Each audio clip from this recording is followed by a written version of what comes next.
I'm Len Shustic, and today is November 29th, 2006, and we're here in Boston with Bob Metcalfe, who has graciously agreed to sit for an oral history for the Computer History Museum. Thank you, Bob. Thank you. Let's start as early as we can. Why don't you talk about where and when you were born, what your family situation was like, what your parents did, and so forth? I'm a Viking American. My parents and my grandparents arrived in New York City around 1900 from the four Viking capitals of the North Atlantic, Oslo, Bergen, Leeds, and Dublin.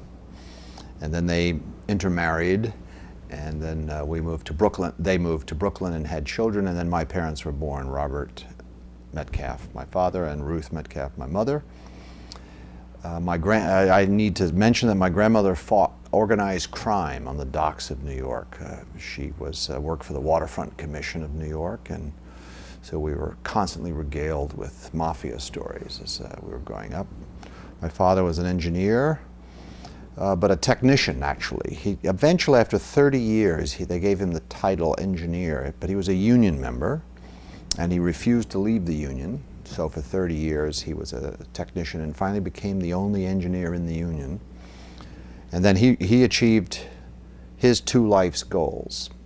He and my mom had two goals. One was to retire, and the other was to send me to college, the first member of my family to attend college. What sort of engineering or technician work did your father do? My father was into gyroscopes. So he was a test technician for various gyroscopic platforms for the rockets, for helicopters, submarines, destroyers. He once worked on a gyroscope that kept the plane level while the machine gun was shooting so that the plane didn't roll over in the recoil. And in fact, it was his engineering or his technical work that got me into engineering. Did he involve you in projects when you were a kid?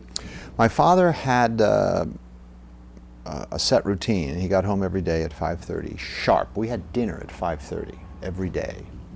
A different one, although it was the same one each day of the week. So we had spaghetti on Friday, I remembered. My father was Catholic, so he'd have spaghetti and fish sticks. And my mom and us, we were Lutheran, so we had spaghetti and meatballs. And he had a shop in the basement where he had lots of doodad tools, wrenches, and various machine parts from work, and an old oscilloscope.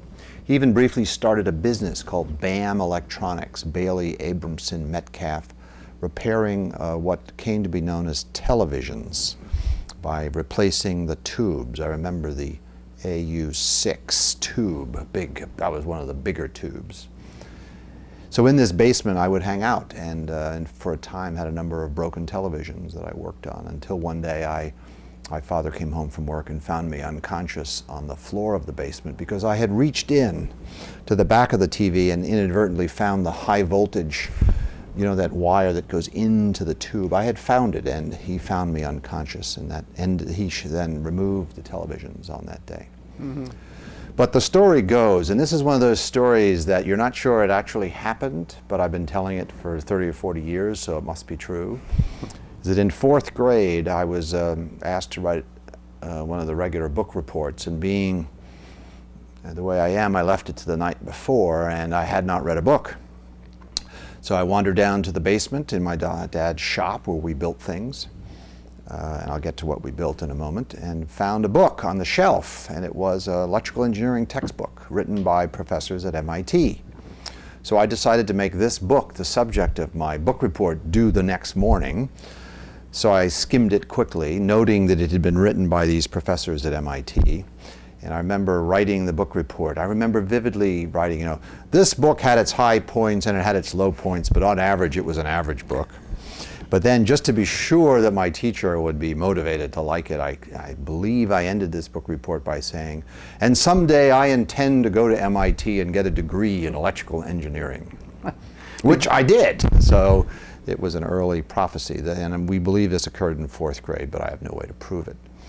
What were the sort of projects that you built in the basement? The way I got into computers was that my dad and I built a train system. So we took one of those 4x8 pieces of plywood, and we painted it green, and we slapped down some big Lionel tracks on it and put various controls with these toggle switches that my dad brought home from work, and these little neon bulbs that my dad brought home from work, and we put them on, what was the name of that wood? There's a kind of wood that we used. Shiny on one side and rough on the other. Formica? Not Formica, but like I'll think of it later maybe. Anyway, we drilled holes, put the lights in it, put the switches on it, and built the tracks and mountains, you know, the things that people do. Masonite. Masonite, that's exactly it was a Masonite control panel with the switches and so on. And then in 8th grade, I was asked to do by a fantastic science teacher, Mr. Gosier, who really got me into science. Had a science project, and so I decided to build a computer. What did you know about computers at that point? Nothing. But I thought a good start would be I started designing an adding machine. But I didn't learn binary arithmetic until the month after this project was turned in. So I began building the adding machine with the toggle switches. There would be a row of toggle switches labeled 1 through N, and another row of toggle switches labeled 1 through N, and then a row of neon lights left over from the train set that were labeled 2 through 2N, and I began figuring out every combination. So instead of binary, it was unary. Unary arithmetic. And then there were these and it was done with relays. So the inside were these relays that clicked, you know, each one was this big, I remember. So I started figuring out every case, and in the end, I could not build an adding machine bigger than 3 switches, 1, 2, and 3, and 1, 2, and 3, and then 2 through 6. And if you turn the 2 switches up, the sum would appear by lighting 1 and only 1 of the neon lights. And I couldn't get to 4 because there were too many cases for me to keep track of. And the piece of paper was getting, you know, it was scotch taped together, and it had every case. And so I wired it, soldered it together. And when you click the switches, you could hear the relays all settling down and displaying the results. So my science teacher called it, he was the one who called it a computer instead of an adding machine. And I remember the grade I got. Which was? A triple plus H superior. Apparently he began grading and started grading the papers, and by the time he got to mine, he'd given out all the other superior. So I got A triple plus H superior on this, building this computer in 8th grade, which was, by the way, 1959, 5 years before the IBM 360. Did you compete in the science fairs run by Westinghouse at the time? No. This never went big time. What about your mother? What did she do? My mom was a housewife for most of my youth, but then she became the secretary at my high school later on. I think it may have been after I left. Yeah, I think I had left the high school by then. Any brothers or sisters? I have a sister. She's 2.5 years younger, and she is a nurse, has been her whole career, a psychiatric nurse. So do you think you knew at the time of that science fair project that you were destined to be a scientist or an engineer? Yes, I was going to go to MIT and get a degree in electrical engineering because I had written that.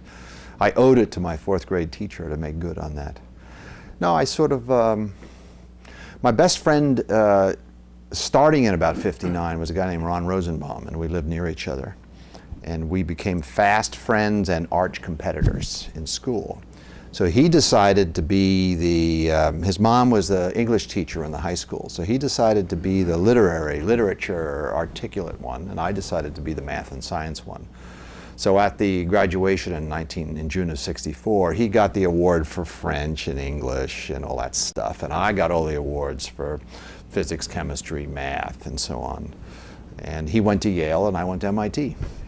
What schools did you go to before college? Were they public schools? Yes, K-12 at the Bayshore school system in Bayshore, Long Island, New York. And so I'm a graduate of the Bayshore High School and a member of the Bayshore High School Hall of Fame. Ron Rosenbaum and I both made it. Okay. Where did you go to high school? In Bayshore, Long Island. Same one.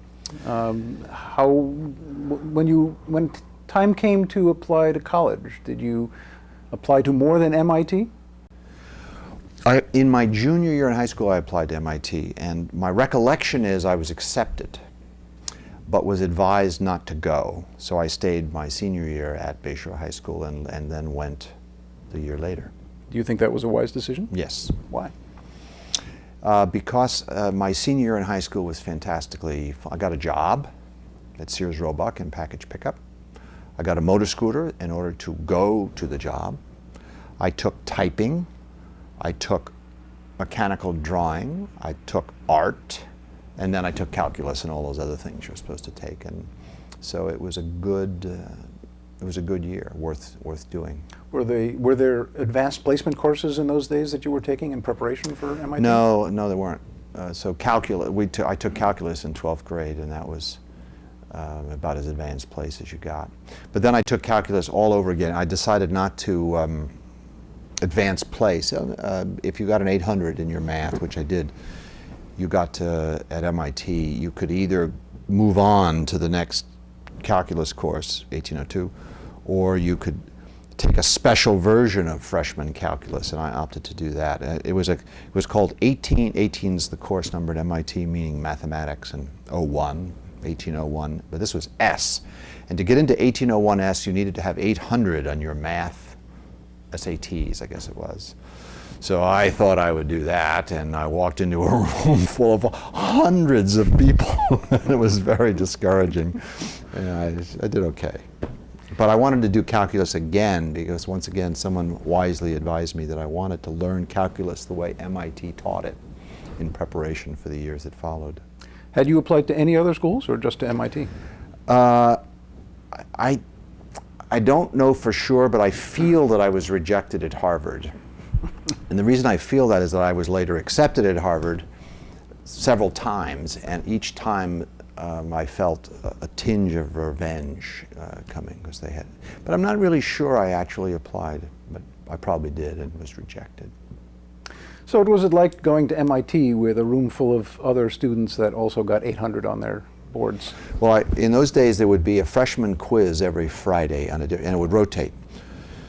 Calculus, chemistry, physics, biology. Every Friday, the freshman quiz. And I remember the first freshman quiz was math, and I was in this 1801S program, and I got the test results, and I had gotten a 25 out of 125. So I began planning my return home. But then they introduced the notion of class average, and I was then told that the class average was 17. So my 25 didn't look so bad after all. And then I looked over, and sitting next to me was a fellow freshman, Rich Schrappel. I'll always remember Rich. And on his paper it said 125. So I knew I was swimming with some sharks there. So I was doing all right, although I was not the superstar that I had hoped. MIT has a reputation for undergraduates as being a pressure cooker. Did you feel that kind of pressure, and how did you bear up? I loved MIT from the very beginning, enjoyed every minute of it. I have a few regrets, but not many. And the pressure I loved. And there was competition, and we worked very hard and did problem sets into the night, lots of all-nighters. But I just loved it. The mistake I made is my sophomore year I got a job, full-time job, because I wanted to pay for my own way, and the scholarship MIT gave me was de minimis. So I got a job initially at Raytheon in Wayland as a computer programmer. So I worked, so here I am, full-time student, varsity sports, full-time job, social chairman of my fraternity. I don't know when I slept. But I believe I did. I am proof that you can learn while asleep in class. In fact, I can remember, waking up in class, like, in the front row. I attended every class. It was a point of honor with me that these tuition in those days was $1,750, a lot of money. So I made it a point of honor to attend every class. Apparently that has gone out of style, attending every class, but I attended every one, slept through most of them. So you were making money from the full-time job. Were you also getting a scholarship or a fellowship or other My support? scholarship was $300 a year. Mm-hmm. I remember. How had you learned to program? You said you were programming at Raytheon. Where did that come from? I had a fraternity brother, and fraternities were a really good thing at MIT. They probably are many places. You know, you come from home, you come to a strange city, and you fall into a place that cares about you. And so I had big brothers. I memorized all of their names and middle initials and what town they're from and all that stuff as part of the initiation. And John Hatcher Turner, who currently still works at MIT, was, I think, a junior in my freshman year. And his advice was this: take 6-251 and I can get you a job as a computer programmer. So I took 641, which was Introduction to Computer Programming, and I took that from, I'll remember his name later, and then I took 6-251 from a famous MIT professor named John Donovan, where they taught us how to program a 7094 scientific computer. And then I showed up at Raytheon and they said, "What's your background?" I said, "I took 6-251. They said, "You got a job. Now just learn how to program this thing." And they gave me a Navy submarine targeting computer to write programs for. In what language were you writing programs in those days? Was it Assembly Fortran? language. Assembly language. Yep. Okay. And the Raytheon machines, of course, were totally different from the 7094.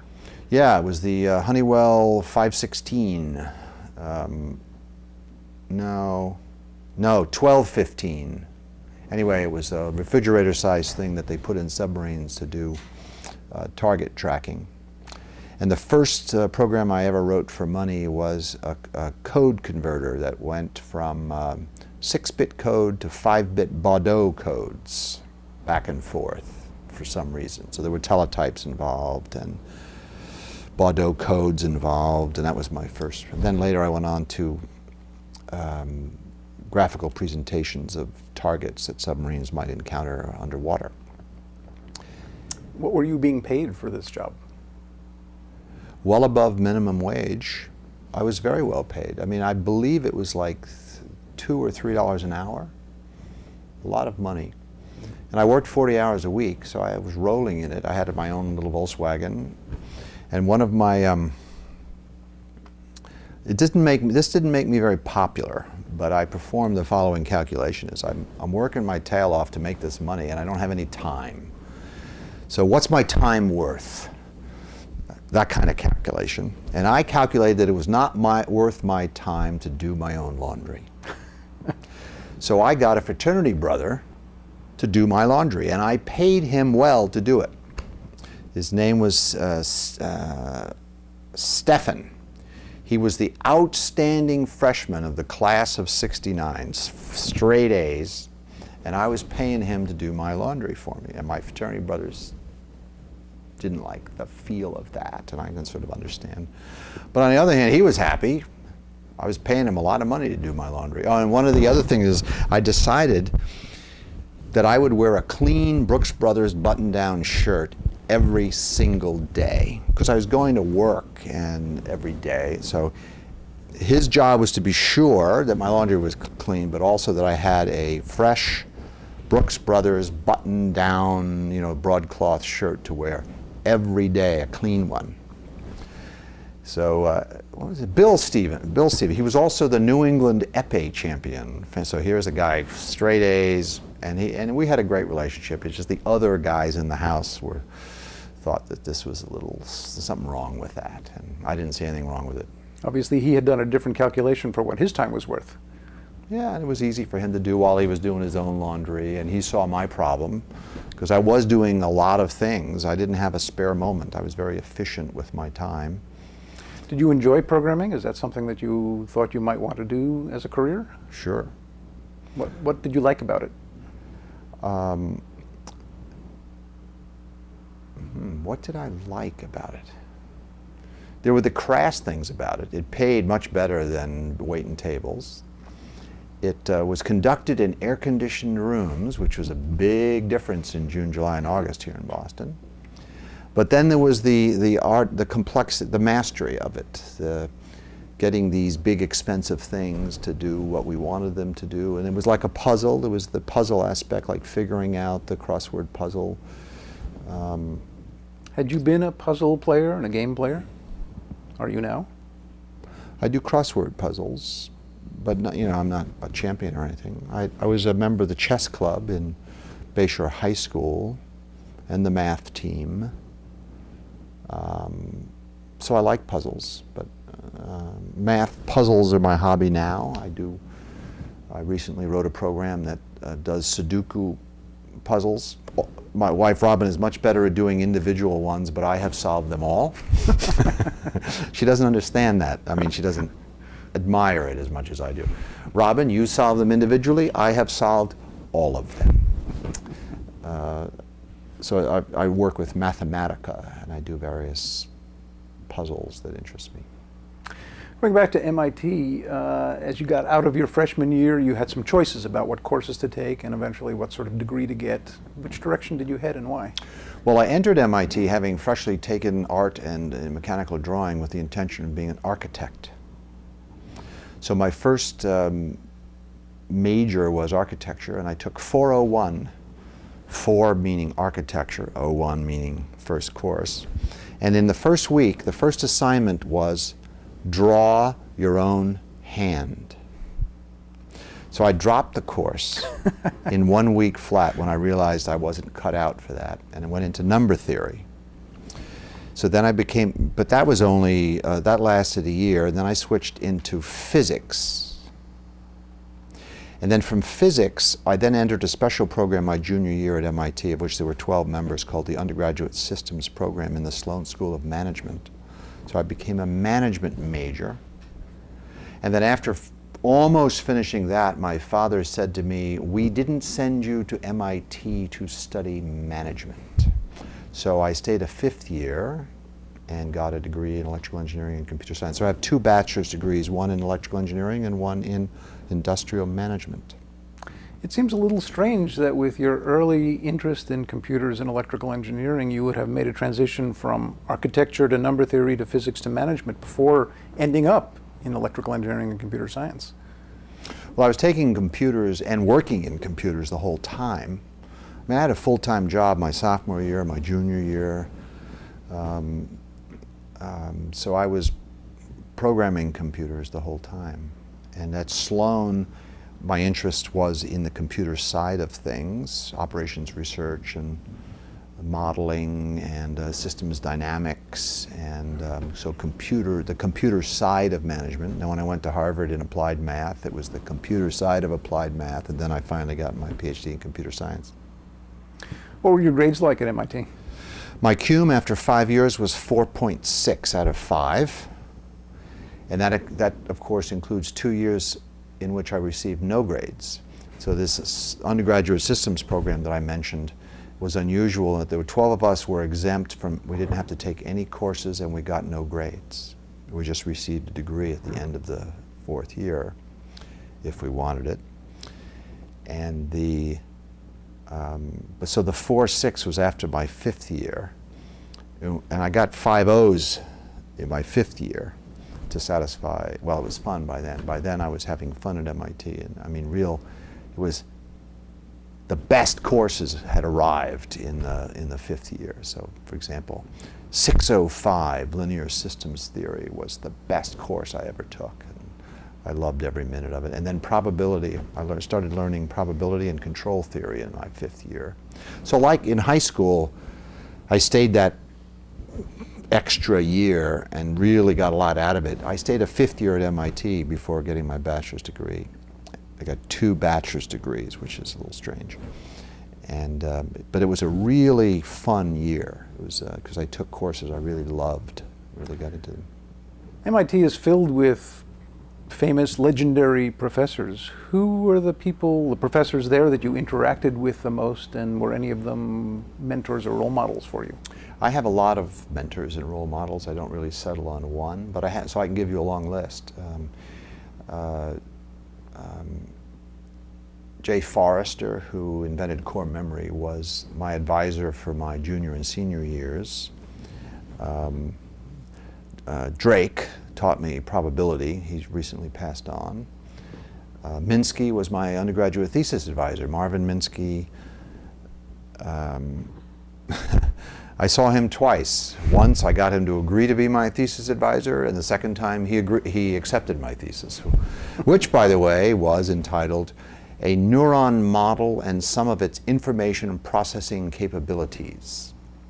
Fortunately, I don't think any copies of that thesis exist anymore, because I wrote it, I remember vividly writing it on the bus returning from away matches of the MIT tennis team. I was captain of the MIT tennis team and traveled a lot between jobs and everything else. And I wrote the thesis on the bus, and that's how good it was. So you saw Minsky twice. Were you able to get much FaceTime with people like Forrester and Drake, or were they distant images off at the front of the classroom? A lot of time with Professor Forrester. He's a very conscientious professor in terms of time with students.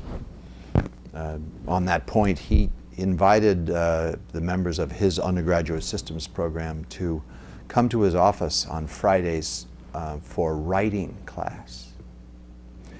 So we showed up, and he asked us to write in our first Friday afternoon meeting. Not all of us showed up, just a few, including me. And he asked us to write an essay on any topic we wanted. So we wrote our essays. We came in the next Friday, and then we read them to each other and edited them. And he sent us home with a new assignment, which was to write the same essay. And we did this, my recollection is, 19 times. And the most important thing I learned from that was that J. Forrester thinks that writing is important. So I believe writing is important, and he taught me that. Alvin Drake was a great teacher. I didn't spend a lot of time one-on-one with him. I was just taking Introduction to Probability Theory from him. I took a course from Marvin Minsky in which he was a lecturer, artificial intelligence, obviously, course I took from him.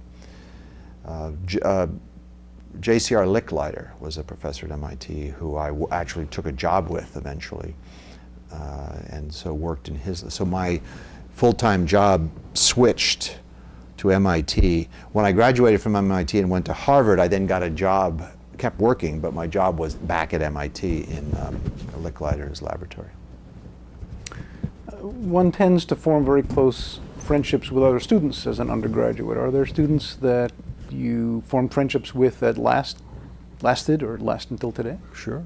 A lot of fraternity brothers, normally, as you'd expect, I mean. And my friend, and I have several friends from this undergraduate systems program, like Nick Cavada, class of '68, and Clyde Reddick, class of '68. I just saw him again last week. Kevin Kinsella, fraternity brother, class of '67. It's funny, I'm on the board of two companies at which there are principals, one the CEO and one the VP of engineering, who were MIT class of '68. I only met them recently. I didn't know them. The class of '68 had 1,000 members in it, and apparently I didn't meet that many since I was somewhere else most of the time. So after 5 years, you graduated with 2 bachelor degrees from MIT. Why did you go to Harvard? It was in town. It was not MIT. The advice I got was, you've been at MIT 5 years, you should try something else. In retrospect, I believe that was a mistake. Going to Harvard was a mistake. For you, or? For me. Okay. I didn't like Harvard. Why? I hated Harvard. Did I use the word hate? I hated Harvard. I hate Harvard. I hated it. It was oil and water. It was, which, I mean, it's a really long story. I just hated it from the very first day. And it's probably just bad luck. There's probably just a few rotten eggs I ran into there that just set me off. But basically, the ARPANET, Internet 1.0, as I like to call it, was just getting started as a thing that graduate students got funded to do. And that's how I thought you chose your PhD dissertation. You say, what's ARPA funding now? ARPANET, okay, I'm going to do that. And so here I am at Harvard, a first-year grad student in the PhD program in the Division of Engineering and Applied Physics, and I had just taken a full year of digital design projects at MIT. I actually helped build part of a computer, got really facile with digital electronics. And what we were busy doing, all of us across universities around the United States, was connecting our university computers into the packet switches, the IMPs of the ARPANET. And there's Harvard with a PDP-10 and an IMP. So I said, hey, I just graduated from MIT learning how to program, digitally design things. Why don't I design the IMP interface to connect the PDP-10 to the IMP? And Harvard said, that's too important for a graduate student to do. We're going to get a company to do it.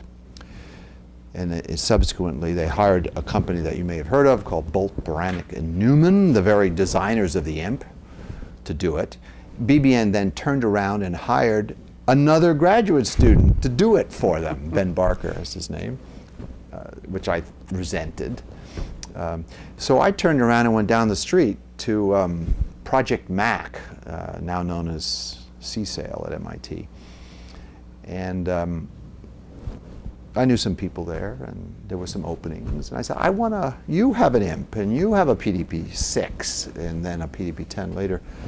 I'd like to put those together. I'd like to, since I have just taken a course, and a couple of courses, and MIT said, Al Veza, who was part of JCR Licklider's lab, said, okay, we'll give you a job.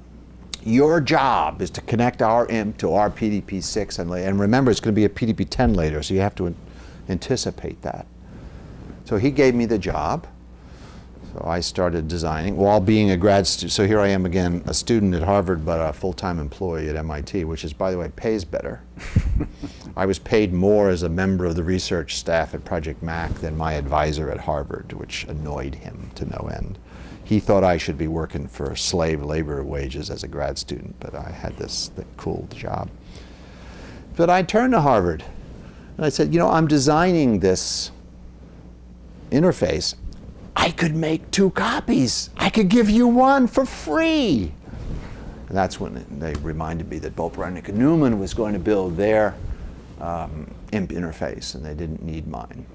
Anyway, that got me started in the high-speed network interface business, designing this. I have it upstairs, by the way. So how did those interfaces turn out, yours and the one done by BBN? Well, they both worked. Okay. Mine, I built it, took me a year, and it worked, and then it was sat there for 13 years. And then it was decommissioned, and they sent it to me in a Federal Express package. Did you do the software as part of the PDP-6/10 to drive it as well? Yes. Well, I did the low level. Yes, I did most of it, but my buddy there was a guy named Bob Bressler. So he did the software coming down, and I did the software coming up from my hardware, and then we split the middle. And then, so we put the PDP-6 on the ARPANET, Bressler and I, and then I started writing my Harvard PhD dissertation on that topic, and was slated. You'll see, this is another reason why I hate Harvard. So I was slated to in my mind, was slated to receive my PhD in the June of '72. That is 2 years after my master's degree. And so I drafted this thesis and went job hunting.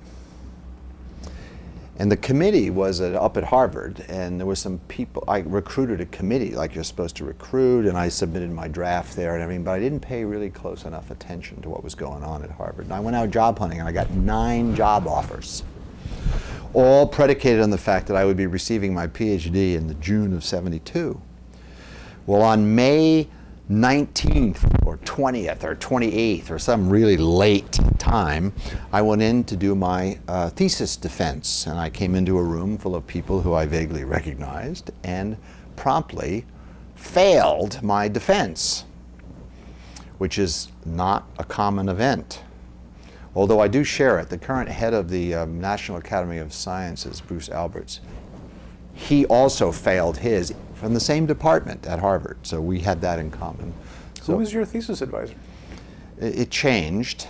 I'd rather not name the one under whom I failed, but I succeeded a year later under a man named Jeff Busen, who was a local entrepreneur of some renown.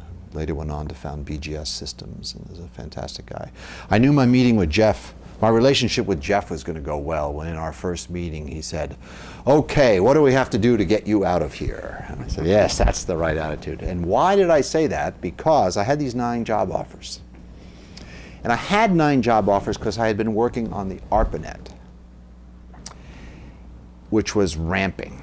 So all these places out there that hang around ARPA thought it might be a good idea to have someone work there who was an ARPA guy. So it was easy to get 9 job offers because I was in the mainstream of funding of ARPA. What sort of places? Research labs, engineering companies? Well, let me name them, some of them. Well, MIT, although they didn't offer me, had they offered me a job of assistant professor at MIT, I would have taken it, but they didn't. So, as you'll learn in a few seconds, I took another job offer. I was offered a professorship at the University of Kansas, and I would have been so happy had I gone there. It was just a fantastic place. I went to a basketball game there, and the stadium was packed, and it was, and I loved the professors, and Lawrence, Kansas is a beautiful little place. What would my life have been like had I gone there? I don't know. Very different from Boston and New York. And I got an offer from SRI, Doug Engelbart, Xerox PARC. I'm forgetting a few. Oh, BBN, and a few others. But I ultimately chose to go to Xerox PARC, which was just getting started. So we'll talk in a while about why you went to PARC and what happened when you were there, but let's go back to some of your experiences with the early ARPANET hardware and software. What sort of ARPANET-related projects had you worked on at MIT? Well, as an undergraduate, I took courses in digital design. In particular, this is relevant. I built, for a computer, I took the advanced digital design lab course where we built a computer. And my job in that project was to build the main memory. And the way I built the main memory was with an acoustic delay line, which meant I had to build this little digital circuit that would launch these bits down this really long cable that acoustically carried the bits around in circles like this, and then they finally came out the end and they came back into a digital circuit where I had to recover them and then send them back into the, so it was a delay, it was a dynamic memory that you had to constantly refresh. But of course it was a transmission line. So the whole idea of transmitting and receiving was built into that problem.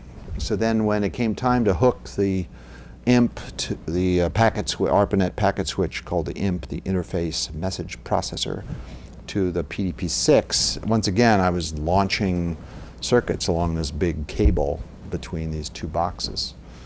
So it was a struggle to build this piece of hardware, which is about this big, and had, I have it upstairs, but it's like 4 small boards, all wire wrapped with the chips jammed in these sockets and then wire wrapped, and the cable coming in, then a bunch of lights to help with debugging and knowing the status of the thing.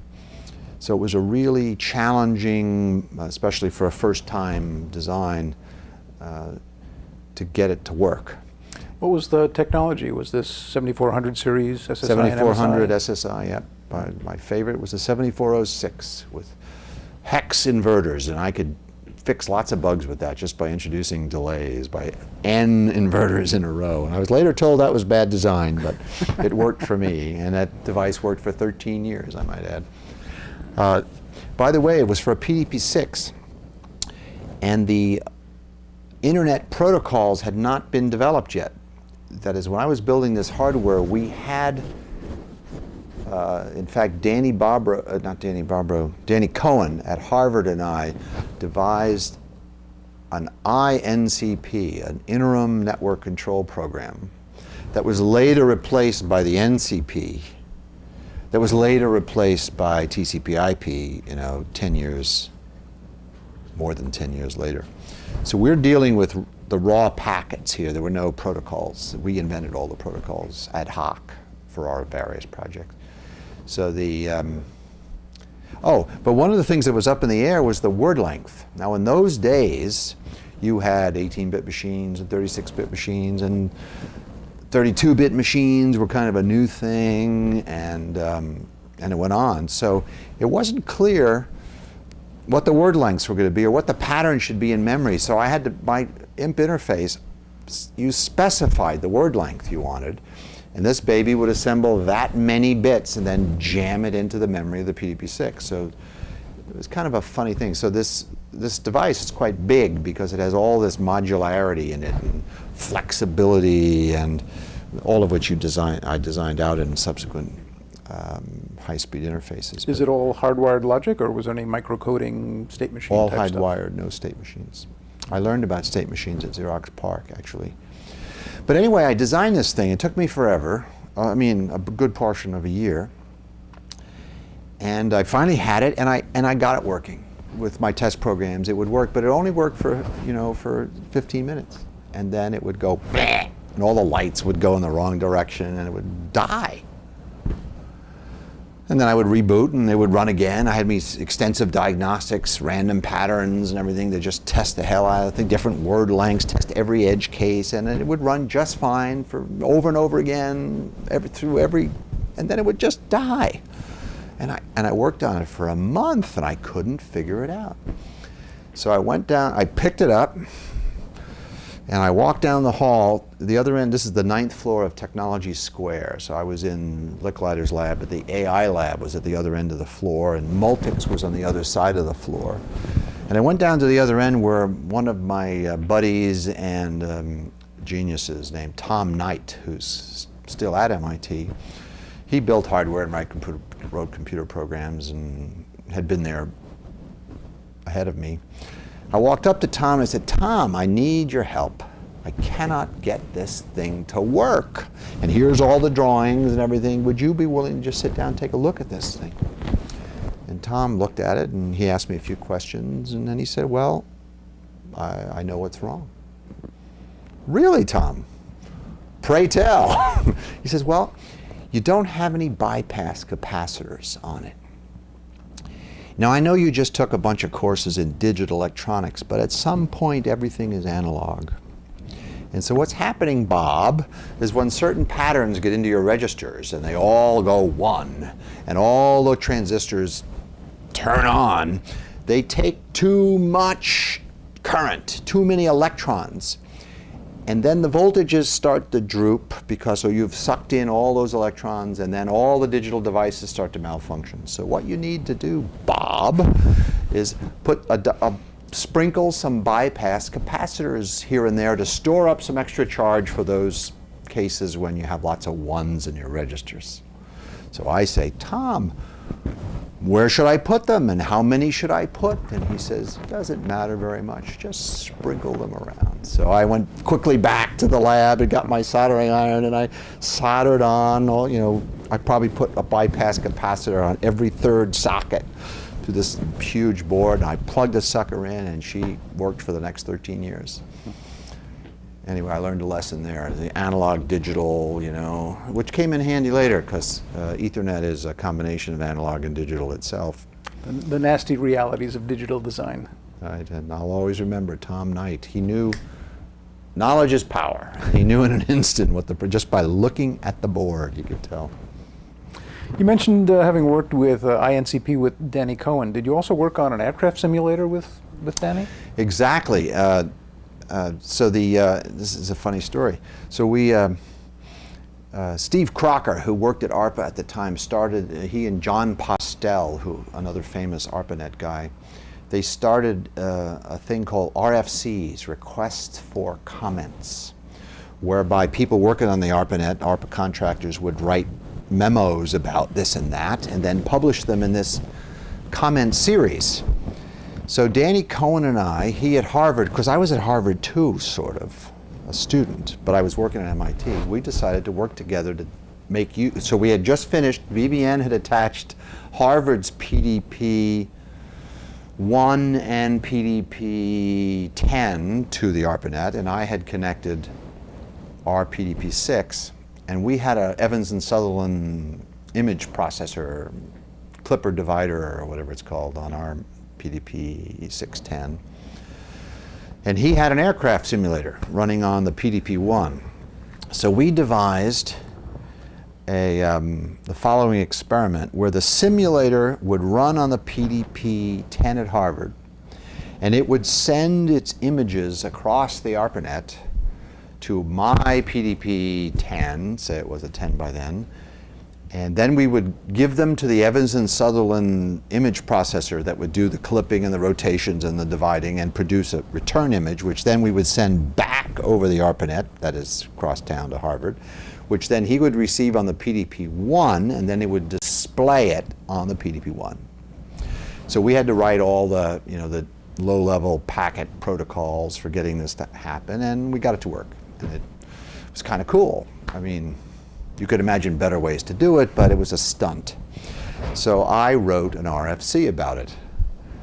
And this gives you an insight into an obnoxious side of my personality. The name of the RFC was Historic Moments in Networking, in which I wrote about this experiment. I'd actually thought it was a historic moment in networking that everyone should know about. So we published it. I forget what's the number. Maybe it was RFC 89. It was exactly right. 2-digit RFC. I wrote a few more of those. Got into the 3 digits after a while. Well, don't you think in retrospect that it was an historic moment? Yeah, but you're not supposed to be so self-possessed to write that at the time.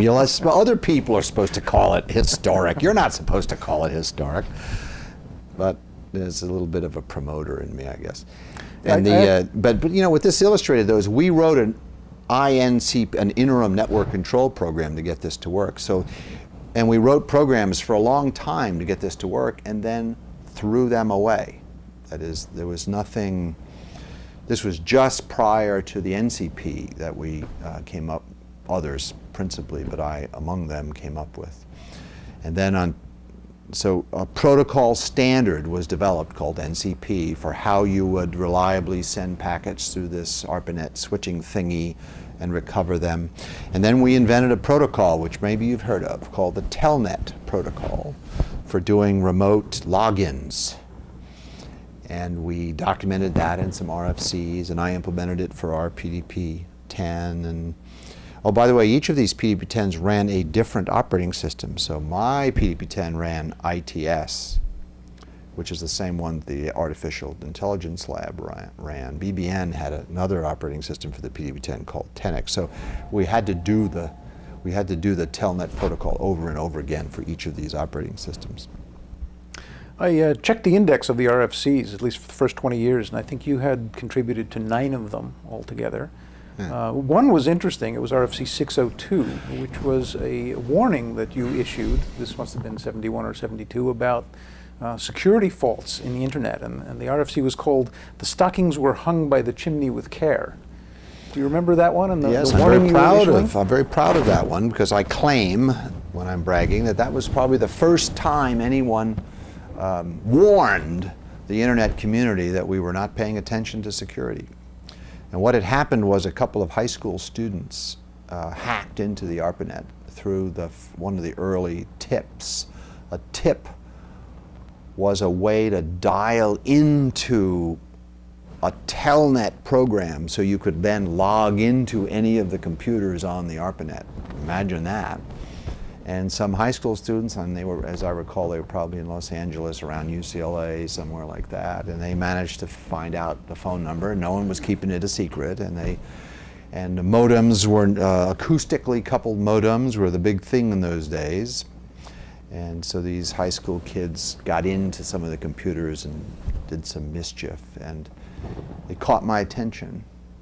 So I wrote this 602 RFC saying, "Look out, trouble." Of course, we still have security problems many years later, and we will forever. But it is now 33 years later. Do you think the problem has gotten better or worse? Do we have a handle on the security issues now? We've made a lot of progress. Security will never be solved, ever solved. It'll always be a problem because it's a trade-off, constantly a trade-off. And but we're a lot better at it than we were. The problem was we were grad students designing the ARPANET, and there were lots of things unimportant to us. Our goal was to get connected. We didn't care about security because who would threaten it? Everybody, we were a small family, and so we didn't really anticipate that anyone would be malicious.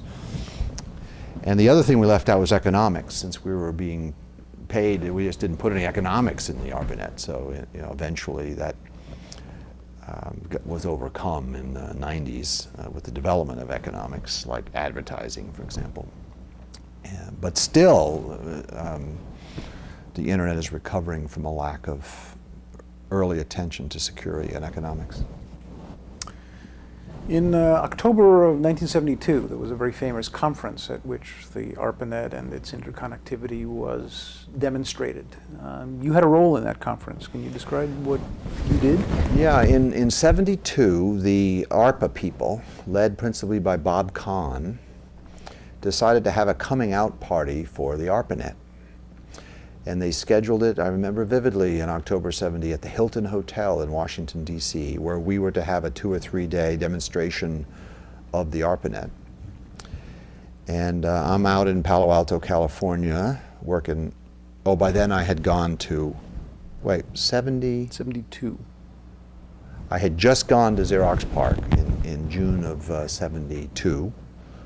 Which is when I was supposed to get my PhD from Harvard, but didn't, and Xerox said, "Come anyway and finish while you're here," thank God. So when I caught wind of this demo, I was invited to participate in this demo, and I said, "I know what I will do. I will write the book that people can use to wander around the ARPANET and get various demonstrations." So I wrote the book. The title of the book, it was a booklet, and it was called Scenarios for Using the ARPA Computer Network. And all it was a manual for what you type when you go here, and what you go here, and what you do when you go here and here and here. And then I went to the event, and this is 1972, so imagine me wearing a big red beard, huge red beard, and wearing wingtips. I loved wingtips because I had been to this Sloan School of Management. It's sort of a semi-hippie, a right-wing hippie. So I'm helping give this demo, and so they gave me packs of visitors to give the tour to, which meant going around from teletype to teletype and then giving them copies of the book that I had edited, this booklet. And they gave me 10 AT&T executives to give the tour to, all of them wearing 3-piece pinstripe suits. So I started on the tour and was very proud of this project and very enthusiastic about it. And right in the middle of the tour, the packet switch, which was on a pedestal in the middle of this Hilton Hotel ballroom so that everyone could see it, crashed. The one time during this 2 or 3 day event, I forget how long it was really, it crashed while I'm typing. So imagine me, there was 10 guys in pinstripe suits behind me, and I'm typing, and whoops. You know how in those days you'd hit the teletype keys and nothing would happen. The echo plex wouldn't plex. And you're going like this, and you get that dead sound that a key makes when nothing's happening, and oh, it was really bad. And so I turned around to begin to explain, apologize, and to see behind me 10 people all smiling broadly. the picture is burnt into my... These people were amused and pleased that the ARPANET had crashed, because this confirmed for them that they were going to make it to retirement without having to try to deal with this technology. So we were threatening the telephone company. We were using their circuits. They had these very high-speed circuits, 50 kilobits per second circuits. And we were using them to be the backbone of the ARPANET. But we were talking packet switching, and we were being nasty about circuit switching and how old-fashioned it was. And they didn't like that, and they were happy. So I've had this thing about AT&T ever since, where of course AT&T was subsequently, in 1984, gutted, but it's coming back now, so I have to be careful. I'm going to have to go into the basement and rearm now that AT&T is coming back. So this was 1972. Was there email yet? When did you send your first email, and were you part of the message group community and all of that? Well, we had emails in the 60s, but nothing, we had no networks in the 60s, but we had email within a time-sharing system. You would have email. And then I remember Larry Roberts, who was arguably the father or one of the fathers of the ARPANET and the internet. He's largely been forgotten now, but he was the man in those days. And so here's the guy, he's head of the ARPA Information Processing Techniques Office, the funding agency that had funded the whole ARPANET under his direction. And this man had a TICO macro for writing and reading email. TICO was a text editor. TICO, text editor, a programmable text editor with macro. We all used TICO then. This is before, this is before everything. So this is a text editor in which you could write computer programs in it for manipulating your text. And Larry had written some TICO macros for formatting emails and showing the columns and the rows and the tos and the froms. And I thought it was really cool that the head guy who administrated all of ARPANET was writing TICO macros. I remember that was really cool. And that's when the famous @ invention.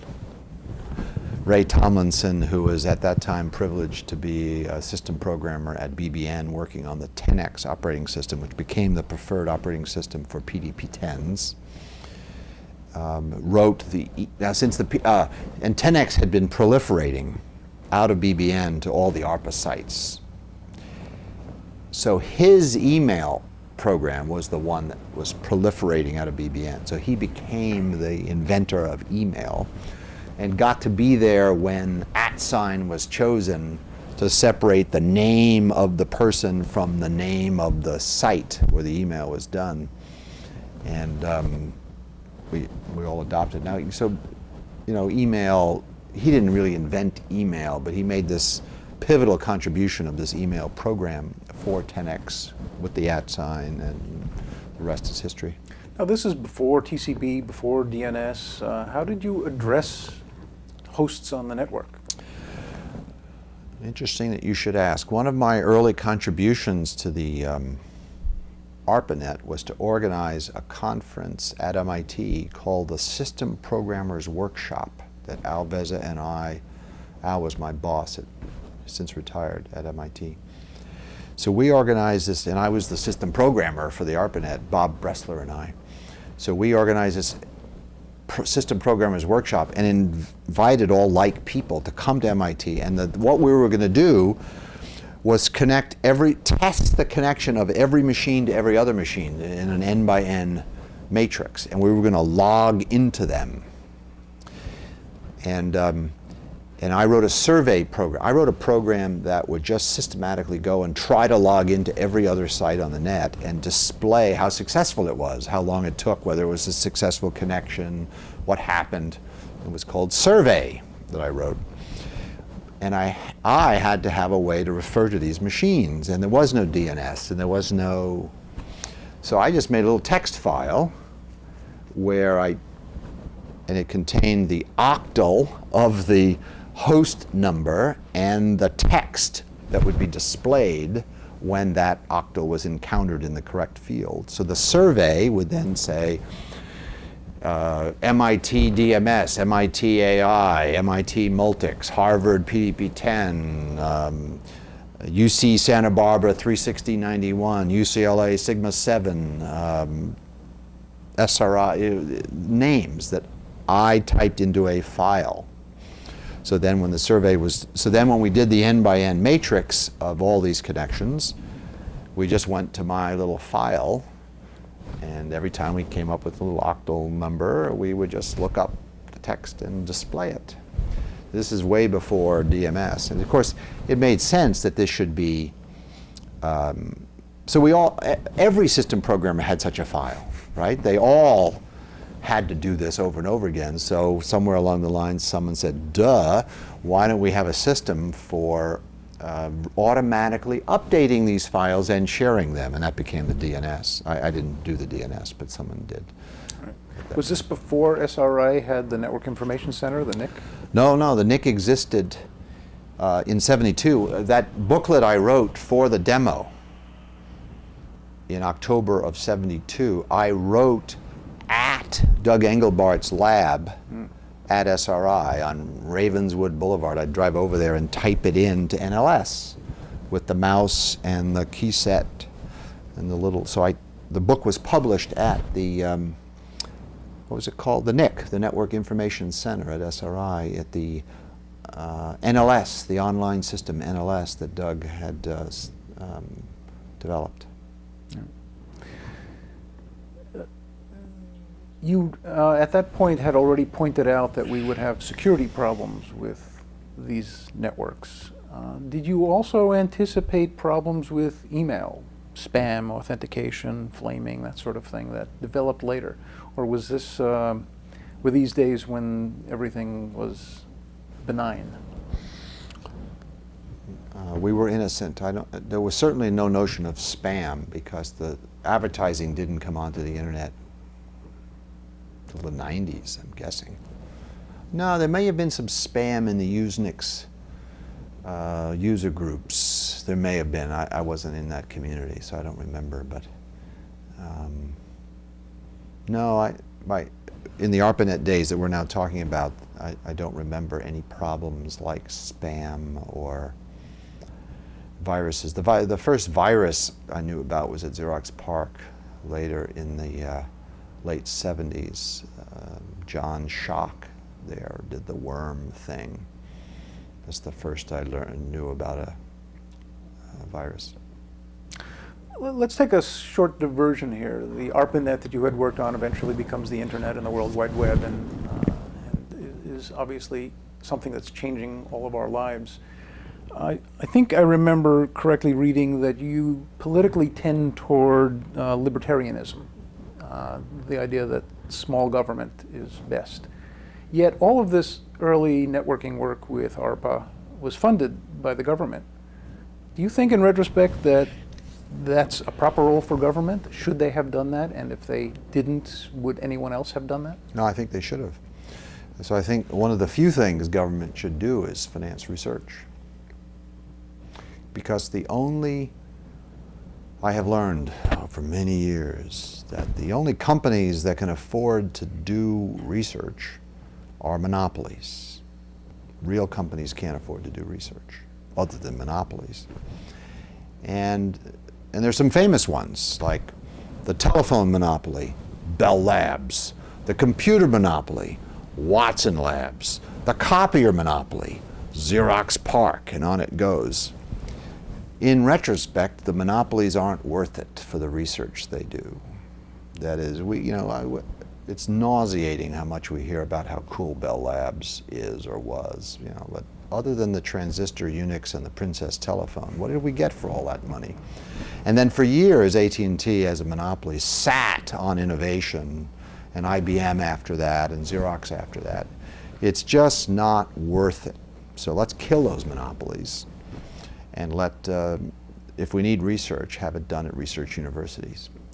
And the other spin I would offer there, as a practitioner of technological innovation, we worry about technology transfer. How do you get technology transferred from the lab into the marketplace? And the best way to do that is with people. And it is the business of universities to graduate people. So let's do our research there, and I think the ARPANET is a great example where the government financed some research. Now the internet that was built, this is a sore point, there are people around who think that the government paid to build the internet. And that's not even roughly true. There were some early developments and some protocols designed and some startup funds like CSNet. But the internet was built by 3Com Corporation and Sun Microsystems and Cisco and huge companies, huge efforts, in which there was just a little wealth. And the amount of money that the government put into that research was pitiful.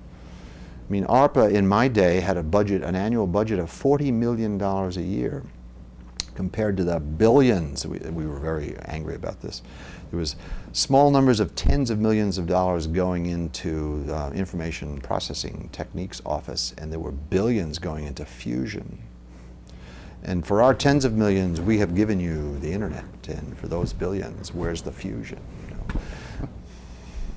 Do you think the level of government funding these days is appropriate? That's a very complicated, I know it's up phenomenally over the last few years, so if it's not enough, it's certainly better than it was a few years ago. There's a lot of whining out of the scientific community about funds being cut and this and that, but you know, you look at the numbers, they're up and up and up. The reason that there's whining, of course, is someone has to decide about priorities, and the priorities of late have been to the NIH instead of to the physical scientists. So all the physical scientists are saying, they're cutting the R&D budgets, and yeah, well, sort of. They're cutting your R&D budgets, but you know, look at NIH, that budget's been doubled in the last few years. But I don't know if it's appropriate. And I do know that there are people whose job it is to say more would be appropriate. But that's not really an answer. That's just called lobbying, and the National Research Council and the academies are very actively lobbying for increases of expenditure. But how much is appropriate? That has something to do with national priorities. It also has something to do with how many scientists are there competent to make good use of that money? Are there enough of them, or are we just dumping our dollars into places that won't, you know, yield results? And I don't know how to answer that. That's very complicated. So let's return to your career. You're leaving Harvard with a PhD thesis that was rejected, and you got 9 job offers. Why did you decide to go to Xerox PARC? I went to Xerox PARC because they offered me more money than anyone else. It was, I believe, $19,000 a year, something like that, not 20. And Xerox was a booming monopoly of those days, and everybody flew first class. First class was reasonably priced in those days.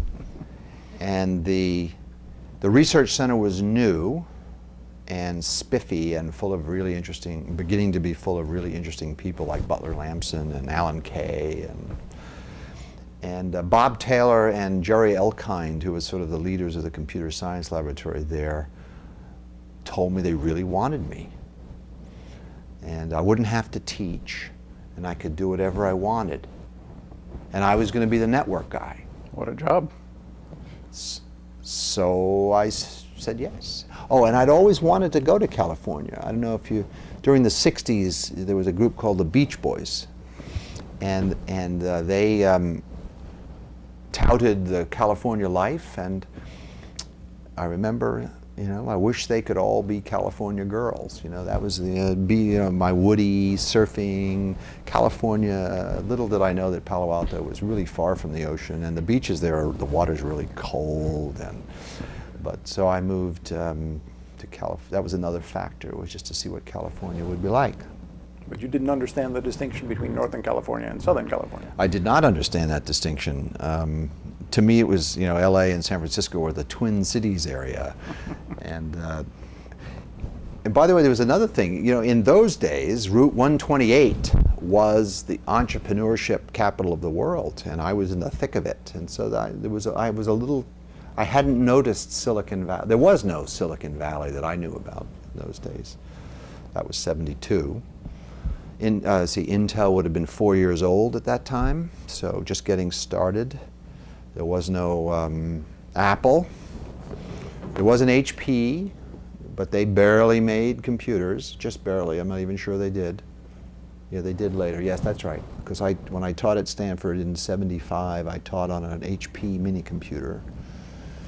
But still, HP was smaller than Xerox in those days. Tiny little, old and respectable, but tiny little company by comparison. So I was leaving this hotbed of DEC, Data General, Wang, I guess. When did they get founded? Well, DEC certainly was around by then. Data General was too. Let me see. I don't know about Wang. But anyway, this was the hot area, and I was leaving it to go to the beach, basically. So you arrived in Palo Alto. Who did you work for, and what was your first assignment? Well, I joined the computer science laboratory. My bosses were Jerry Elkind, who had been at BBN and a year at Sloan, which is how I met him. And then he became co-head of the computer science laboratory. Bob Taylor, who had been at ARPA, was the co-head of it. So they were my bosses. But I was then there with Butler Lampson and Alan Kay and Chuck Thacker and Ed McWright and a long list of other people. And my job was to be the networking guy. For which machine? Aha. Well, we were building, there was a funny thing. Xerox had just then acquired Scientific Data Systems, a hot mini-computer company of the day, whose arch enemy was DEC, which made the PDP-10. But we were all ARPA guys, and we liked the PDP-10, so we wanted to have a PDP-10. And Xerox wouldn't let us buy a PDP-10 because it had just bought SDS. So we built our own PDP-10. So my first project there was to join the effort to build what was called the Multiple Access Xerox Computer, or MAX, or MAX-C, it was sometimes pronounced. And my initial job was to write the floating point microcode to emulate the buggy floating point operations of the PDP-10. And our goal was, by the way, we had a goal is that this machine, when we built it, had to run the DEC diagnostics unmodified. So I worked, eventually Ed Fiala did all this, but I got started doing the microcode. And we wrote floating point for the PDP-10, and then we ran the diagnostics and realized that the PDP-10 had bugs in it. So we had to put those bugs into our microcode so we could run the diagnostics. But then I just got started in that project, and then Ed Fiala took it over because they had other work for me, which was to put this PDP-10 on the internet, something I had done just recently at MIT. So I set about building an IMP interface to connect this fake AirSats clone PDP-10 to the internet. So there was an IMP there. Xerox PARC got an ARPA contract whose sole purpose was to give Xerox PARC access to the ARPANET, which was then just for government contractors. Why was Xerox building the MAX-C? Was that going to be a product? No, a research machine. That's a good question. I think we were just building it because we wanted to, and it would be Xerox. It would be a tool for the scientists there. We couldn't have our own PDP-10, so we just built it.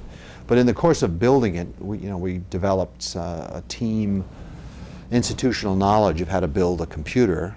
And Thacker and Lampson had done it before. They'd been involved in building previous computers. So we, as a team, learned how to build a computer. So right after we finished Max, we started work on the Alto computer, arguably the world's first personal computer. What was the environment like at Xerox PARC? Was it similar to what you had experienced at MIT? Was it different? Completely different. It was very laid back. There was only one meeting per week. It was called, God, I forgot it. Had a funny name. Anyway, it was every Tuesday at noon. Dealer it was called. So the only meeting that you really had to go to was Dealer. And this created problems because Dealer was at a fixed time on I forget when it was, but say Tuesday at noon. And the way I lived my life then was I would work until I got tired. Then I would go home, go to bed, and I would sleep until I woke up with no alarm clocks.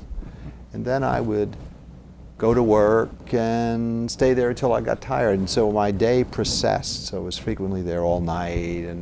But then Tuesday would come around and I had to be there at noon. So then I had to get resynchronized to go to dealer. And you wouldn't want to miss dealer, both because it was expected you'd be there, but also because it was fun.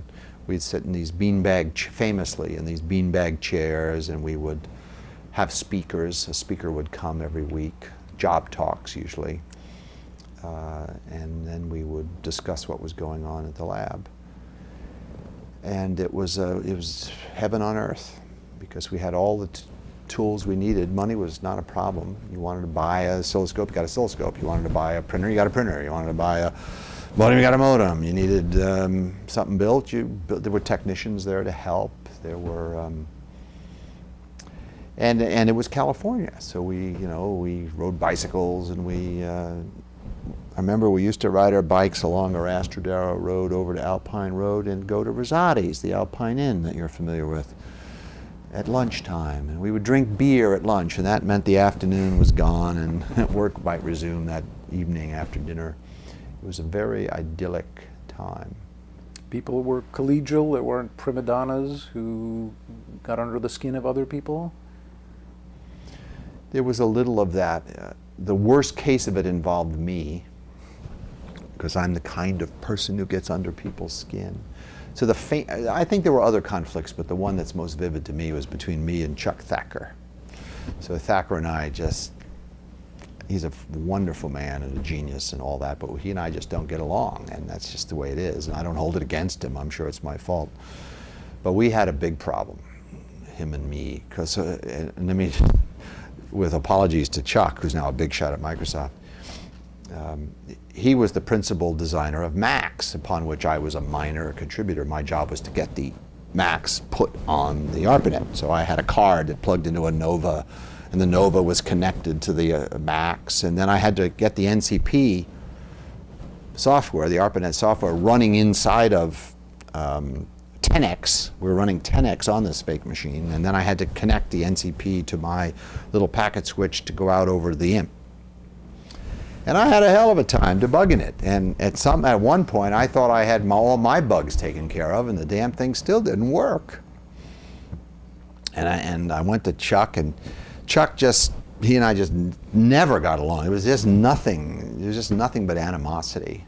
I think part of it was he doesn't have a PhD, and I do. And something about that made me misbehave and made him misbehave with respect to each other, because he was much more senior and accomplished than I, but I had this flashy Harvard PhD. That may have been the beginning of it, but when I went to Chuck to say, look, I can't get this to work, can you help me? He blamed me. He said, you're not in so many words, but you just make it work, idiot. He didn't have a simple answer like add decoupling capacitors. No. But I worked hard at this, and I began to notice, as I'm trying to debug it, this is very complicated stuff. Lots of whole operating systems, memory, networks, all changing, zipping around. I began to notice something. It was like I was having a mirage. I'd look, you're this glass teletype, and you're looking at memory locations, and I began to hallucinate that I was looking at memory locations twice, and they were different. I'd like to reiterate at this time my high regard for Chuck Thacker and what a great man he is, and the fact that he and I just don't get along is my fault. It's nothing wrong with him. So, in the middle of this story, so here I am, I've been given the job to connect the AirSat's PDP-10 to the ARPANET IMP so that Xerox PARC can be on the ARPANET. It's a job I had just finished doing for MIT, so I was going to do it for Xerox. So I built this card again, a simpler version of the card, my second high-speed network interface, plugged into a Data General Nova 800, I think it was called, and that hooked up to Macs, and then I had to get the network control program under 10X, which was running on the Macs, which was just coming up. I had to get it to talk to this 800 to talk to the ARPANET so that the telnet and the email and everything on 10X would work through the ARPANET.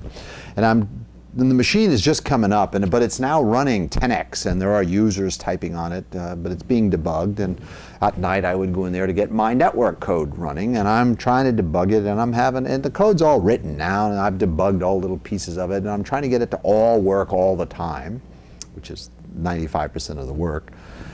And I reached a point where again, I cannot get the damn thing to work, and I'm there terrified I'm never going to get it to work, and this will be the end of my career, say. And I began to hallucinate. I began to think that I was looking at memory locations, and when I would look at them again, they would be different, which is obviously a hallucination. So I began to suspect that maybe the Mac's computer wasn't entirely debugged, and that I was running into a bug that was Chuck's bug, not my bug. So I went to Chuck to get his help with this, and he, in not so many words, and I'm sure he didn't mean any harm at all, basically said, it's your fault, and go fix your own bug, and don't bother me, kid, because this machine, my machine, works, and it's your stuff that doesn't work, you and your fancy PhD, you can't get it to work, nya, nya, nya. That kind of thing that goes on among adults in a research lab. But I kept working on it, and my hallucinations became more frequent as I began to see that memory was not remembering stuff. And I said, Chuck, the memory appears not to be remembering stuff, and this makes it very hard to get your program to work, you know, when the instructions change. And Chuck said, look at this, and he ran his memory diagnostic. Zzz, patterns, zeros, ones, ran for hours, no problem. Flake off. Weeks are going by, my career is falling through my fingers, what remained of it, because I didn't have my maybe I was about to get my PhD. I was in that awkward period. So I decided to do the following thing. I'm a PDP-10 programmer of some renown. I thought I would write a user mode application program that tested memory. I called it Munger, M-U-N-G-E-R, because it would mung memory. And it would just, in virtual memory, right there in user mode, it would just write a pattern, and all different, you know, I was very thorough. So there was all zeros, all ones, alternating zeros, alternating ones, random, you know, the whole pattern. And if there was ever a difference detected between what had been stored and what was retrieved, the program would type Control-G, which you may remember was Bell. So I got the program all written and assembled, and I typed Munger at the 10x command line, and 6 seconds later, ding! It starts dinging. Ding, ding, ding, ding. Chuck, I say, Chuck, come here, look! And of course, the program, after ringing the bell, printed out what had been stored in what location and what had come back out, and showed the differences. And there were some bits different. Chuck, look! There's, in virtual memory, in user mode, I'm getting memory errors. And his first reaction was, there's a bug in your program. Well, it turned out there was no bug in my program. It turned out that Chuck's memory diagnostics tested the CPU port into memory, but they did not test the disk port into memory. So every time this time-sharing system swapped out to disk and then loaded the memory back in following a page fault, there was a chance that the page would come in different. And oh gosh, yes, Bob, you found this bug, and we are now going to fix it. So we need to improve our memory diagnostics to test the port to disk. And guess what? My NCP started running, and everything became hunky-dory, and it ran for years thereafter, and it all went away. But not before seriously damaging my relationship with Chuck Thacker, because I kind of held this against him, and he kind of held it against me, because I was so obnoxious as to write this program called Munger, which I ran for years thereafter, and it never got a bell ever again. So to his credit, he knows how to build a computer. And this very same thing happened on our next computer, which is after Macs got running, we decided, Chuck, Butler, Alan Kay, decided to build the Alto, the world's first personal computer, and I'm the networking guy, so this very interesting thing happened. Butler Lampson took me over to see Charles Simonyi. And Charles was working on a network for Xerox PARC.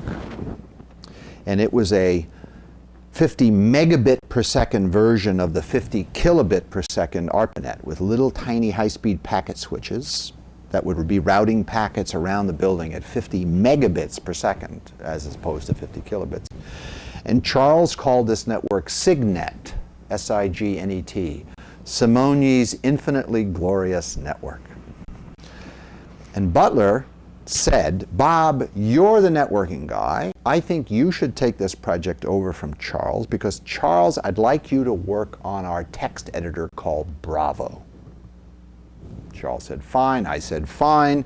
He went, wrote Bravo, wrote Word, is a billionaire, to make a short version of that story. But then I got SIGNET. And I started looking at it, and I had just then gotten my PhD approved. And the way I got my PhD approved, that opens up a whole nother story. So going back to June of '72,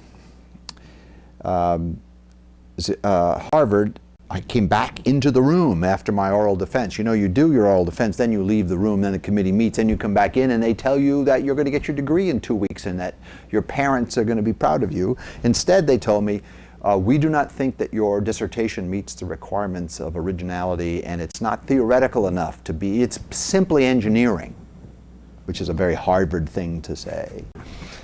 And we don't think it rises to the level of a PhD. And just between us, they were right, but I will never admit that to Harvard University. So I then picked up the phone and I called Bob Taylor at the Computer Science Laboratory, Xerox PARC. I said, Bob, I got really bad news. I just flunked my oral defense. I will not be receiving my PhD next week or the week after. And Taylor said, well, okay, well, come anyway, and you can finish your thesis from here, no problem. So God bless Bob Taylor. So I did. Now, where is this going? So then I go to Xerox PARC and start working on Macs and all that, but in the back of my mind, I'm working on my PhD dissertation with Jeff Busen, my new thesis advisor who was committed to getting me out. But I needed to make my dissertation more theoretical. One day I was visiting Washington, D.C. I was an ARPA contractor. And I was visiting ARPA and staying at the home of Steve Crocker, who was an ARPA program manager. And I stayed at his house and I slept on his couch in his living room, a fold-out couch, not unlike the one in the next room. I think I bought that one to emulate Steve's couch. But I was jet-lagged, very common phenomenon. I couldn't go to sleep because I was on California time. But there was a shelf behind this couch, and on it were a bunch of books, including the AFIPS Conference Proceedings, 1970. So I thought, what a better way to go to sleep. So I pull out the AFIPS Conference Proceedings 70, and I open it up, and there's a paper, ALOHAnet by Norm Abramson, 1970, AFIPS Conference Proceedings. And I begin to read this paper. You had not seen it before? Never heard of ALOHAnet, never heard of Norm Abramson, never heard of anything. This is in that period in '72 while I'm looking to be more theoretical.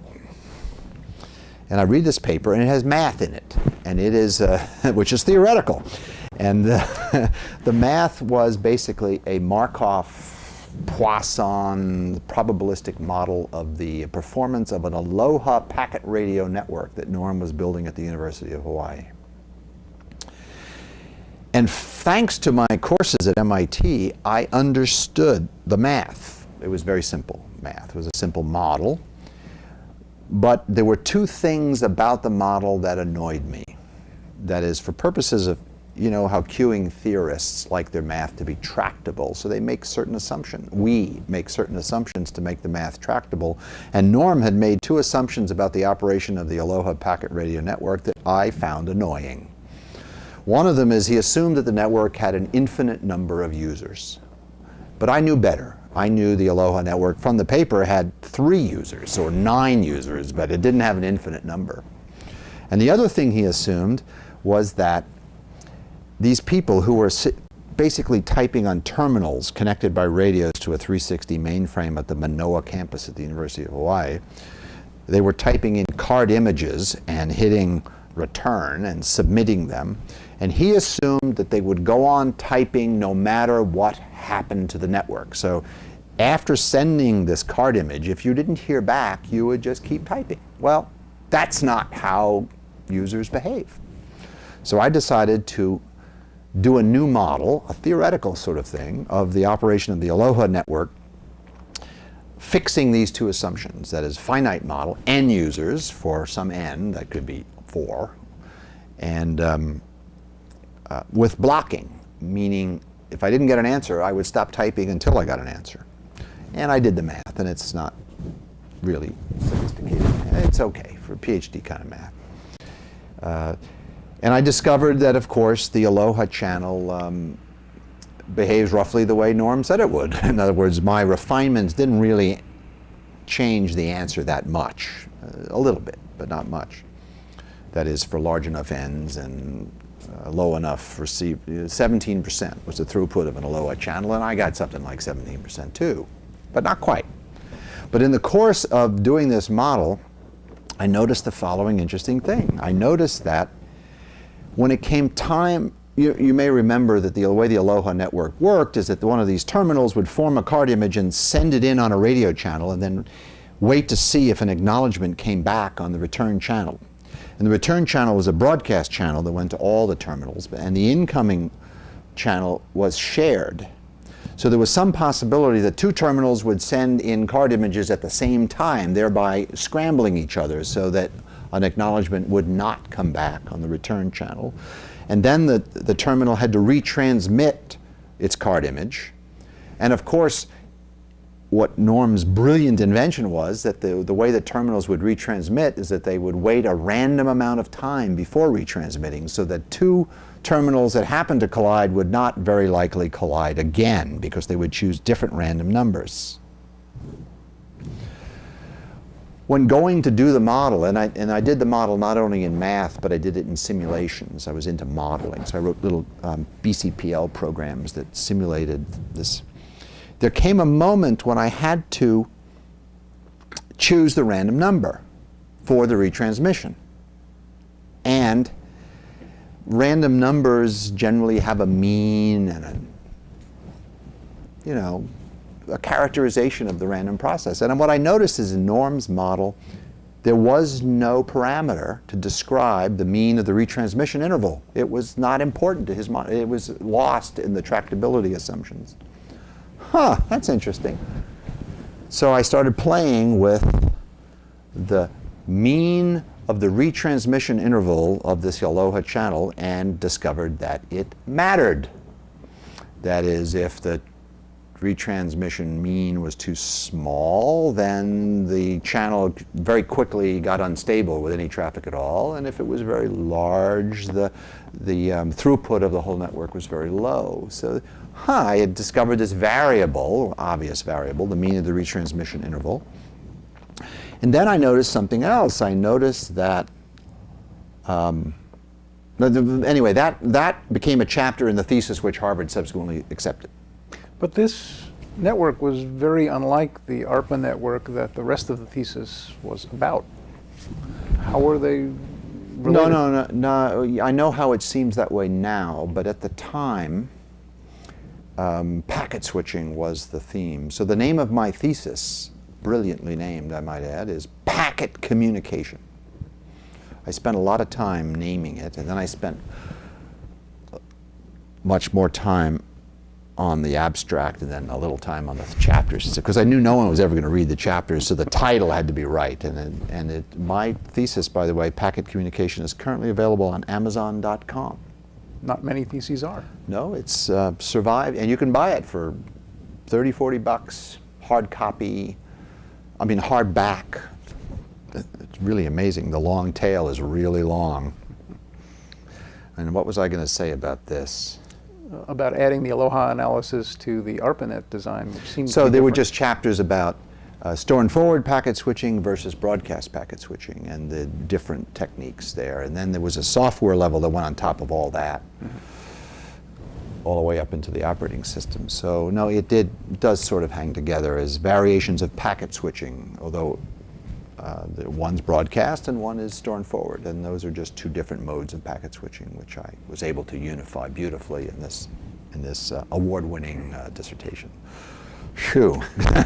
So Harvard accepted it, and my parents did get to come to Harvard Yard in June of '73 and watch their son, the first member of our family ever to attend college, in the end got his PhD from Harvard. And must have made them very proud. Making my parents proud is probably the fundamental motivation of everything I do, subconsciously at least. And I did it again recently, and I should get to that point a little later. So, where were we? So you had read Abramson's paper, and so I done the got analysis.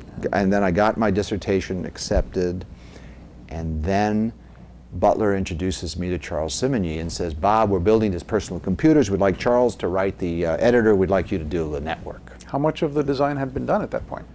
He had sketches and designs of how he would build these, Charles did, of how he would build these high-speed packet switches. And he gave them to me, and it wasn't a detailed design, but it was pretty far along. He'd been working on it for some months. And so then I looked at it, and I had just finished doing this Aloha thing, and I got a bee in my bonnet that there were just too many notes. That is, it was just too complicated. Yet it was a different version of something that already worked and that you had worked on, the ARPANET. Yes, but it was a lot of mechanism for within a building. And the 50 megabits per second was a bit of a stunt.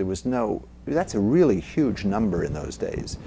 We were using terminals that ran at 300 bits per second. That was the Texas Instruments Silent 700 that we were all proud of. It's this big, had an acoustic modem that ran at 300 bits per second. So 50 megabits per second. I'm not saying 50 gigabits per second. I'm saying 50 megabits. That was kind of fast. It just looked like there was just too much mechanism there. And I had just finished doing this broadcast analysis and wrote a paper for the communications, some branch of the ACM, on this model I had for a broadcast channel with blocking, an infinite population model with blocking. Had you had any collaboration with Abramson in Hawaii? Yes. As soon as I read this paper, I convinced my management at Xerox that I should spend a month in Hawaii. So Xerox PARC sent me and my wife to Hawaii for a month. And I lived right on Kalakaua there in Waikiki, and every day drove over to the university and hung out with Norm and Frank Kuo and Charlie Bass and a bunch of other networking guys, and it was a great thing. Then I came back, and I'm a little vague about the timing there. But when it came time then to pick up the Signet project, I decided, and I'm surrounded by Chuck Thacker and Butler Lampson and Charles Simonyi and a bunch of other guys, so it's, I really don't want to get into a fight about this. I decided that we should build a bit serial bus. We would run, instead of home running every terminal to this room, and we had these in the building, and they were horrible rat's nests of cables, and I took photographs of them. I decided we would build a network that didn't have this centralized feature. This would be a completely distributed network, maximally distributed. That was the goal. Maximally.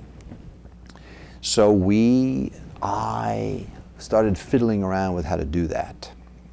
And I remember I ordered up some coaxial cable, 1,000 feet of it, a spool, took it down in the basement, hooked up a signal generator, started launching pulses down this cable, just like the pulses in the acoustic delay line memory of that computer we almost built at MIT. And lo and behold, out of the other end of this 1,000 foot of cable, the wiggles came out, and they were vaguely like not exactly, but they were vaguely like the, and a big event happened while I was down there that day. This was coax, and I needed to put connectors on the end to hook it up to the oscilloscope, because I wanted it to be a high quality connection so I could see all the capacitances and the inductances and all that stuff. I wanted to see what it really looked like. So I started putting connectors on the ends of this coax. And there was another guy, hippie type guy with actually he was wearing a Brooks Brother yellow button-down shirt, just like I used to wear. It was David Boggs. And he was bringing up Nova 800s as a technician. He was a grad student at Stanford. And he saw me trying to put the connectors on the cable. And he said, I know how to do that, let me do it. And it involves, you know, skinning it and clamping it and crimping it and soldering it and a bunch of things that he had done a lot of and I hadn't done much of. So and in that moment we became buds. So Boggs and I formed our partnership right there. So we started launching, and we could see that you could send digital bits down a cable, not a breakthrough discovery, but for us, we got very practical about it. So so on May 22nd, 1973, I wrote a memo in which Ethernet was named. It was formerly had been called, we had been, as a working name, calling it the Alto ALOHA network. And in that memo, I renamed it the Ethernet with a capital N and a space. Ether space net. Explain the derivation. Yeah. Well, this was the derivation. The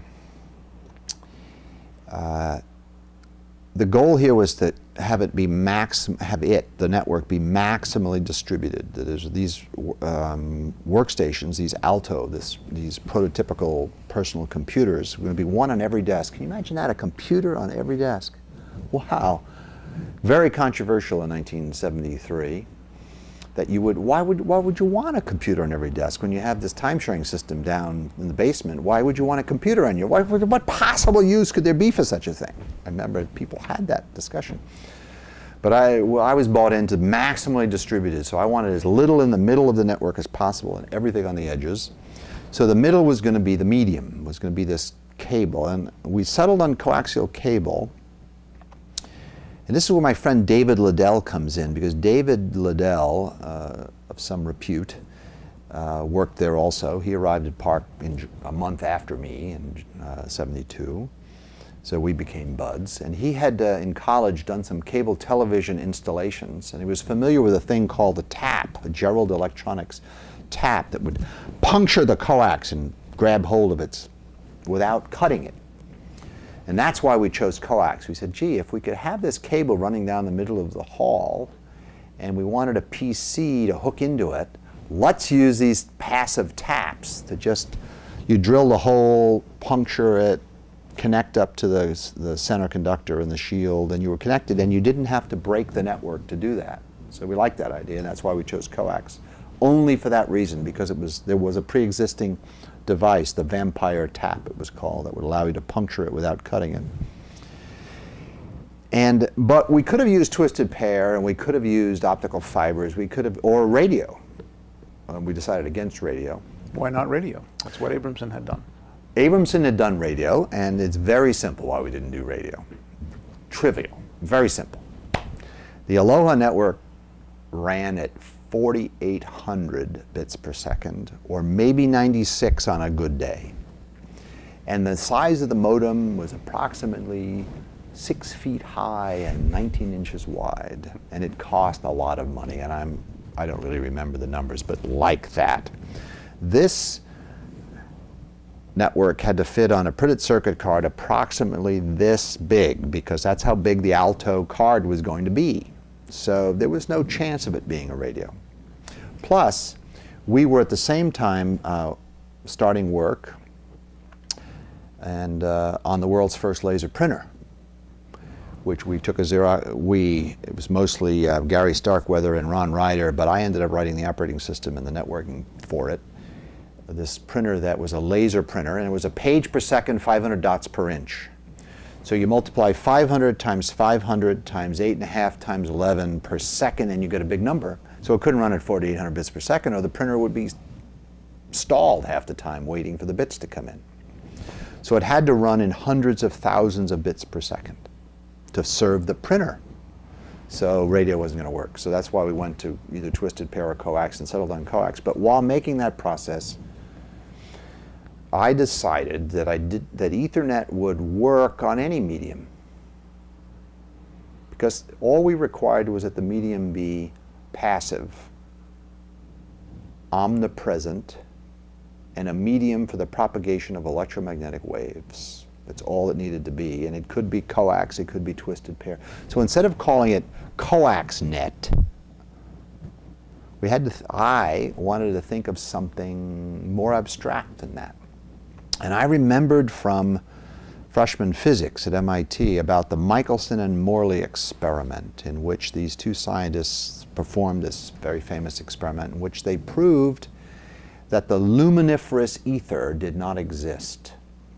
That is, until around 1900, it had been theorized that the way the light reached the Earth from the sun was that it was carried that 93 million miles through some medium yet to be detected.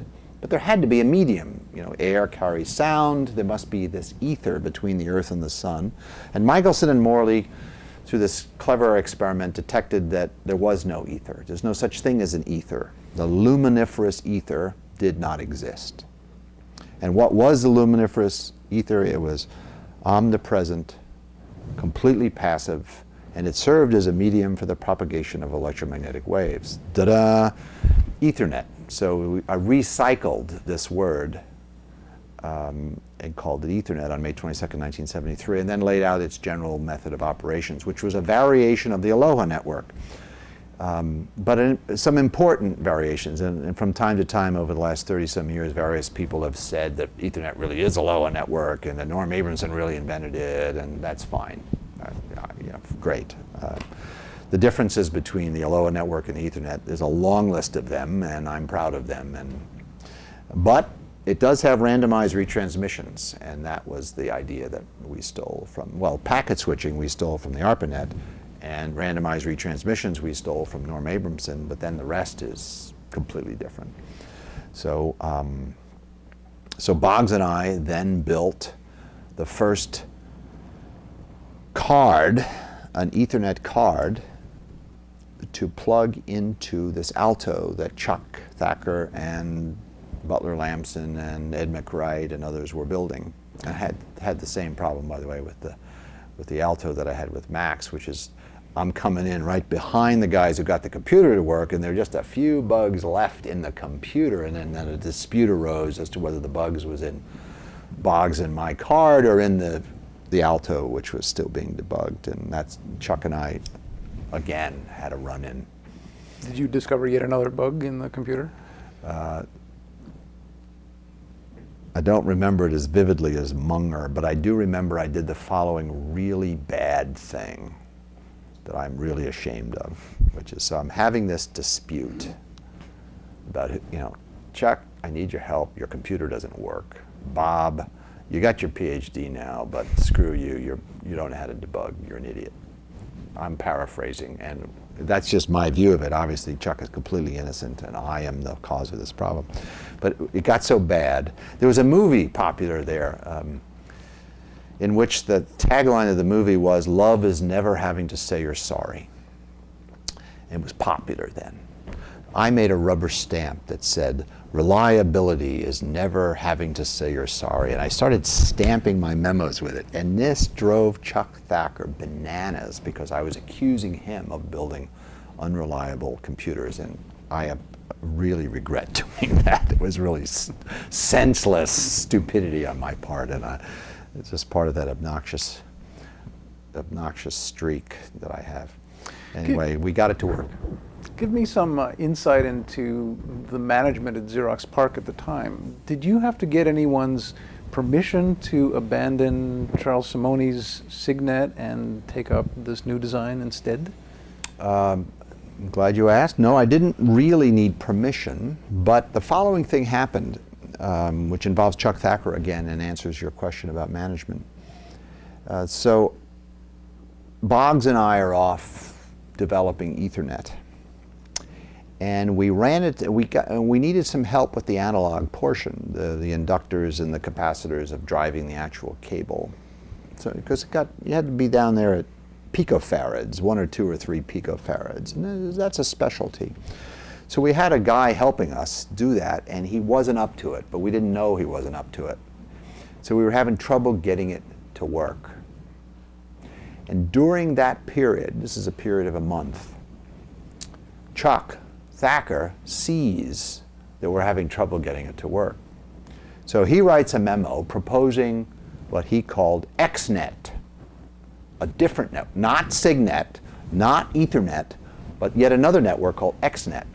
16-bit parallel network with a cable this thick that he felt was the correct solution to networking these Altos together. Home run wired again, like the original proposal. No, daisy chained. Daisy chain. Multiple conductors. Worst possible idea you could have. If you're going to fill a building with computers, you can't have cables like this running around. But Chuck saw his moment. That is, I was not succeeding, and he saw a chance to propose this other network, XNet. But Chuck Thacker is the senior guy on this project, and I'm the new guy who just barely got his PhD.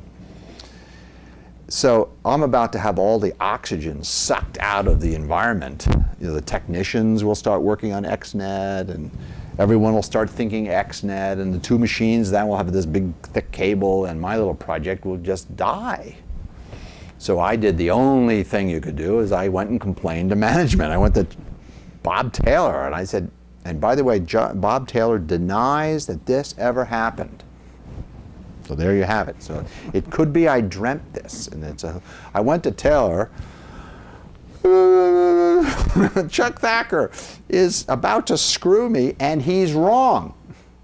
You cannot fill a building with cables like this. Trust me, 16-bit parallel is not the way to go. It has to be bit serial. Trust me, I'm a networking guy. And yes, I know we're having a little trouble getting our little wiggles to go fast enough through the cable, but we're going to solve it. And Bob Taylor, once again, denies this happened. He made XNet go away. He convinced Chuck, probably with Butler's help, that you really can't string 16-bit parallel cables all over a building. They're too expensive, they're too unreliable, they're too thick and awkward. This bit serial Ethernet thing's the way to go. Stop, Chuck. And Chuck stopped. And then we switched analog guys to a man named Tat Lam. And Tat Lam got it right and got the puffs where they needed to be, and the rest is history. And there were 250 million Ethernet ports shipped last year. Who else was involved? You and Boggs were the main drivers of this. Did Thacker have an involvement in the design? Yes, Did Lampson? Yes, Lampson and Thacker. So when the Ethernet patent got filed, the inventors were listed: Metcalfe, Boggs, Lampson, and Thacker. So, and I think that's completely correct. So we did file a patent on it, which is long since lapsed. And what were their contributions? Lampson and Thacker in particular. Every minute of every day. We were all working together on things. So we would discuss the packet formats and the voltage, the encode Manchester encoding. It was a collaborative effort. Okay. I remember when 3Com Corporation later went public, 1984, March 4th. We had to write who invented Ethernet.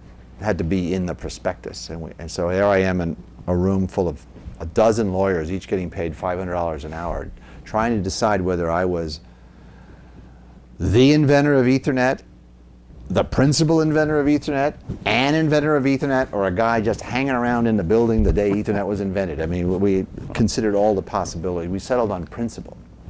And the evidence was that the patent was Metcalfe, Boggs, Lampson, and Thacker. It was not alphabetical. They had been et al', as they say. Really lame. But no, Chuck and Butler were extremely important in this whole process. I mean, they were the computer designers of the day. In large corporations, if you start a project like this, somebody writes specifications that say it has to go so fast and support so many nodes. Did you have any such specification for Ethernet? Yeah, we were not an engineering organization, so we didn't write, as I learned later, we didn't write a marketing requirements document, nor did we write an engineering design document or any of those important process pieces. But as I mentioned earlier, we did know it had to run hundreds of kilobits per second because the printer demanded that to be kept busy. So it couldn't be slow. But so here's how we settled on its, for example, the speed. So the round numbers were it was going to go a mile. This cable had to go a mile. It had to run at 2.94 megabits per second. And it had to have up to 256 nodes on it. So we had an 8-bit address, wire wrapped on the backplane of the Alto. That was the 256. We had a mile because that was a round number, and we could do that. That is, we had the spools, and we could we could send the signals, and they came out recoverable at the end of the mile, so that was good. The speed one is the really interesting one. How fast should this network go? It had to be hundreds of kilobits per second. So Boggs and I are designing this little card, and we start putting the registers on it, and the flip-flops, and the controls, and the card's filling up. Oh, we need a clock. We need to clock these packets onto the ether. How fast is the clock going to tick? But gosh, golly gee, we just finished putting the CRC chip on a board extension that Boggs cleverly came up with. A CRC chip, but kind of on the margin of the board where it wasn't supposed to be. Where were we going to put the crystal and the associated electronics for the clock? And we said, wait a minute, here's this pin coming off the backplane, and there's a clock for the computer, the system clock, which ticks every 170 nanoseconds, a little 25 nanosecond pulse every 170 nanoseconds. And we had decided to use Manchester encoding, which meant 2 ticks per bit. So that turns out to be 340 nanoseconds per bit, which turns out to be 2.94 megabits per second. And that was how we arrived at the speed, because we didn't have room for the clock, and we had to borrow the clock. So the way we decided that the Ethernet would run at 2.94 megabits per second is because we used the system clock of the Alto, because we didn't have room on the board for a separate clock on our board. And God knows what speed it would have been had we had room. So for years afterwards, whenever I was asked, how fast is your Ethernet thingy, I would say 2.94 megabits per second. And they would say 3 megabits per second. I would say, no, 2.94 megabits per second. That's Metcalfe being nerdy or something. I said, well, listen, how fast are those transcontinental trunks that make up the ARPA computer network, later the internet? How fast are they anyway? Well, they're 50 kilobits per second. I would like to point out that when you round from 2.94 to 3 megabits per second, the rounding is bigger than the speed of the ARPANET's trunk circuits. So I refuse to round. It's too big a number. 2.94 is the correct way to put that. So years later, when, let's see, that would be 76 when the first Ethernet paper got published. July of 76 in the Communications of the ACM. I ended up on a panel at a trade show where the other 2 panelists were not scientists, they were engineers from companies, and they were busily debating whether you needed 9.8 kilobits per second or whether 1200 bits per second was plenty. And I remember 1200 bits per second and these newfangled modems that ran at 9.8 kilobits per second. And the guy peddling the 1200 baud modems, baud was still used then, argued that at 1200 baud the characters went by on the screen so fast you could barely read them anyway. So the 9800 bits per second was overkill.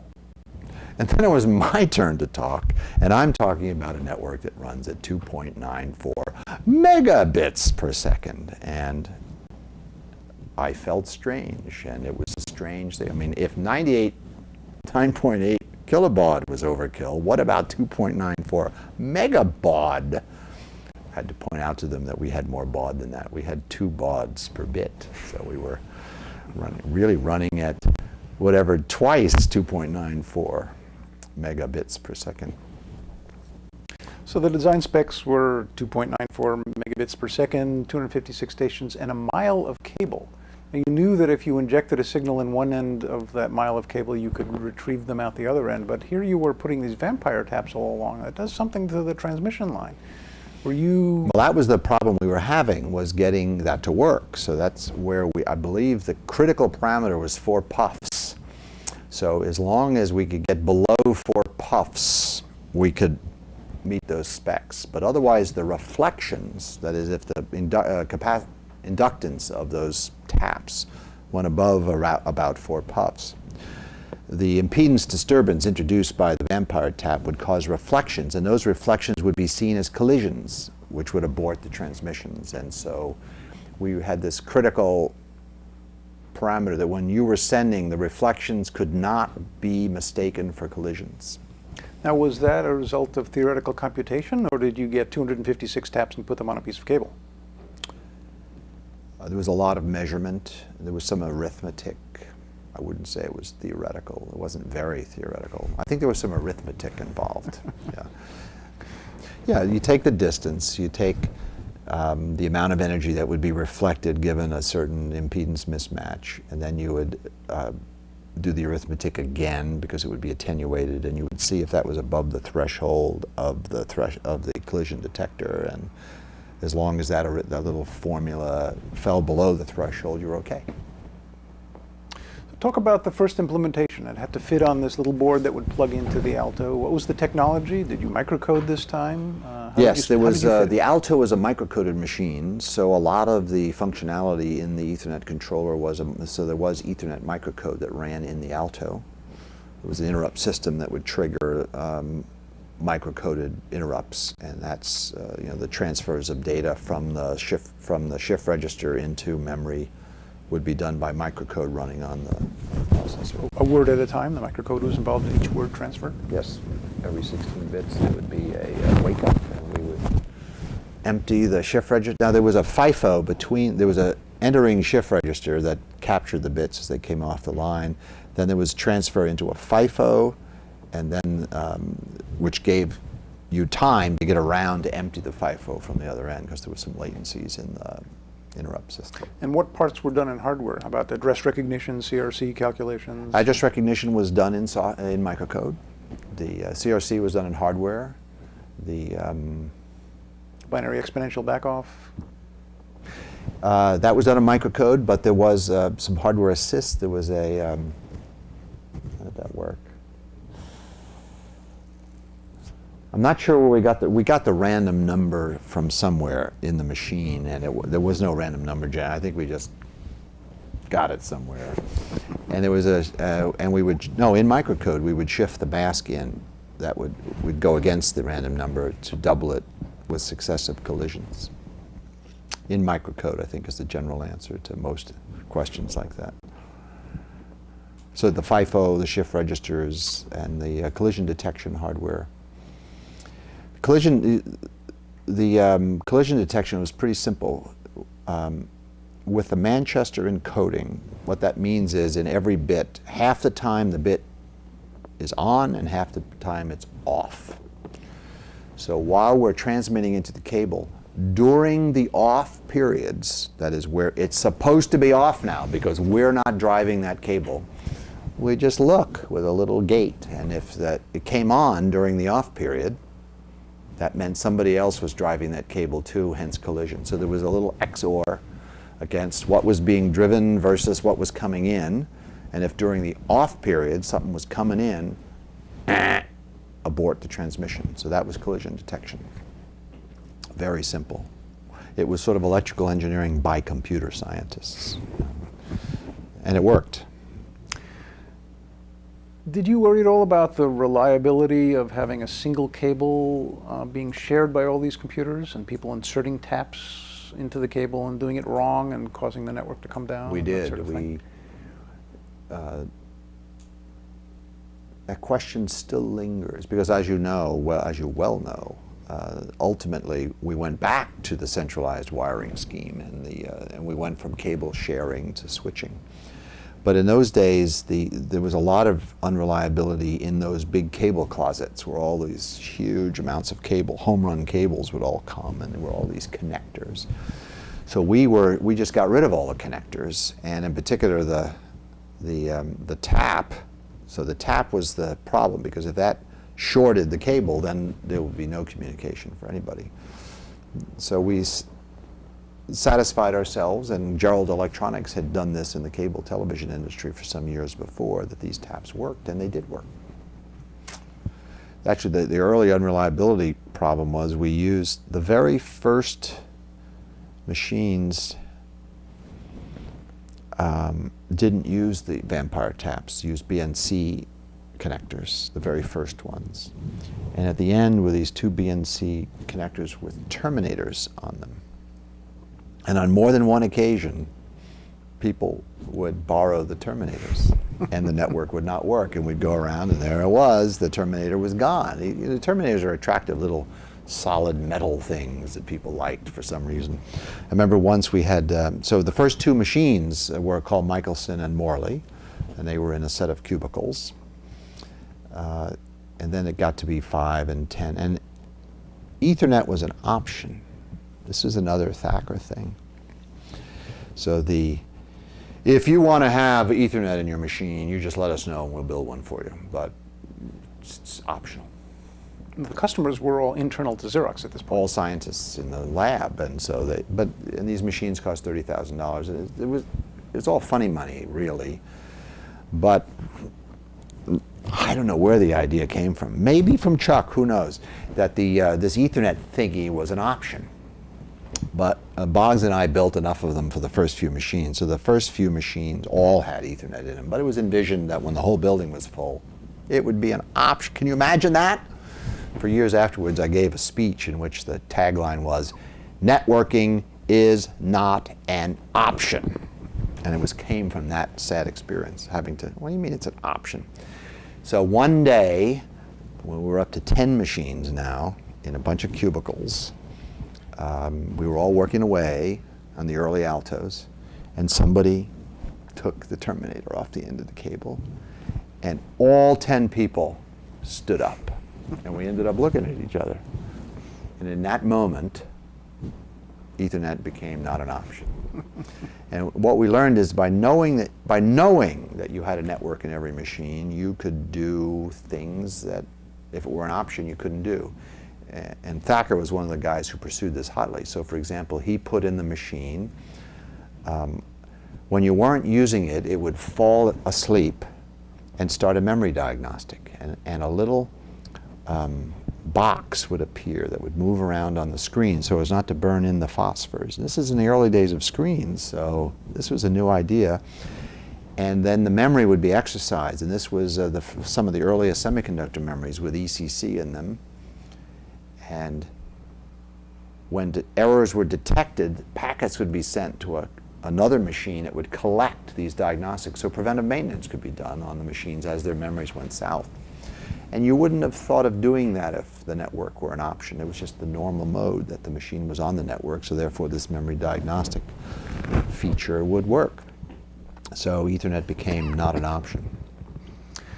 As people learned about Ethernet, not everyone was wildly enthusiastic. I found this quote from Bob Bacharach, who I think was a physicist at PARC, who said, technically or conceptually, there's nothing new in your proposal, and analysis would show that your system would be a failure. Why was he so critical? What were people's objections? My mom used to say, if you can't say something nice about someone, you should just hold your tongue. But Bacharach was a not nice person, or is, for that matter. He may still be around, for all I know.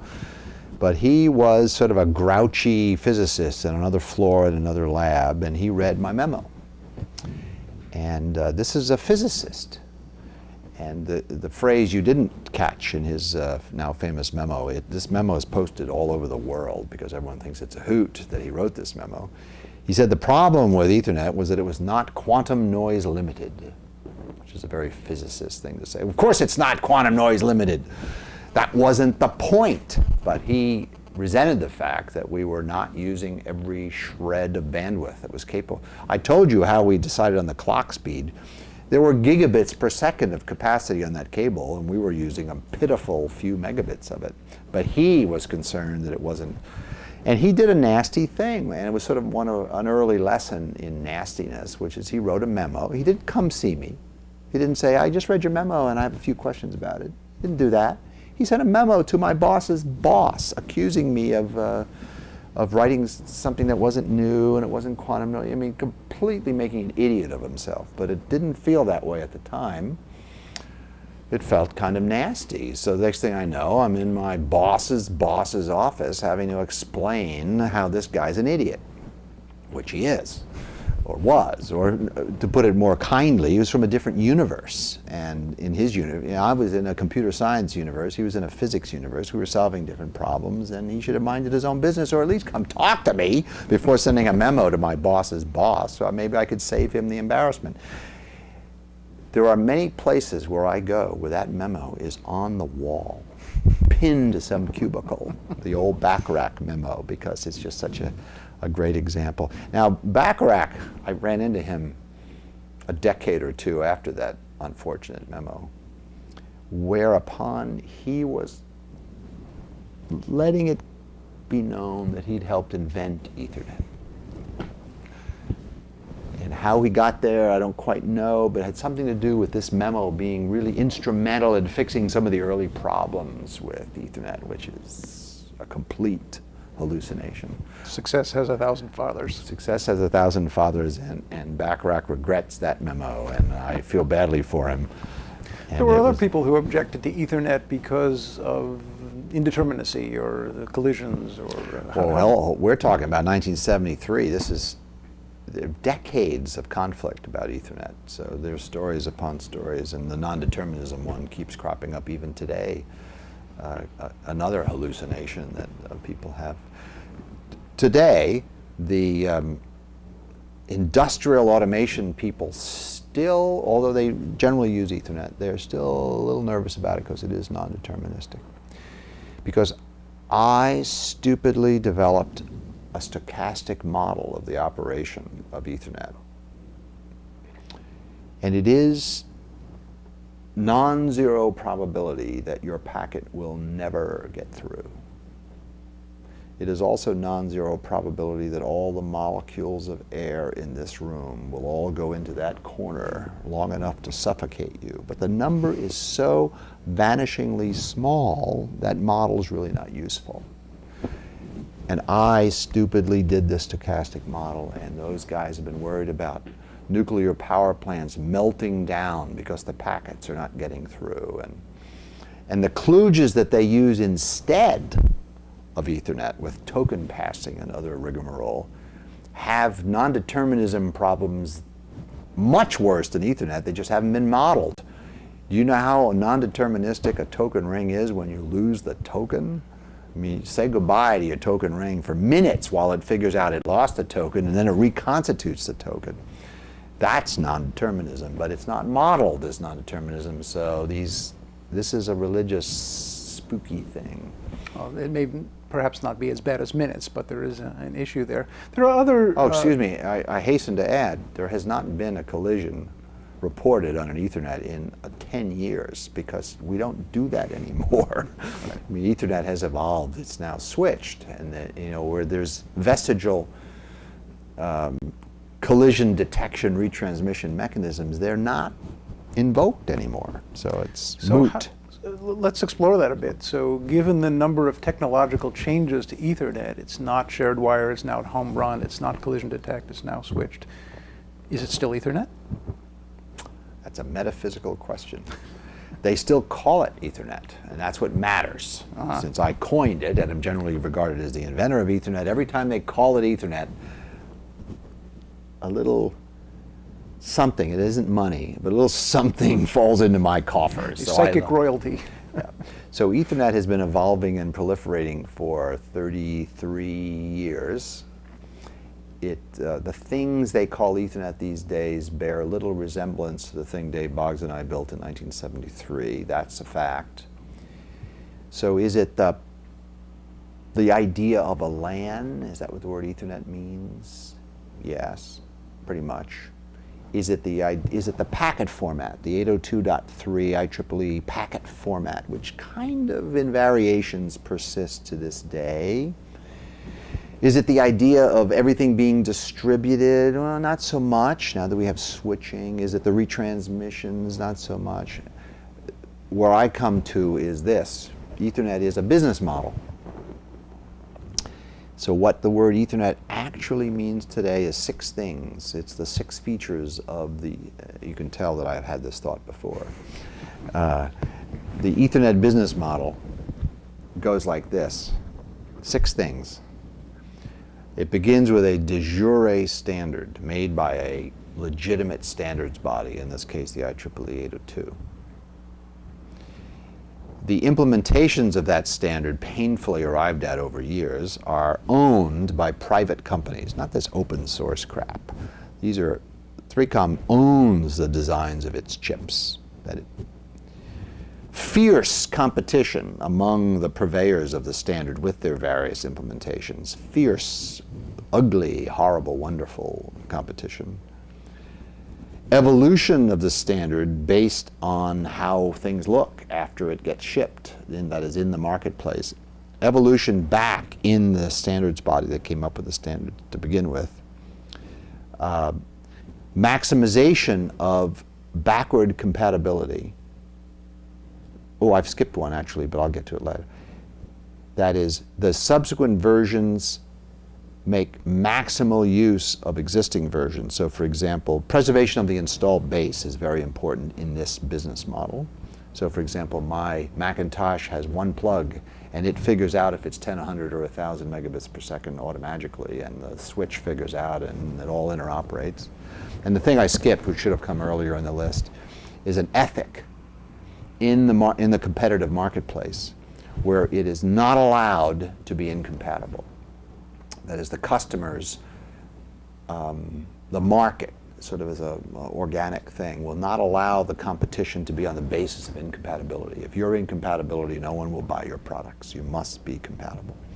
So those 6 things are what I call the Ethernet business model. I distinguish it from open source. I distinguish it from Cisco, Intel, Microsoft. I distinguish it from the IBM vertically integrated monopoly model. It's its own, and Ethernet is not the only instance of this model. There are many others, like TCP, for example. Presumably you can apply this to operating systems, programming languages, applications, almost any product. But it begins with a de jure standard, and those 6 things I just listed. But this model, though, doesn't have a name. It is the model that Ethernet used, but clearly anything that uses that model is not called Ethernet. Right, no, I admit. We'll get to the standards setting process in a while. No. Let me say. So when people say Ethernet, they're referring to this business model. And here's why Ethernet, the word Ethernet has persisted. Well, Wi-Fi used to be called wireless Ethernet, and then some marketing people changed its name. So that's a counterexample to the point I'm about to make. But the word Ethernet has persisted for 33 years, despite the fact that everything has changed. I believe it's because of this, going back to this business model. And I think the name will probably persist a little while longer, although it didn't in the case of Wi-Fi. Because what happens is when a new technology gets developed, they call it Ethernet. Because they are trying and succeeding and borrowing on the power of the installed base, and that includes the people and the processes and the documentation and the general vibes. So when HP tried to do some years ago, 10 years ago, they tried to improve the LAN, and they tried to call it fast Ethernet because they wanted it to borrow all that momentum from the preceding 20 years. I wouldn't let them. I was a I'm not in charge of this, but as a columnist at InfoWorld, I said, that's not Ethernet. You guys at HP are screwing up. Because there is a fast Ethernet. It's this thing over here, and that's called something else. So they called it 100 VG AnyLAN after a while, and it died. But the new technology called fast Ethernet succeeded.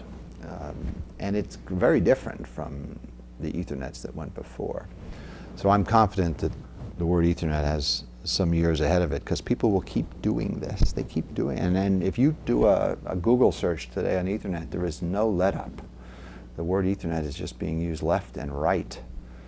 And therefore, everyone expects me to be an investor in their company, because they want the inventor of Ethernet to be an investor in their Ethernet company. And these are companies that do things I have never heard of. But if you look at the Ethernet model, you can apply that model to things that aren't computer communications. Sure. So maybe this business model ought to have a more generic name that people can perhaps associate with you, but apply to other domains like operating systems. So instead of calling it the Linux model, you call it the open source model. Instead of calling it the Ethernet model, you'd call it what? I don't know. I'll have to work on a name. But the meaning of the word Ethernet is congruent to this model. I didn't mean to suggest all instances of this model should be called Ethernet, but that's what they generally mean. So let's go back to Xerox. The Ethernet now works in its 2.94 megabit per second instantiation. What about the higher levels of software and protocols? What did they use, and how much were you involved in that? I was very involved in it. So we did the, way back at MIT in 1970 and many other universities, we did various protocols that were ad hoc. In our case, we called it the interim network control program. Then came the NCP, which got implemented across the whole ARPANET.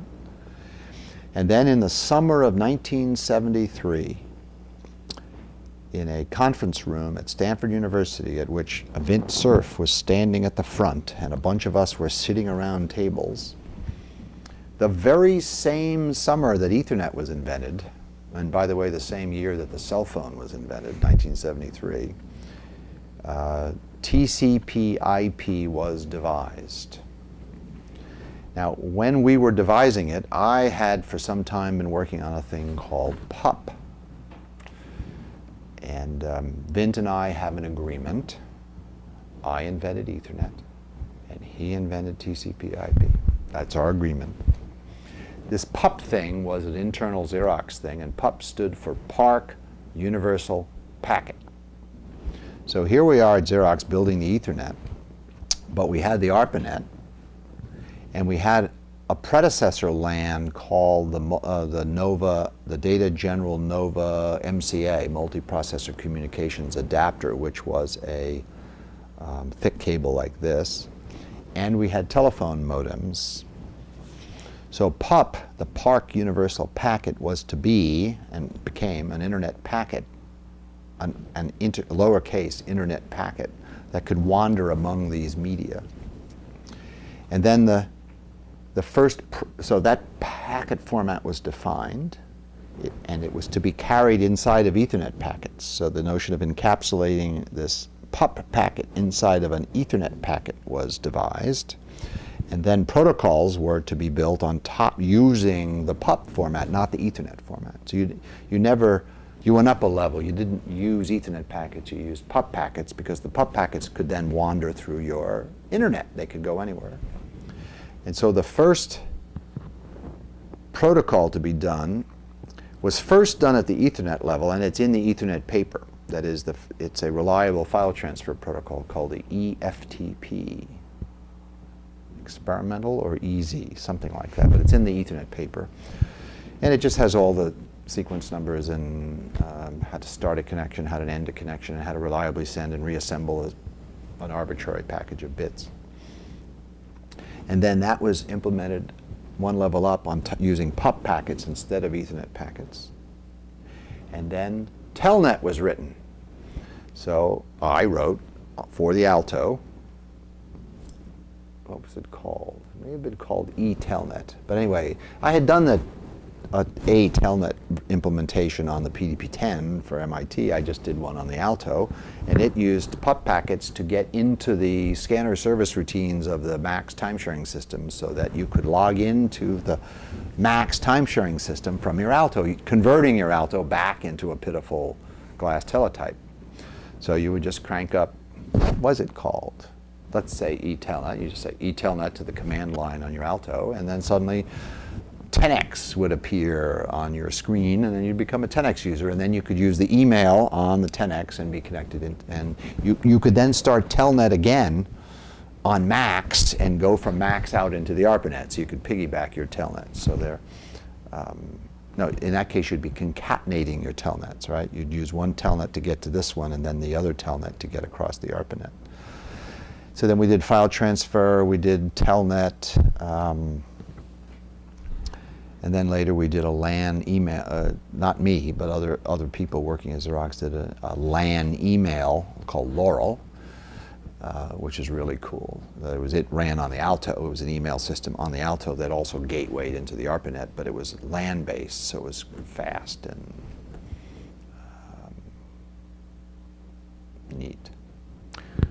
Were these protocols proprietary? Were they secret to Xerox? What was the attitude of corporate toward all of this invention? That's a very long story, but so there grew a protocol hierarchy. It didn't have a World Wide Web in it, but then again, neither did TCP/IP for a very long time. And it was called, it was PUP when it was at PARC, but then later at Xerox Systems Development, where I transferred after a while, it became the XNS system, the Xerox Network System, which was to be a product. And then it got released as product by Xerox, and then it started getting released as an open source protocol stack. Xerox started going up, and then they hit the printer format for the laser printers. I'm blanking on that name at the moment. But that's where Adobe came in. So Warnock, Geschke et al. Spun out to do Adobe, and PostScript got developed. But there was an internal Xerox prototype of PostScript, and I think Xerox balked at the publication of that protocol. Something went wrong in there, and it's a very long story. But XNS got picked up and soon dominated the world in networking. It became because Novell adopted XNS. So suddenly XNS, not by thanks to Xerox or 3Com or anybody else, but thanks to Novell of all people, they took XNS and made it into NetWare, which then filled the world with XNS. So where was this in development at the time that summer colloquium happened at Stanford, where TCP was being developed? And what was the relationship? I don't know that off the top of my head. It was a close thing, and there was a little bit of awkwardness because the PUP paper hadn't been published, and I was not allowed to discuss. So the way that sort of went is, without referring to PUP, I participated in this design and got acknowledged in the original TCP/IP paper. It's a bit of a sore point that I was not listed as a co-author, but I was acknowledged as a contributor. But Bit and I have an agreement. So in those meetings, I was kind of sharing my experience. We were building internets, and the NCP people were thinking about building internets. So we had some experience, Boggs and I and others, John Schock. So we were sharing that experience sort of in a vague way without giving specs for what PUP looked like. And all of you were at this Stanford meeting? I was there. I don't remember if Boggs made it or not. Boggs was a grad student at Stanford, as was Dalal, Yogan Dalal, who you may have heard of also. Sure. Was around then. So I recruited Yogan out of, when he finished at Stanford, I recruited Crane out of Vince group at Stanford to be the networking group at Xerox after PARC, when we were in the systems development division. I'm trying to understand your motivation, because you have the XNS protocols for interneting, and now these people are developing a similar but different and presumably incompatible set of protocols for internetworking. Why is it in your best interest to help them get it right? Force of habit. I mean, I've been attending those seminars all through graduate school, and so it was just routine that it was called, I could be, Vin will correct me on this, but I think it was called INWIG, the International Network Working Group. This was either INWIG or a prototype of INWIG or a branch of INWIG that Vint and Khan and I, so it was, we were working on the advancement of the ARPANET. And the notion, once again, you should interview, have you done Vint Cerf yet? You should interview him about this because he has a much more detailed version. But at one point there wasn't a TCP and an IP, there was just a TCP. And then at some point the IP got broken out. And there were arguments about the effect that POP had on that intellectual evolution and how instrumental it was. And I'm not going there because Vint and I have an agreement. I invented Ethernet, he invented TCP. Did POP have the notion of a separate IP layer and reliable transfer layer above Sure. that? Yeah, we had a reliable packet. Well, I mentioned the the EFTP. Right. Yeah, there were virtual circuits, and no, the whole, it's very similar. Neither one of us had the World Wide Web, which I think is really cool. So talk more about the corporate Xerox's reaction and ability to let you publish and make this stuff available to the world. Did they wait for patents to be filed? Did you feel constrained by Xerox Corporate? Nope, not at all. Xerox PARC was run as a university department. And we were a little bit careful with patents. There were patent lawyers around, and there was a little care taken as to the proper order of disclosure. But so, for example, the Ethernet paper was reviewed, and the patents were filed before that was allowed to be published. But there was no. It was going through CACM, Communications of the ACM review and Gordon Bell was the reviewer. Dan Swarak and Gordon Bell were the guys reviewing my paper. It turns out. And that was important later, I might add, in the history of Ethernet, jumping ahead to 1979. But no, so Xerox was heaven on earth. It was a great experience for me, and there are a lot of lessons in that. Many books have been written about these lessons. So the paper was published in CACM in July of '76, and I think at NCC in June of '76, there was a big exposure of Ethernet to the world. I'm sure I gave a talk there. Right. Yeah. Do you remember what the reaction was of people to it? Oh, well, I mentioned earlier this panel session where there was a lot of, what do you need this for? And a personal computer on every desk, what's that about? Because remember, there was no Apple computer, there was no CPM machines, there was no Chromemco, there was no, that was all way later. So mostly it was oohing and eyeing and wondering, this is interesting, you know, toys in a research lab, but, you know, in the real world, why would you ever want to do that? And, you know, we had fonts by then, and we were starting to print on our laser printer, and it was hilarious when we developed the capability to have fonts. You get to choose your fonts in your memos and print them out on this laser printer. You know, that's taken for granted now. You know, you have a gazillion, well, that was new. And it was funny the first few years because with this newfound freedom, of course, every memo had 14 different fonts in it. They looked like carnivals, you know, with all weird fonts, and then people finally calmed down and, you know, generally don't use more than 7 or 8 fonts per document now. But prior to that, it was all courier ball. Well, I used the Ethernet memo written on May 22nd, 1973 was written on a correcting selectric typewriter with an orator ball. No, it wasn't even correcting. Excuse me, I was using, what's that, Snowpake, using an orator ball.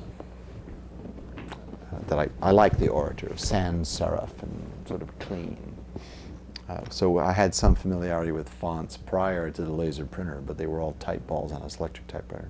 So here we are in the, 3Com has been founded in '79 and there are no personal computers, but eventually IBM gets around to announcing the IBM PC in August of 1981 and we develop a card and we start plugging it into these things. But we have this established company way ahead of us. They have servers, they have software, they've got cards, they've got experienced senior managers, they've got offices in downtown Palo Alto, they've got Carroll, they've got, everything. And we're just this dirtball operation, but we did two things that beat them. This is my model of it. One is, we did not support the Apple II. And we told our salespeople, if you find somebody who's got Apple IIs, turn around and leave, because they're going to want us to support the Apple II, and frankly, the Ethernet is overkill for Apple IIs, and we're not going to do it ever. So you're just barking up the wrong tree. Stay away from Apple IIs. And Nestar supported Apple IIs. So that sent you guys down this rat hole, the Apple II rat hole. And then the other decision we made, and I remember arguing with Harry about this on the bus a million times, we went into those computer stores and distribution, and Harry would always say, well, this networking stuff's much too complicated, and this has to be sold direct, and we need to be there and help the customer install it. And we said, geez, there's a lot of computer stores out there. And so we went into distribution, and bam, Business LAN just took us like a rocket into the big time, Business LAN and Computer LAN and Xerox LAN and IBM LAN. So that's my theory of how we outmaneuvered you guys. As one of the co-founders of Nestar, I can say there's a lot of truth to what you say. We also made some bad bets, like on Token Ring. I don't even remember that part. that came later. All right. So let's go back to 76 time frame, the public exposure of Ethernet, and we're going to take a diversion. What's happening in the rest of your life? You'd mentioned that you had gone to Hawaii with your wife, so you were married, you had a family. How did you have time to do all of that while you were... I had a wife, I didn't have a family, and I didn't have the same wife that I have today. I've been married to Robin for 20-some years, but I had a different wife then who has since passed away, Amy Blue, and she was part of the reason I went to Harvard, because she was a big shot at MIT. She was MIT's draft counselor. So we couldn't leave Boston, so I went to Harvard just for a change of scenery. I might have gone, actually, I received a letter, this is funny, I received a letter inviting me to apply to a university for grad school to a university on the West Coast. So, hi Bob, we've heard you should come here. You should consider coming here, and we certainly invite your application.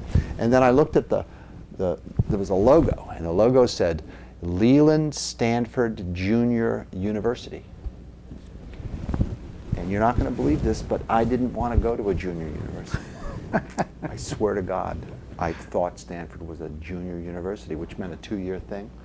And I really didn't consider it very seriously, and went to Harvard instead. What a stupid thing. I don't think I'm the only one who has lapses like that, but it's really weird. I didn't realize that the junior modified the Leland Stanford.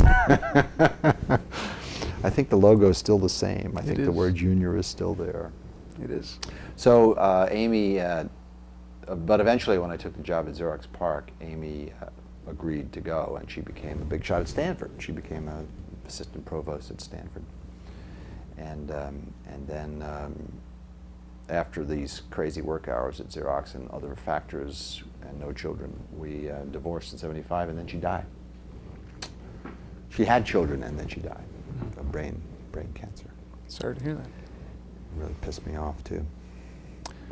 So what happens next? 76, 77, Ethernet begins to be developed and used inside of Xerox. Other networks begin to appear on the scene. Well, not really, but vaguely. But in '79, I have to work in the Xerox Star for some years with little or no success, as we hadn't launched the product. I decided to pursue my entrepreneurial ambitions, and I left. Well, before that, didn't you leave Xerox to go to Citibank? I left Xerox twice. The first time was in '75, '76, around the time of my divorce from Amy. So I changed marital situations, cities, and jobs all at the same time. One of those sort of a midlife crisis early. And I went down to work for Citibank in Los Angeles at transaction technology and electronic funds transfer, and that lasted about 7 months. And then David Liddell, my good buddy, had since he had moved from CSL, a computer science lab at PARC, across the street to the systems development lab, and then he could tell I wasn't happy at Citibank, and so he got me to go back to Xerox. And then in '79, after 4 more years, I got itchy again and gave Xerox 7 months notice and said I wanted to go out and pursue my entrepreneurial ambitions. So before that, when you went across the street to SDD, did the character of what you were working on change? Yes, I became an engineering manager, and our job was to productize all the technologies that we had been playing with at Xerox PARC. So I became the manager of system architecture, and by the way, Chuck Thacker again entered my life because he was my client. I was in charge, in an organizational sense, of managing his microprocessor development effort for the productized version of the product. Even though he was still at CSL. He was still at CSL. It was a complicated thing, and so Chuck and I were at each other's throats for the 3rd or 4th time there. But eventually, the Xerox Star got shipped. It was just after I had left, and that's where I recruited Dalal and Crane, just to name 2. But not Boggs. Boggs stayed over in CSL, or SSL, one of those L's over there. Yeah, Boggs was not in the computer science laboratory. He was in another lab called the system science laboratory, which is what the difference is, I couldn't tell. Now you have moved to from a research lab to a division of a corporation that's building products. Yes. Did corporate get more involved? Were there now marketing requirements documents? Absolutely. We got serious about product development with marketing requirements documents and engineering design reviews and all that process stuff, but in a Xerox kind of way, and not very effective. Xerox, my analysis is Xerox was a monopoly, and it had never really had to compete, and it didn't know how to compete. We didn't know how to develop competitive products, and we just developed cool products, but they weren't in any sense, they were beyond adequate and not very competitive. And was the Star a cool product? Very cool. You're using it today. It's just shipped by Dell with Microsoft software on it, but yeah, it was very cool. And I'm proud to have worked on it, but whenever you talk to a Xeroid, he'll tell you how they screwed up, but we were there screwing up. And I was screwing up in my particular role as manager of architecture. And part of my job was to productize Ethernet. So Ron Crane and I and others started working on a 20 megabit version of Ethernet. And Ron Crane can tell you all about how we did that. And then we started productizing PUP as XNS, and Yogan Dalal can tell you all about that. And but we didn't get far. We didn't go very fast, very far. So by 1979, we were still pretty far from having products. A year or 2 after all that effort, it was taking a really long time, and I just got itchy to be an entrepreneur, and so I worked my way out and wandered off and became a consultant, and then 5 months later founded 3Com. Did you know when you left that you wanted to do a startup in the networking area, or did you have any strong vision of what you wanted to do? No, I just had heard of Steve Jobs, and I'd heard of Bill and Dave, and I'd heard of Bob Noyce, and it was automatic that in Silicon Valley, what you were was an entrepreneur. So I left to pursue entrepreneurial ambitions. Moved to Boston. Well, I kept my apartment in Palo Alto, got another apartment here in Boston, became a consultant at MIT for Mike Detouzos in the what was then called the Laboratory for Computer Science, but had previously been called Project Mac. It's where I'd worked before. Right. And it was shortly after I arrived, in February of '79, I was consulting for the Digital Equipment Corporation for a man named Gordon Bell, perhaps well known to you. And in a meeting, and Gordon and I have an agreement about this meeting, because we don't exactly remember, but in this meeting in February '79, out of that meeting came the following idea. Gordon, who had been the referee on my CACM paper in '76, and this is February '79, says, we at DEC would like you to design a local area network for us that doesn't run afoul of Xerox's patents. And I said, I really wouldn't feel comfortable doing that. Even though you were no longer a Xerox employee. Right, just not my thing. But, and then this is the agreement we have. We don't know who said the next sentence, but the next sentence was, hey, why don't we just call Xerox and cooperate with them? And it was observed that DEC was using Xerox marking engines to make printers, and Xerox was using DEC mini computers to make their big copiers. Why don't we just call? So I drafted a letter to David Liddell's boss, who had been my boss's boss, and David, saying, gosh golly gee, why don't we work together on a local area network so we can connect your workstations to our mini computers to your printers and make a network out of it, this Ethernet thing. And then Gordon signed it, and he sent it off, and back came a letter from, I forget his name, but Liddell and his boss, saying, sure, let's have a meeting. And then in a chance meeting at the US National Bureau of Standards I was also consulting for, I met a guy from Intel who was wandering around NBS looking for applications for a new PMOS process that Intel had. And I followed up with him in Santa Clara and met Andy Grove. And a guy who has since, Phil Kaufman, who has since died, who is Andy's assistant, and said, gee, why don't you take your new PMOS chip and make an Ethernet chip with it? And here I've got DEC and Xerox talking, why don't you join us and we will make this Ethernet standard? And they said yes.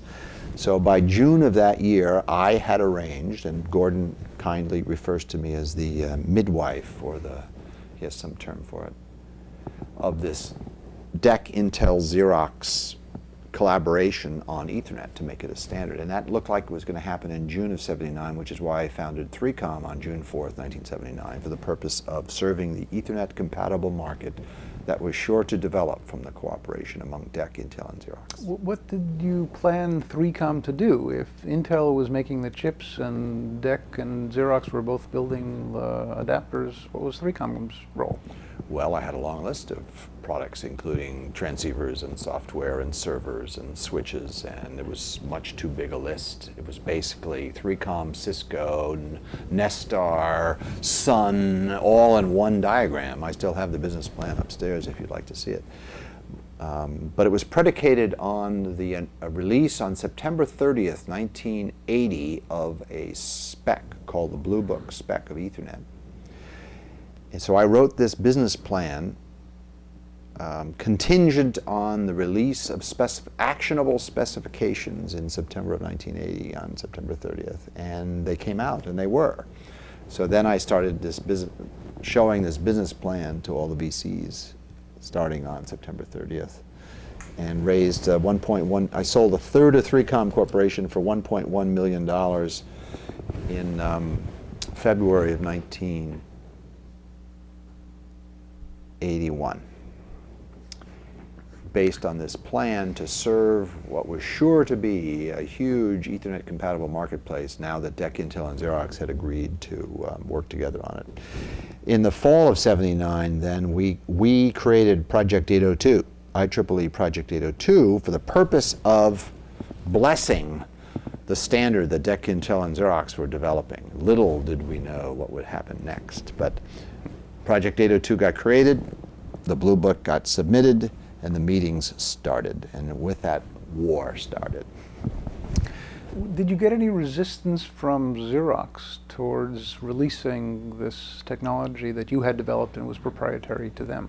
Not really. I'm sure there were moments where there was some discussion, but the calculation was that we needed chips, and DEC was the world's second largest computer company at the time, I guess, or getting there, and we were going to connect our workstations and their minis and our printers, and there was a pivotal decision there. I had recruited Howard Charney to join 3Com, and Howard had been a lawyer. He was in fact a patent lawyer. He in fact incorporated 3Com during this time, and Howard had famously been part of a lawsuit where he helped Memorex, as a lawyer, sue IBM for antitrust violations, a very famous lawsuit of the day. So he was very expert in antitrust matters. And I was getting some resistance from Xerox, which you may recall was a monopoly at the time, about getting together with DEC and having a meeting about this, and Intel too. There was nervousness, and the IBM lawsuit was famous. So I called up Howard. I said, Howard, I got to have this meeting. How can I have this meeting legally? He said, there's only 5 things you can't do. You know, you can't set prices, you can't do. So the basic recommendation was, convene this meeting with the understanding that the specs will be submitted to a public standards body. Do not have any marketing people in the room because they will conspire on territories and prices, which is a violation of Sherman and Clayton, et cetera. And there were, have government observers present, and that's where the National Bureau of Standards, now called NIST, came in. So he gave me this list, and I then turned around and gave the same list to the people at Xerox, the people at DEC, and the people at Intel, and they gave them to their lawyers, and the meetings occurred, thanks to Howard, and this very straightforward advice. So was that the primary motivation for going to the IEEE and wanting to make it a standard? Yes. The goal had to be a public standard. We couldn't use it in restraint of trade. So therefore we, and it's a little murky about how this occurred, and there's a lot of disagreement about it, but I'm telling you, we created Project 802 in order to bless this standard we were working on. But then, of course, the IEEE is a very careful purveyor of standards making, and so the IEEE processes then took over this thing. And that's where all the disagreements and animosities started over all this, because there were some people who arrived there that weren't so enthusiastic about just blessing standards work that had already been done by somebody else. They wanted to start over. And then in addition to that, 2 other major companies decided that they weren't going to let this happen. One of them being the International Business Machines Corporation, headquartered in Armonk, New York, which is not far from Stamford, Connecticut, which is where Xerox headquarters were, and both of them were office systems companies and hated each other. And IBM was be damned if they were going to let DEC, the #2 computer company, and Xerox, the other office systems company, come up with a standard without their. So they walked into Project 802 and said, hey, wait a minute, we are the experts in computers, and we have a network that's much better than this fly-by-night thing called the Ethernet. Of course, they didn't have a network. They just needed to have a network, so they lied. It's later called the IBM token ring, and it always lagged Ethernet by 5 years and eventually died, thank goodness. But it didn't die for a very long time, like 15 years. So they marched in, and the other big company that marched in was General Motors, and they had a slightly different angle. You technologists are designing technology for its own sake. We are a customer, and we are a user, and we have actual applications, and the network you're proposing is not at all what we want. It's, for example, non-deterministic. So we're going to design our own network, which became known as the token bus. And then there was a big, ugly, undue process of law type fight in committees, during which various hilarious things happened, like, for example, clearly the preeminent expert in local area networking in the world, because no one else was doing it. I was the only person doing it. They arranged it so that I was not qualified to vote, because I obviously didn't know anything. So that, they used IEEE technicalities to disqualify me as a voter. Was it because you weren't part of an established company? No, it was even simpler than that. So we're a tiny little company, and Ron Crane and I are in the company. And these meetings are boondoggles, and they're in London, and they're in Arizona, and they're in Tokyo. So we couldn't afford to send 10 people to all these meetings. So Ron Crane and I took turns going to the meetings. And then they made a rule you couldn't vote unless you had attended the previous meeting. So I was disqualified. So I just stormed out in a huff, and Ron Crane then continued attending the meetings in our place. I always thought it was a little strange that the world expert in local, because I had been working on it for 6 years by then, and no one else had been working on local area networking for 6 years. So, and I got disqualified. I thought that was great. Anyway, there's a million examples of just nastiness in the IEEE. But eventually, the IEEE did the courageous thing, and instead of choosing Ethernet, token bus, or token ring, the IEEE said, we're going to do all 3. So instead of Project 802, and this is where the dots got invented for 802, there became 802.3, Ethernet, 802.4, token bus, 802.5, token ring. You guys go make separate standards, so we're going to have 3 LAN standards, which we got, 3 of them. 3, 4, and 5, and then it took decades to kill the other 2.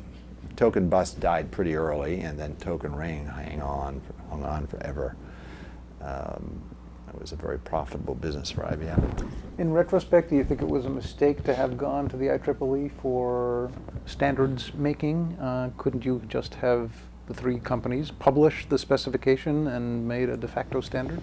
No, I think the effort was worth it. This is part of the Ethernet model, which is to get a de jure, ironclad, legitimate de jure standard at the core of it, and we ended up with that. You know, adopted by IEEE, adopted by ISO, went right through right down Main Street into standards land, and that's a huge asset. But it was a mess. So it took 2 years. So by December 1982, Project 802.3 had been created, and then 19 companies without IBM and General Motors hanging around making trouble. Led by HP, who emerged as sort of the honest broker leader of this effort. 19 companies, Xerox, DEC, Intel, but HP predominantly. Don Lockery was the famous guy from HP in standards making. And so in December, the 19 companies issued a press release saying that they were now all agreed on Ethernet. Of course, they weren't all agreed on Ethernet, but this was the end of 81. It was December of 82. That's right, December of 82. I think, as I remember. By the way, by then, 3Com was shipping Ethernet cards for IBM PCs already in September of 82. So even though the standard had not yet been finished. No, and not only that, our cards did not conform to that standard because we had to go to thin coax with onboard transceivers, which was not part of the standard. So it's a little flakiness there.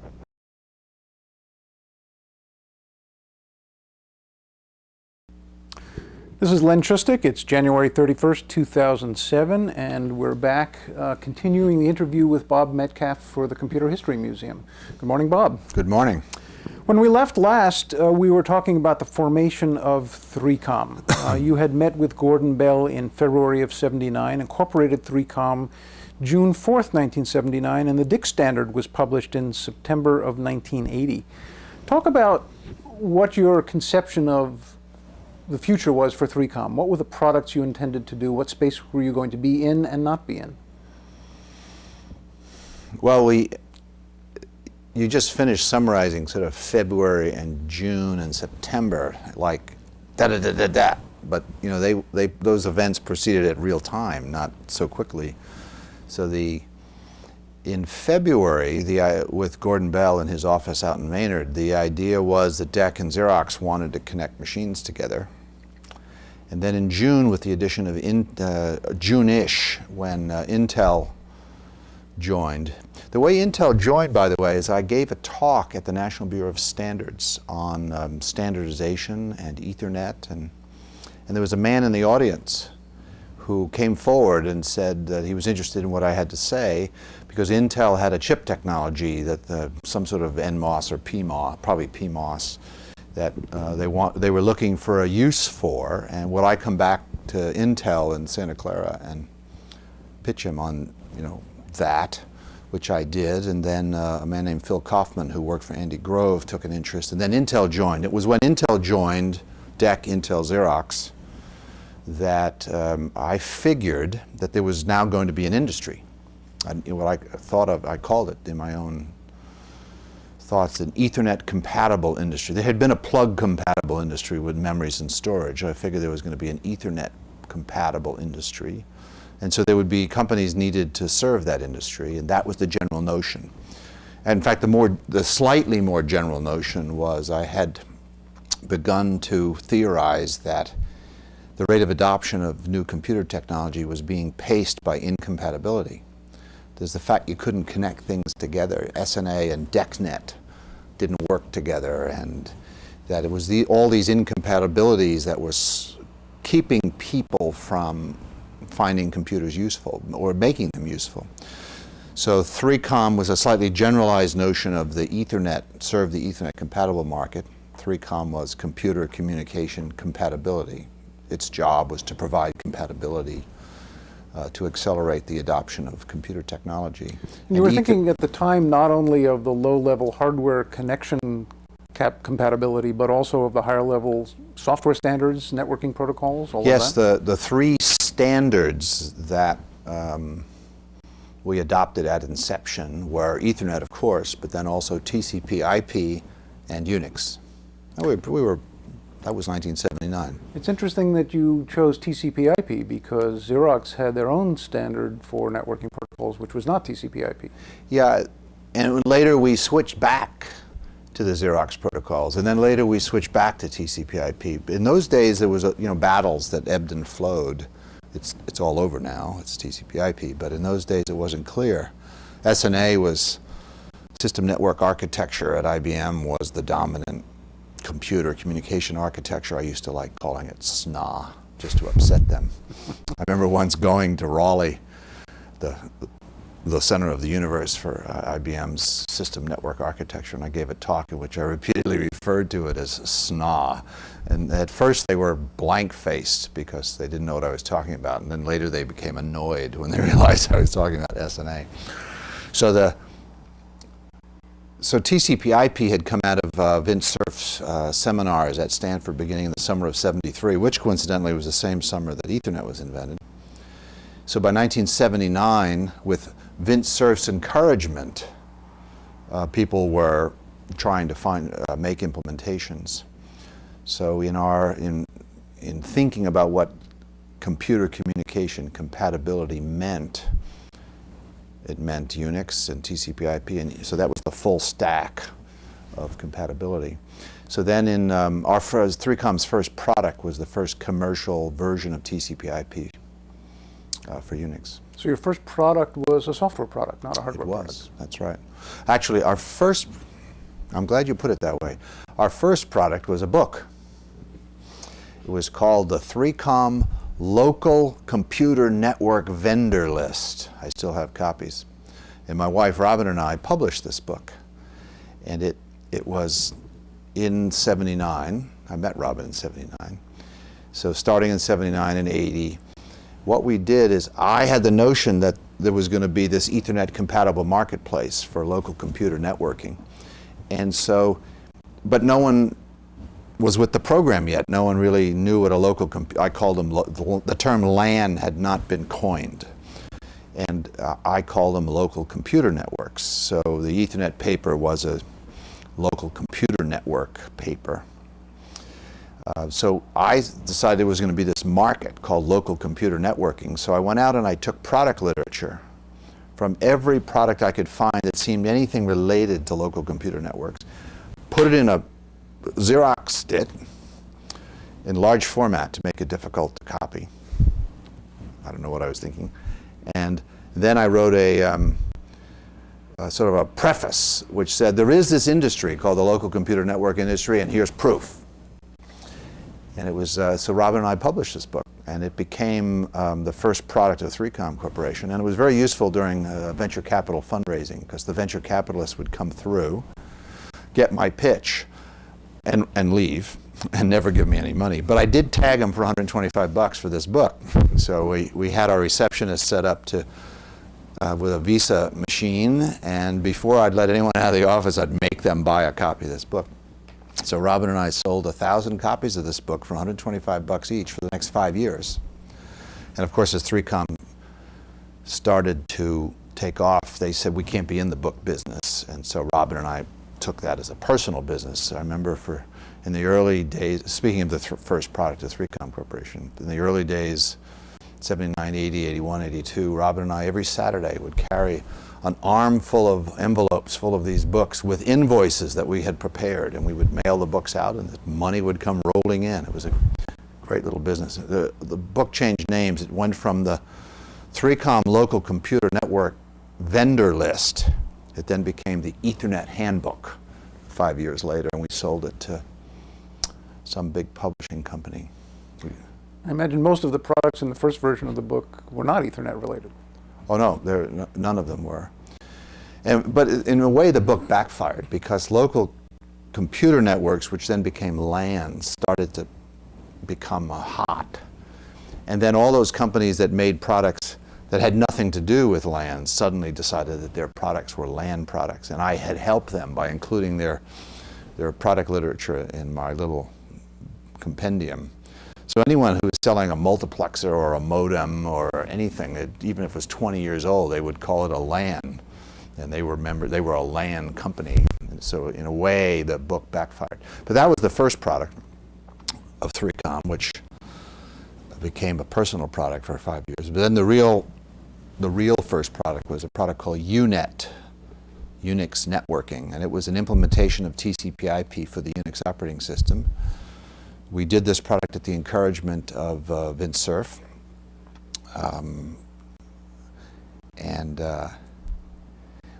the source code came from BBN. That is, BBN had implemented TCP/IP on an ARPA contract, and their source code was in the public domain. So we scarfed it up and then productized it, which took a lot of work. I think we invested several $100,000 in productizing it. And then we shipped it, and I'm guessing that would be December of 1980, which is also approximately the time that ARPA published the Green Books establishing the TCP/IP as a DoD standard. So there was good timing there. But then there was bad timing, because ARPA had paid a man named Bill Joy to implement TCP/IP for Unix on the Berkeley VAX operating system. So suddenly, we're out trying to sell UNet, and there's Bill Joy giving it away as part of the Berkeley distribution. And fortunately, the Berkeley distribution only ran on VAXs, whereas our software ran on VAXs and PDP-11s, if you remember what they are. So we had a market, and we sold several $1 million of UNet over the next few years. And meanwhile, our hardware products were percolating along. So our second product in March, I knew it was March. What year was it? March 80, maybe 81. I'm a little vague on this. Was an Ethernet transceiver, a 10 megabit per second. It had to be March of 81. An Ethernet, the 3C101, the 3C100. It was a 10 megabit per second Ethernet transceiver, which we finally called the brick. We referred to it as the brick. It was about this big. And it had a transceiver cable D-series connector over here, and then a big vampire tap on the other side, and it ran at 10 megabits per second. Ron Crane was its principal developer, and we started selling that. What network interface hardware was it plugging into? Good question. So 3Com began, in parallel with the development of the transceiver, the development of what ultimately became a family of 3 Ethernet adapters. One for the Q-bus, which was for small PDP-11s, one for the Unibus, which was for big PDP-11s and VAXs, and then one for the Multibus, which was an Intel standard. So so we had the QE, the UE, and the ME were our 3 products, and those we did those. That development for those 3 products was paid for by Exxon Office Systems under a contract to us, in which we granted them the right to own these products, fully paid, worldwide, perpetual license, non-exclusive. And it made it a little hard to raise money as the venture capital guys came through. They would say, your technology is owned by the world's largest company. How are you possibly going to compete with them? And I would say, they're an oil company. They're not going to ever make use of these products. They think they are, but I don't think they are, so you should invest in us. And I managed to convince a few people and that's what did happen. Didn't they also have a large investment in Zilog at the time? Yeah, Zilog was a Exxon company, as I recall, yeah. When the transceiver came out, were there other non-3Com network interfaces that it could connect to? Who else was making Ethernet interfaces? Xerox. The only other maker is in 1980, Xerox announced its Office system, which had Ethernet in it. So in principle, our transceivers could be connected to, and they were in some cases, to Xerox equipment. But sadly, we had a competitor, a man named Tat Lam, who had helped Dave Boggs and I build the first Ethernet to begin with. wonder whatever happened to Tat Lam. Wonderful man. But anyway, he went into competition. So actually, to be fair to Tat Lam, we went into competition with him because he was the first maker of Ethernet transceivers. And I think Xerox, he won the Xerox account with his flimsy little lightweight transceiver and our big, heavy transceiver. We didn't win that business.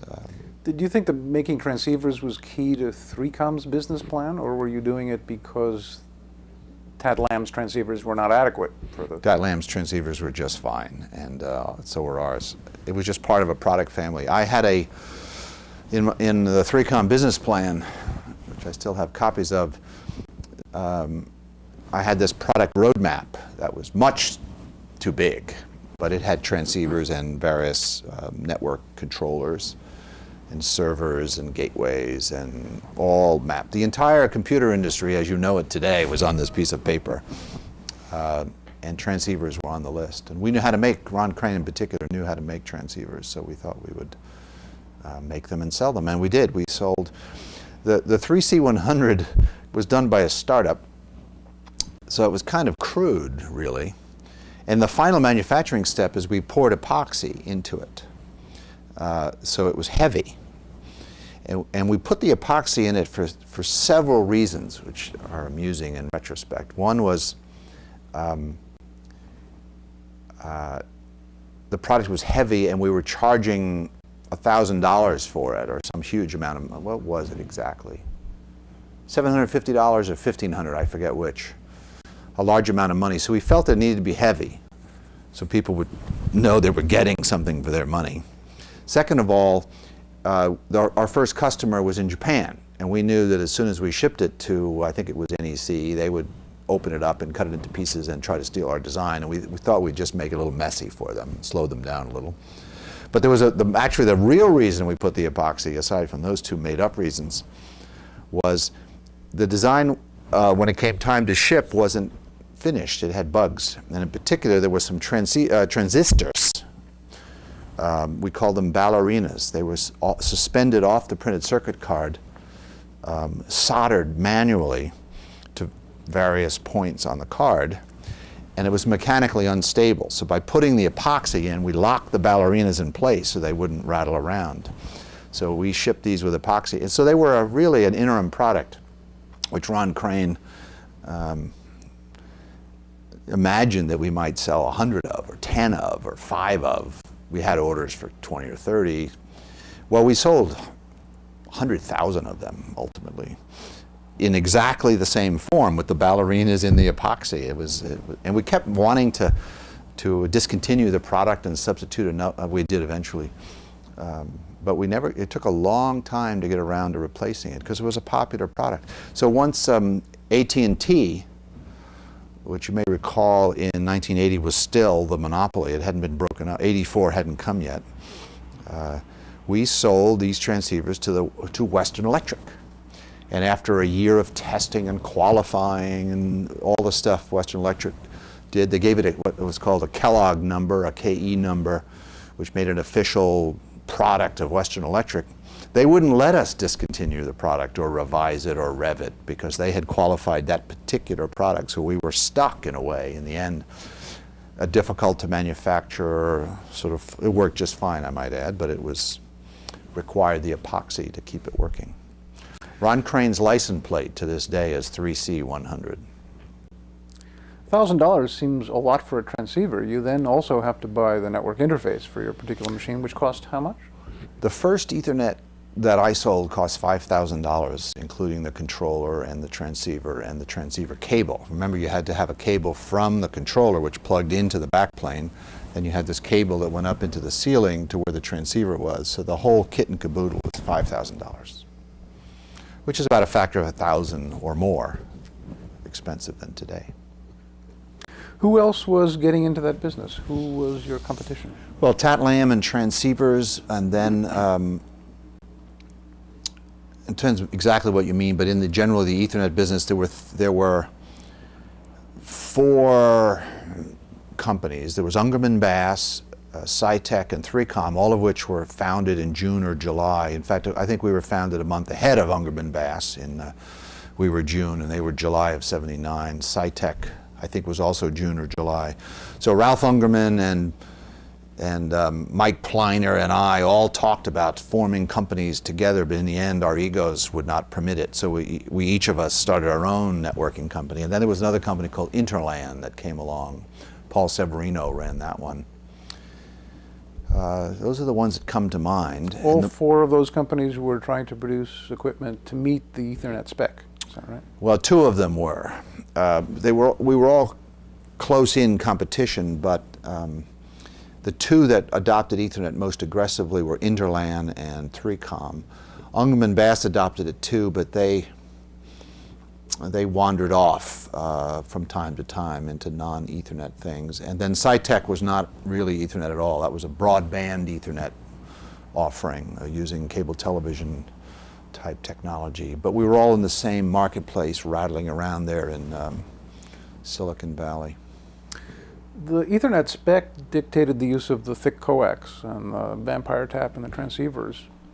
What happened to make that evolve away from that to ThinNet and the BNC connectors, and how early did that happen? So we DEC, Intel, Xerox, then later with IEEE, standardized the half-inch cable, 50 ohm, I think it was 50 ohm, and the whole notion of an outboard transceiver with a transceiver cable.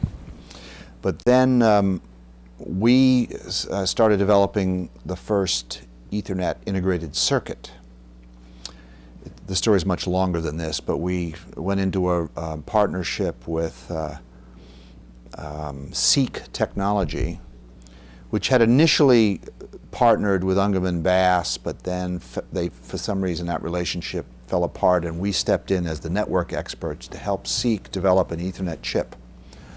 And that chip came ready, and this is sort of an amazingly fruitful story. In June-ish of '82, as I recall, the chip came ready. And we had been looking for what card to put it in other words, to make the first integrated Ethernet. And we had three prospects. There was Apple, there was DEC, and there was IBM. Apple said, IBM said, drop dead, we're doing the token ring, go away. That was the crispest answer. Apple said, yes, we'd like to buy 300 of them, would you just now develop them for us? And by the way, it has to support the Apple II and the Apple III and the Macintosh.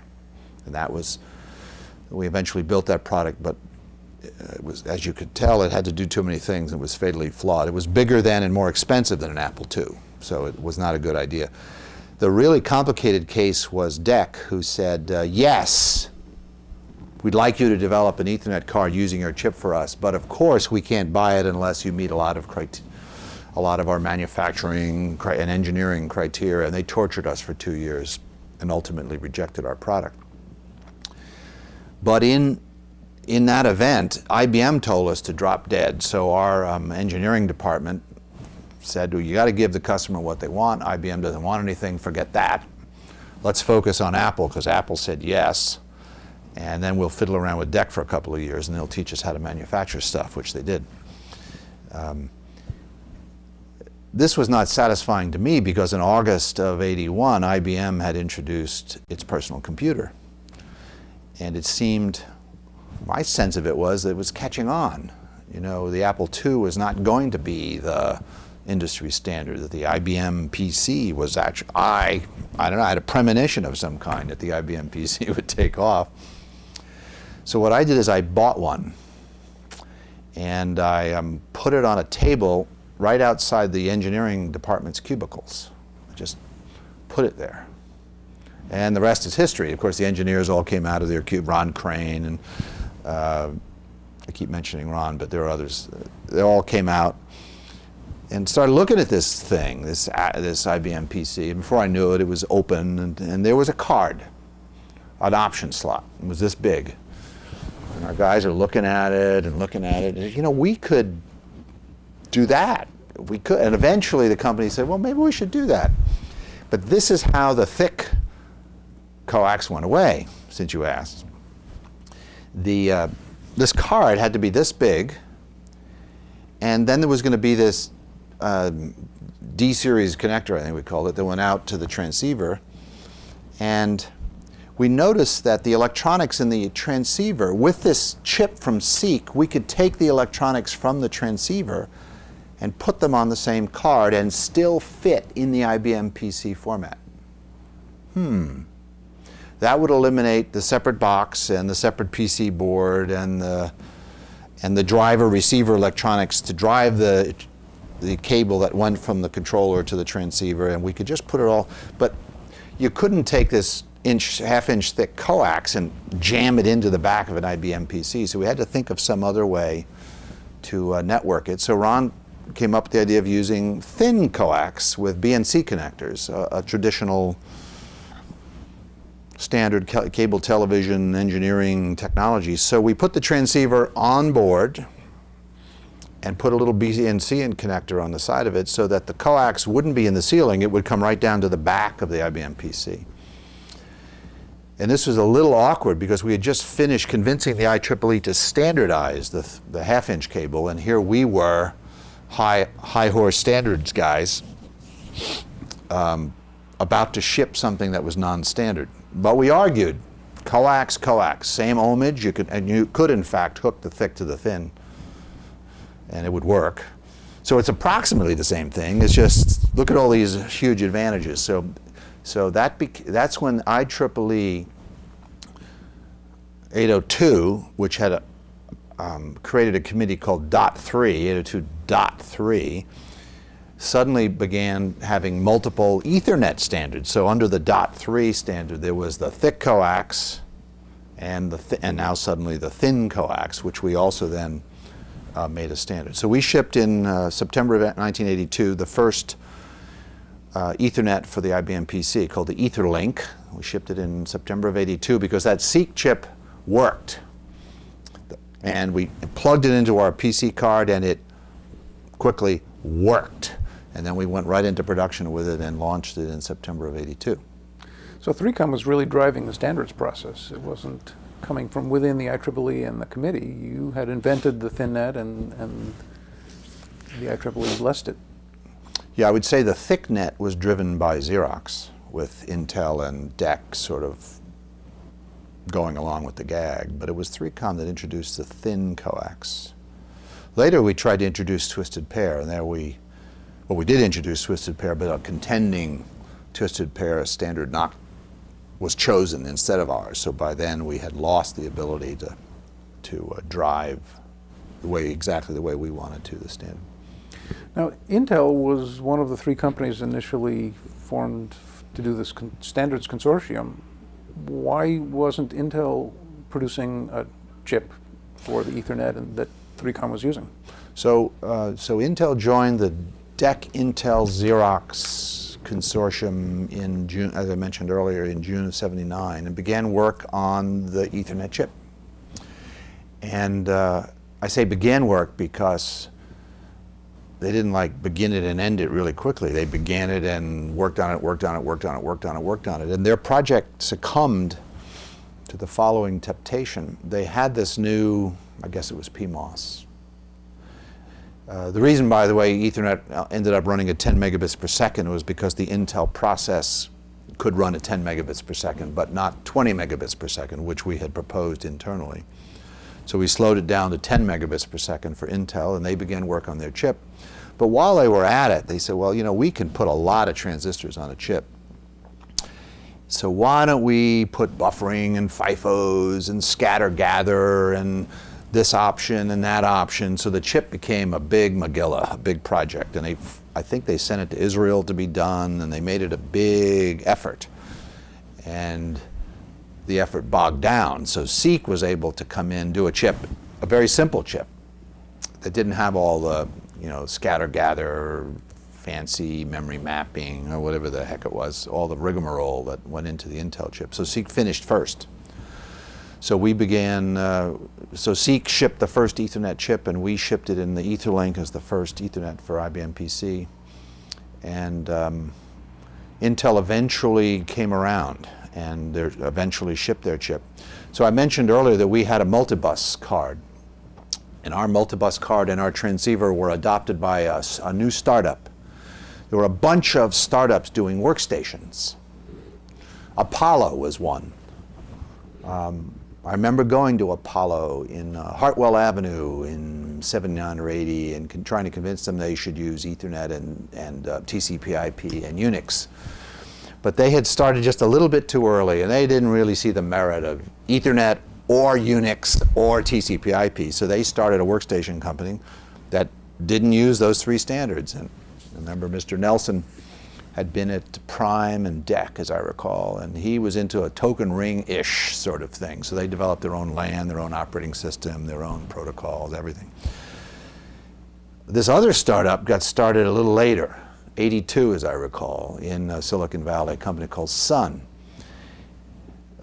Andy Bechtolsheim had come to 3Com, then a graduate student at Stanford, and said he had this workstation that he'd been building with Forrest Basket over there at Stanford, and maybe since 3Com was learning how to build things, we could build this workstation and sell it, and he'd love for us to do that. And we said, no, Andy, we're focused, and we do Ethernet cards and software, so if you ever need that, you let us know. So he went off and stumbled into Kleiner Perkins and Vinode and so on, and started Sun Microsystems, and then adopted our product. So he adopted our multibus product and our transceiver product, and we started shipping it to this workstation company. By the way, there were a lot of workstation companies. Apollo and Sun were just two of, I don't know, 20, I'm guessing, maybe only 10, but a big number, all of whom became our customers for this multibus card and this transceiver. So that was our early business. Then I began to notice, I was on the phone with Vinod Khosla every Monday morning, and we'd shipped them 50 Ethernet cards the previous week, and we were scheduled to ship them 50 this week, but Vinod would call and say, well, we need 60 this week, not 50.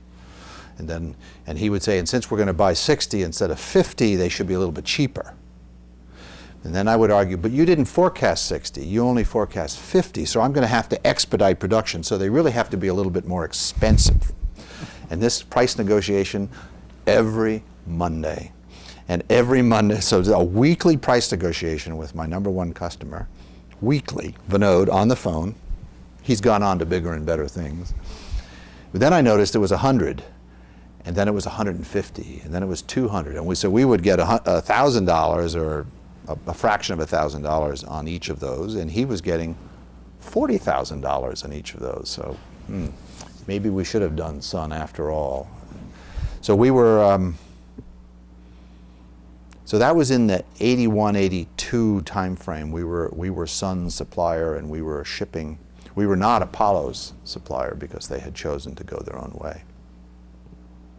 Were you concerned that a manufacturer like Sun might eventually start manufacturing their own Ethernet boards? Did that happen?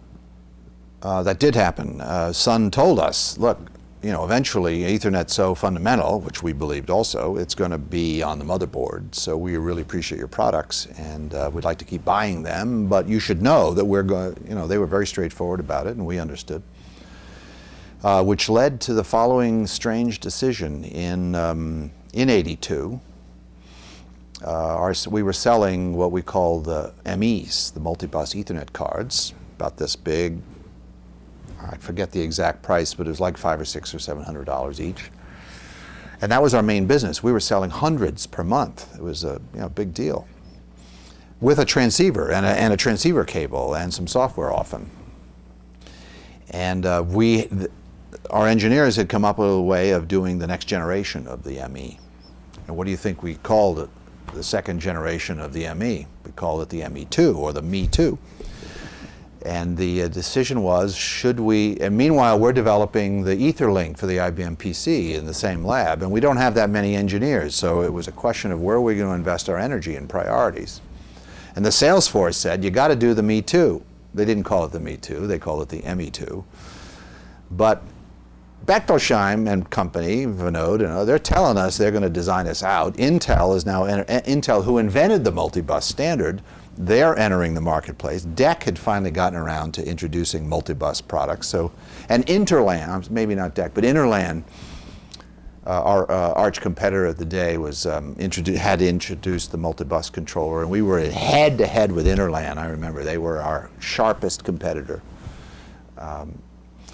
So we decided not to do the Me Too product, and aptly named too. We said we're going to focus on the IBM PC. It was a great decision in retrospect.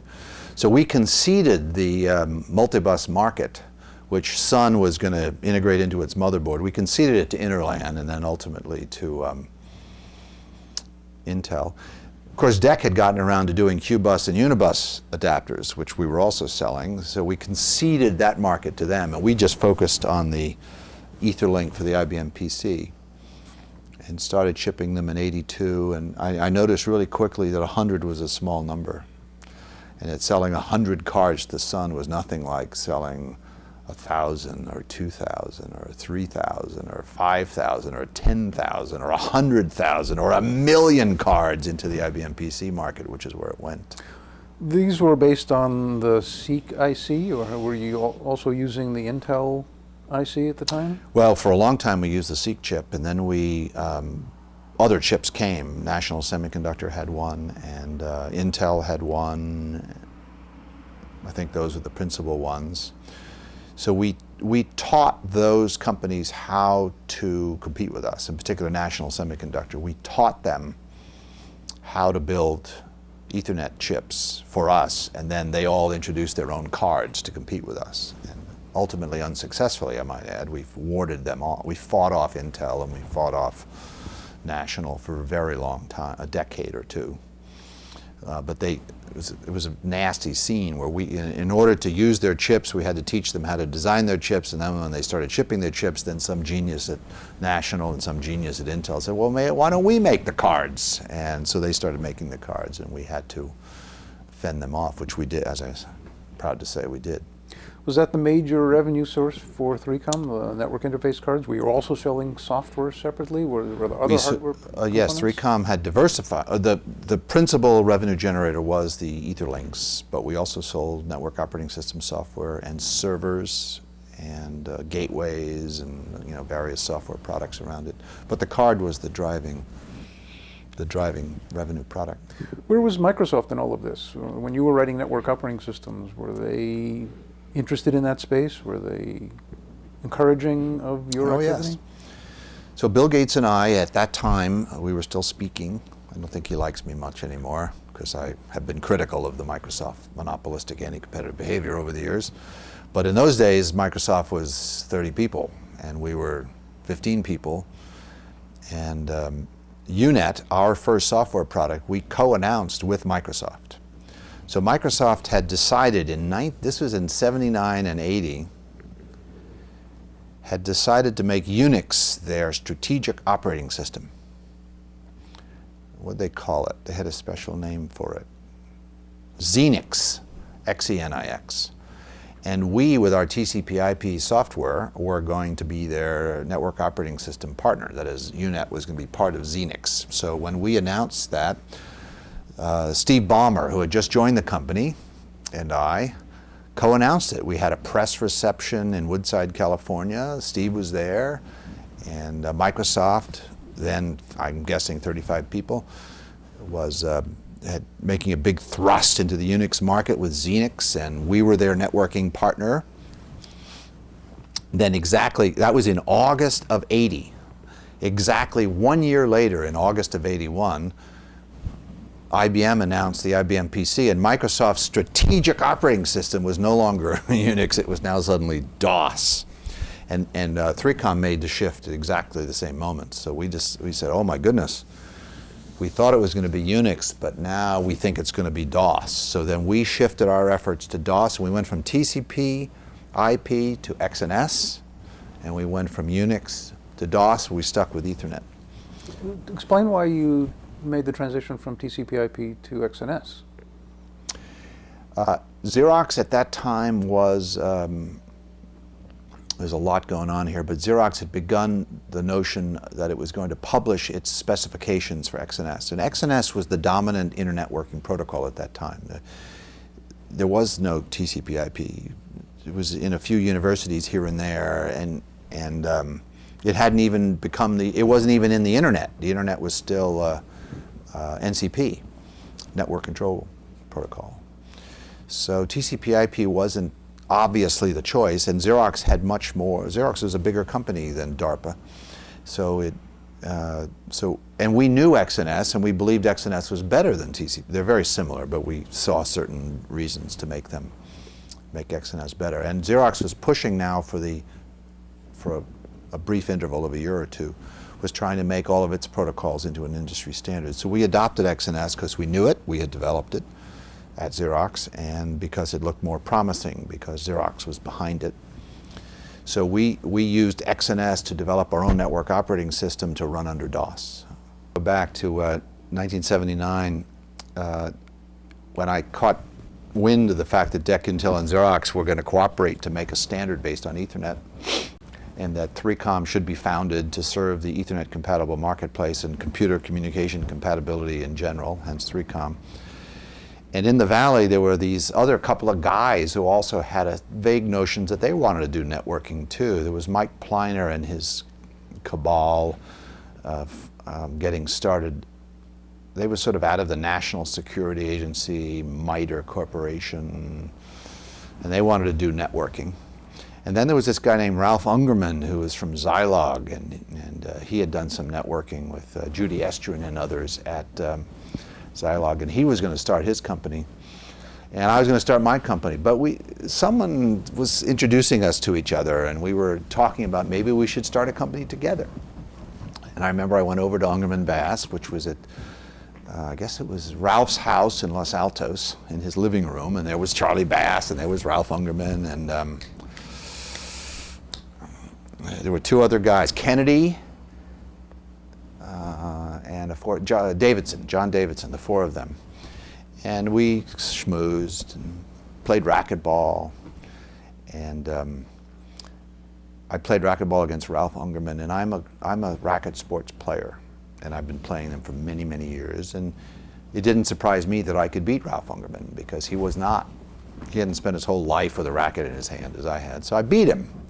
It's not good to beat Ralph Ungerman at anything. He's a very competitive fellow. And that was the end of our idea of starting a company together, I think, because I beat him at racquetball. Now, maybe that's oversimplifying.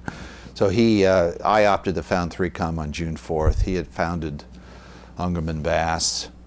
Yeah, one of the jokes I've loved to tell is, I said, yeah, Ralph, we should start a company. Let's see, you're Ralph Ungerman, I'm Bob Metcalfe. We'll call it Metcalfe and Ungerman. And for some reason, he ended up founding Ungerman Bass. And have you noticed that Bass should come before Ungerman alphabetically, but it was Ungerman Bass. And that could have been the problem. Metcalfe Ungerman probably didn't sit well with him. Maybe he wanted it to be Ungerman Metcalfe, I don't know. Anyway, I decided not to call my company Metcalfe anything and gave it a different kind of name. You gave it an unusual name. It starts with a digit. Did that ever cause problems? Always, yes. My whole life, a significant fraction of my entire life to date has been getting the E on the end of Metcalfe and getting the 3 on the front of 3Com. So it was the number 3, capital C, small o-m. That was my branding. And so for years I would have to say that. The number 3, capital C, small o-m, 3Com, computer communication compatibility. I didn't like the S on communications, so I would always say computer communication compatibility, just to emphasize no S. I don't know why we choose to spend our... So had I to do it over again, the joke goes, I would have called it candlestick networking. Why candlestick?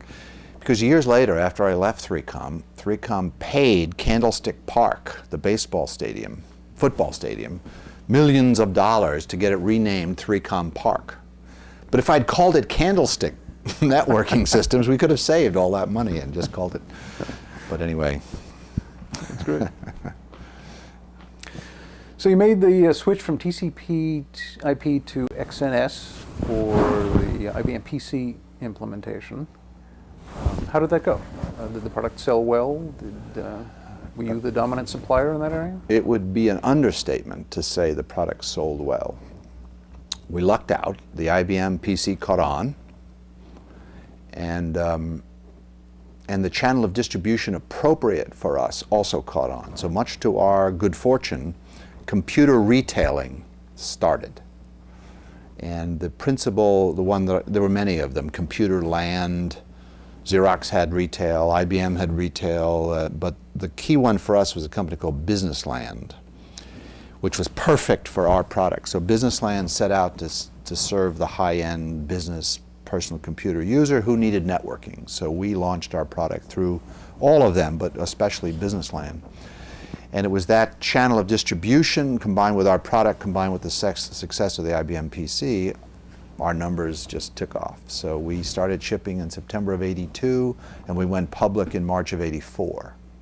And the notion of selling hundreds, 50 a week to Sun and arguing with Vinod, that went away, because we then we argued with different people, the retailers, and we sold through PC distribution and got a lot of leverage there and just scaled up, and we're selling thousands and then tens of thousands and ultimately millions.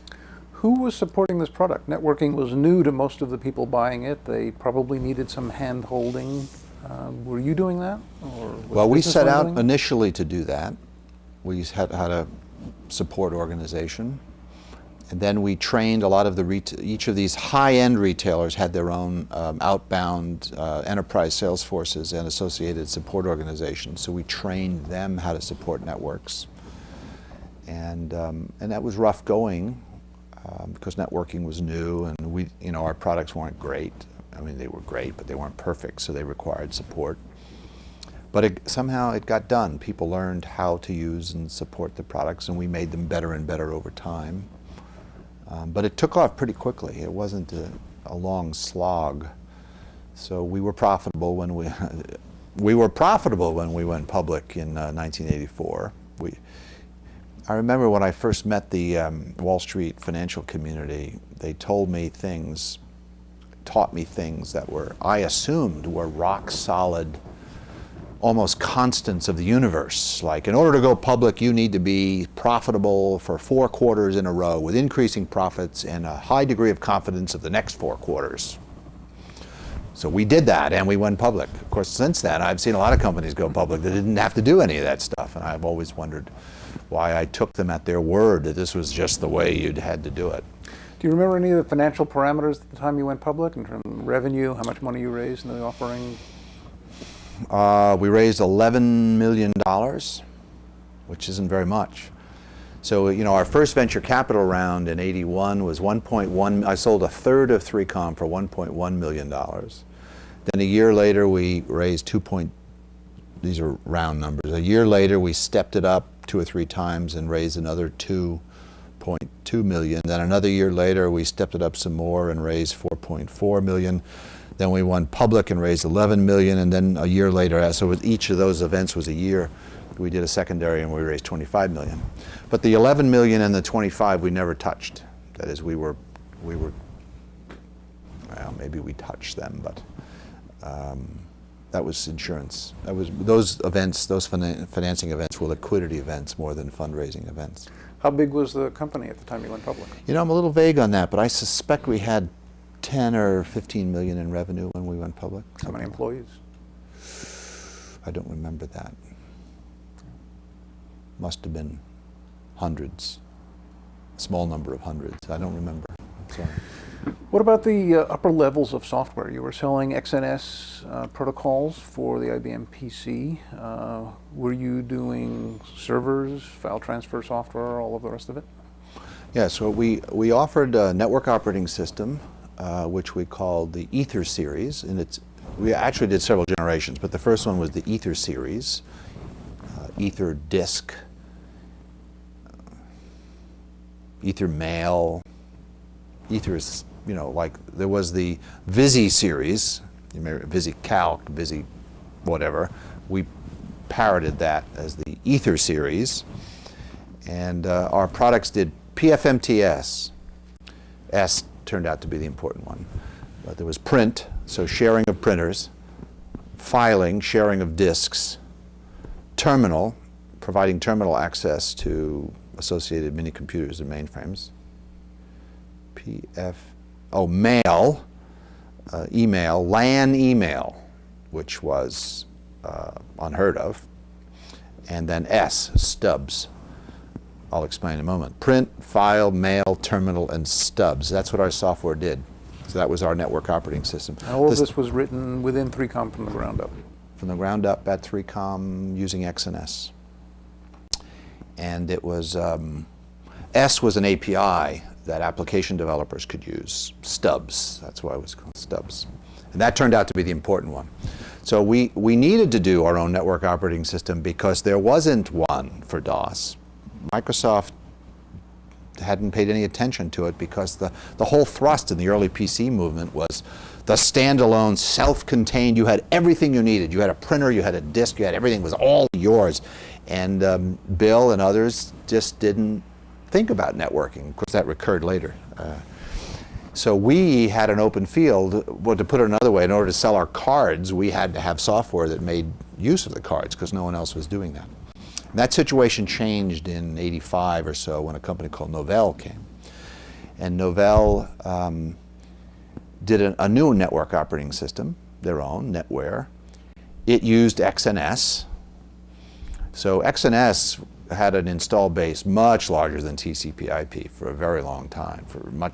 It was called NetWare, and it was called the Ether series, and then 3+ Open was another one of our network operating system generations. And NetWare had the feature that Novell didn't sell cards. So they would use anybody's cards, including our competitors. And then the principal technical advantage they had over us, which caused them to win, they won the software battle. The network operating system battle of the mid-'80s, NetWare won. They won it because they did file sharing and we did disk sharing. I should hasten to add that in 1982, IBM came out with their version of their PC that had a hard disk in it. It's called the IBM PC XT. Had a huge hard disk in it, which was quite innovative. It was a 10 megabyte hard disk. And our customers wanted to buy very few of those because they were expensive and no one really could think of how to use 10 megabytes of hard disks. So Ether links could be used to share a hard disk. So PFMTS, we did disk sharing. So you could buy a work group of PCs with one XT and hook the printer to the XT and use its hard, and then all these PCs here would use the XT to share its printer and disks. That was the original value proposition. Sharing that expensive 10 megabyte, did you hear me? 10 megabyte disk. I know we don't say the M word anymore, but a 10 megabyte disk and then a printer. You know, a dot matrix printer or Alto or later laser printers would be shared using this networking software. And the disk was shared in the sense of partitioning the disk so that each computer remotely had access to a section of the disk but couldn't see, or could see partitions of others? Well, initially couldn't, later could, but that was the flaw in our, I wish I had attended the meeting and I wish I'd had the foresight where we decided to do disk sharing instead of file sharing, because that's how Novell beat us. Because they came in with file sharing and their first application were multi-user accounting packages, which needed file sharing. And ultimately we sort of cobbled that together with our disk sharing software, but they, by that time, had achieved critical, escape velocity and they blew past us. There was this funny period where 3Com was easily 5 times bigger than Novell, but respectable newspapers and analysts would report that Novell had 70% market share.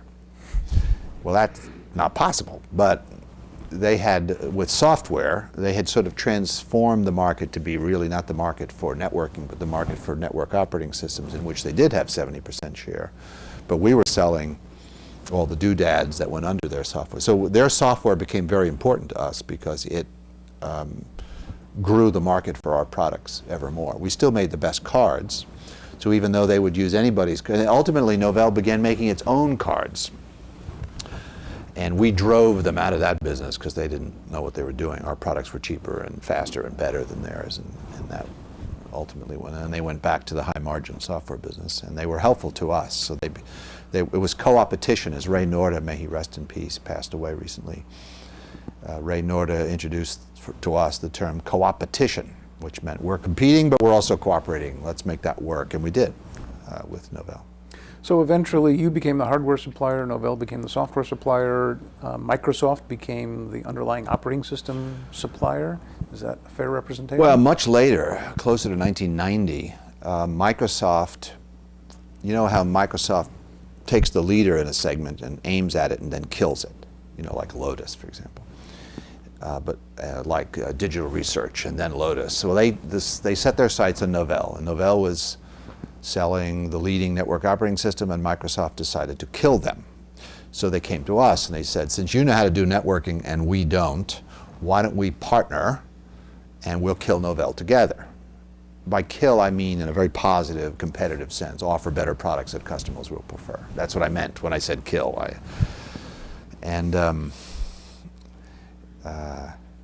So we entered a co-development with IBM, Microsoft, and 3Com to do the IBM LAN manager for OS/2. And in the course of that, Microsoft stole our products and our customers and finally drove us out of the network operating system business in a very bitter, horrible partnership, typical of Microsoft partnerships, where they this is when my relationship with Bill became strained, because that was around the time I was leaving 3Com, and the company wrote off $90 million one quarter because of this defunct partnership with Microsoft, in which they failed, by the way, with our technology, even as good as it was. They failed to unseat Novell in 1990. Well, how much of that has to do with the failure of OS/2? A lot of it had to do with the failure of OS/2, but a lot of it had to do with predatory behavior by Microsoft. I remember the guy that we were working with, wasn't me exactly, but guys in my company and guys in Bill's company did all this together. And as the relationship's falling apart, he's a famous guy, I won't mention his name, but he left Microsoft and became very famous. And now he feels about Microsoft the way I do now that he's not there anymore. I remember once he said, "You made a mistake. You trusted us." and that's what we had done. We had built a contract which they then exploited and abused us and took our networking. But they failed in the course of punishing us, damaging us. They failed to unseat Novell for a very long time. Back when Microsoft was telling you that you knew networking and they didn't, did they ever try to buy you? No.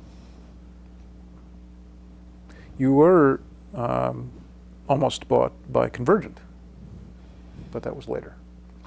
And that's not accurate, what you just said. We failed to buy Convergent, as we were buying Convergent, and that acquisition fell apart famously. But that was later. When was that? That was, not I think, so later. 86. Was it 86, really? Well, we 3Com began doing mergers, and we did it really badly. And Convergent's the most famous case, but we did manage to acquire Bridge Communications, and that was a horrible mess. Then we failed to buy Convergent Technologies, and then we failed to buy Echelon Networks, and 10 others that we either succeeded or failed in buying them, but none of them worked out very well. It wasn't until I was gone, maybe I was the problem, that the company became much better at M&A for a long streak under Eric Benamou, and then Eric made his mistake and he bought US Robotics, merged with US Robotics, and that was horrible. Let's go back to the earlier days of the company. Talk about what it was like inside the company, what the culture was like. Did you have a strong notion that you wanted to establish a particular kind of company, and how did that change over the years as it grew? Well, the culture the whole topic of culture was introduced with the arrival of Bill Krause, whom we recruited from HP in 1981 to be our president. And so he came from HP, where he had been for 14 years. And so we transplanted the HP culture into 3Com. We were and a lot of the people came from HP into 3Com. So Bill and Dave were the culture mentors of the company. They never came over, but so we were management by walking around. We had cubicles. We were just HP through and through.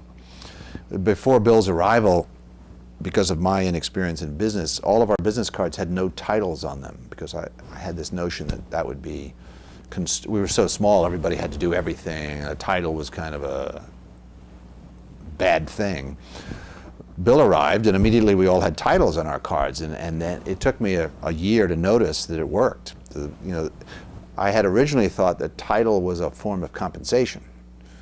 You compensated someone by making them important, by giving them some inflated title. That's not what titles are for, I learned from Bill Krause. Titles are to communicate what people do so that you can relate to them better. So he introduced all these titles: product marketing manager, director of product marketing, channel marketing, engineering manager, and director of engineering, vice president of engineering. All titles that had come right from HP's hierarchy. And what I saw is that they worked. They gave the company cohesion and communication. So everyone had titles, and we were careful not to use titles as a compensation schema, but as a communication tool. And so we had the HP culture. What was your title, and how was your relationship with Bill? Well, let's see. I was initially chairman, president, chief executive, vice president of engineering, vice president of sales, vice president of marketing. It was just me for 6 months, so I had all of them. Then I became chairman, chief executive, and president. And I remember Howard was VP engineering and manufacturing, and Ken Morris was VP sales and marketing briefly, 7 months. And then Bill came, he became president, and I was chairman and chief executive, but everyone else, chief financial officer, and everybody else reported to Bill. That lasted for a year. And then I became chairman and vice president of sales and marketing, and Bill became president and chief executive.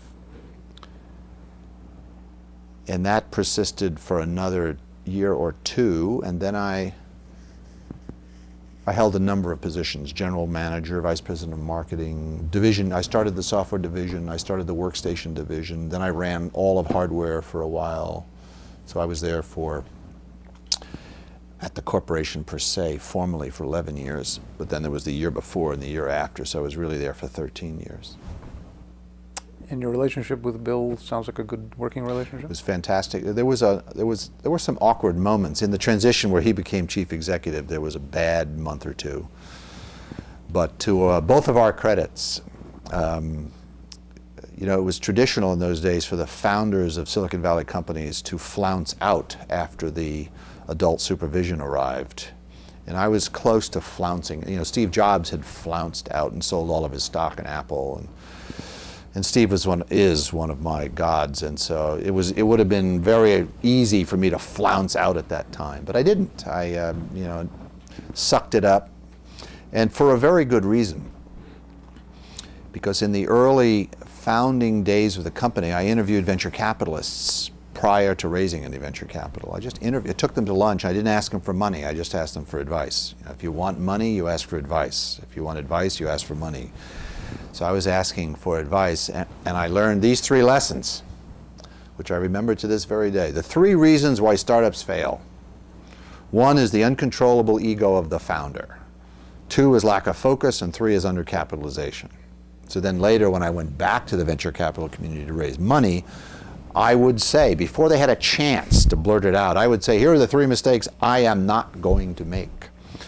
A, I have decided that it's more important that this company succeed than that I run it. And 2 is, even though I have this business plan that shows 1 million products, trust me, we're going to focus on a few of them. And 3, I'm here raising money because we're not going to be undercapitalized. So that worked. Eventually, that was another difficult period, but we did succeed in raising first-class venture capital using that sales technique. That is basically raising the 3 objections in advance and answering them before they were. Now, what question of yours was I just answering? Relationship with Bill. Right. So, my venture capitalists helped me. Oh, so I decided that the success of the company was more important than running it. So I set about building a board of directors, a first-class board of directors, and I tricked the VCs into this in a way, a shrewd maneuver. During the, I was out raising venture capital, and I had heard that one of the problems with venture capitalists is that they, at each firm, there were the experienced guys who had founded the firm, and then there were all these MBAs that worked for them, the associates. And if you weren't careful, you'd take money from a VC, and then they'd put one of these MBAs on your board. And it got important to me that that not happen to me, because I've always resented MBAs. They always got paid more than I did, and I was smarter than them, and I never understood that. So I wanted to be sure that I didn't get stuck with any of these young MBAs on my board of directors. So when it came time to negotiate the venture capital deal, they always wanted to have, the VCs wanted to have the right to appoint a director. And I just refused. I said, no. Trust me, I'm going to recruit a good board of directors, and no, you don't have a right. I will not grant you that right. And they didn't like this, and it was part of the my stubbornness was part of the difficulty on this part. But I did in each case. So at Melcor Venture Management, run by Jack Melcor, a fabulously successful venture capitalist who very few people have heard of, I asked Jack, I said, by the way, Jack, if I asked you to be on my board, would you be on my board? Now this is right after I had an argument with him about not giving him the right to appoint a director. So he said, yeah, sure, I'd do that. And then at NEA, Dick Kramlich, another famous venture capitalist, with whom I fought over the issue of board composition. Dick, if I asked you to be on my board of directors, would you say yes? And Dick said, sure, I'd be happy to be on your board. And then at Mayfield Fund, where I had, again, fought bitterly over board composition, Wally Davis, who was the guy interested in us, I said, Wally, if I asked you to be on my board, would you be on my board? And he said, sure, I'd be happy to be on your board.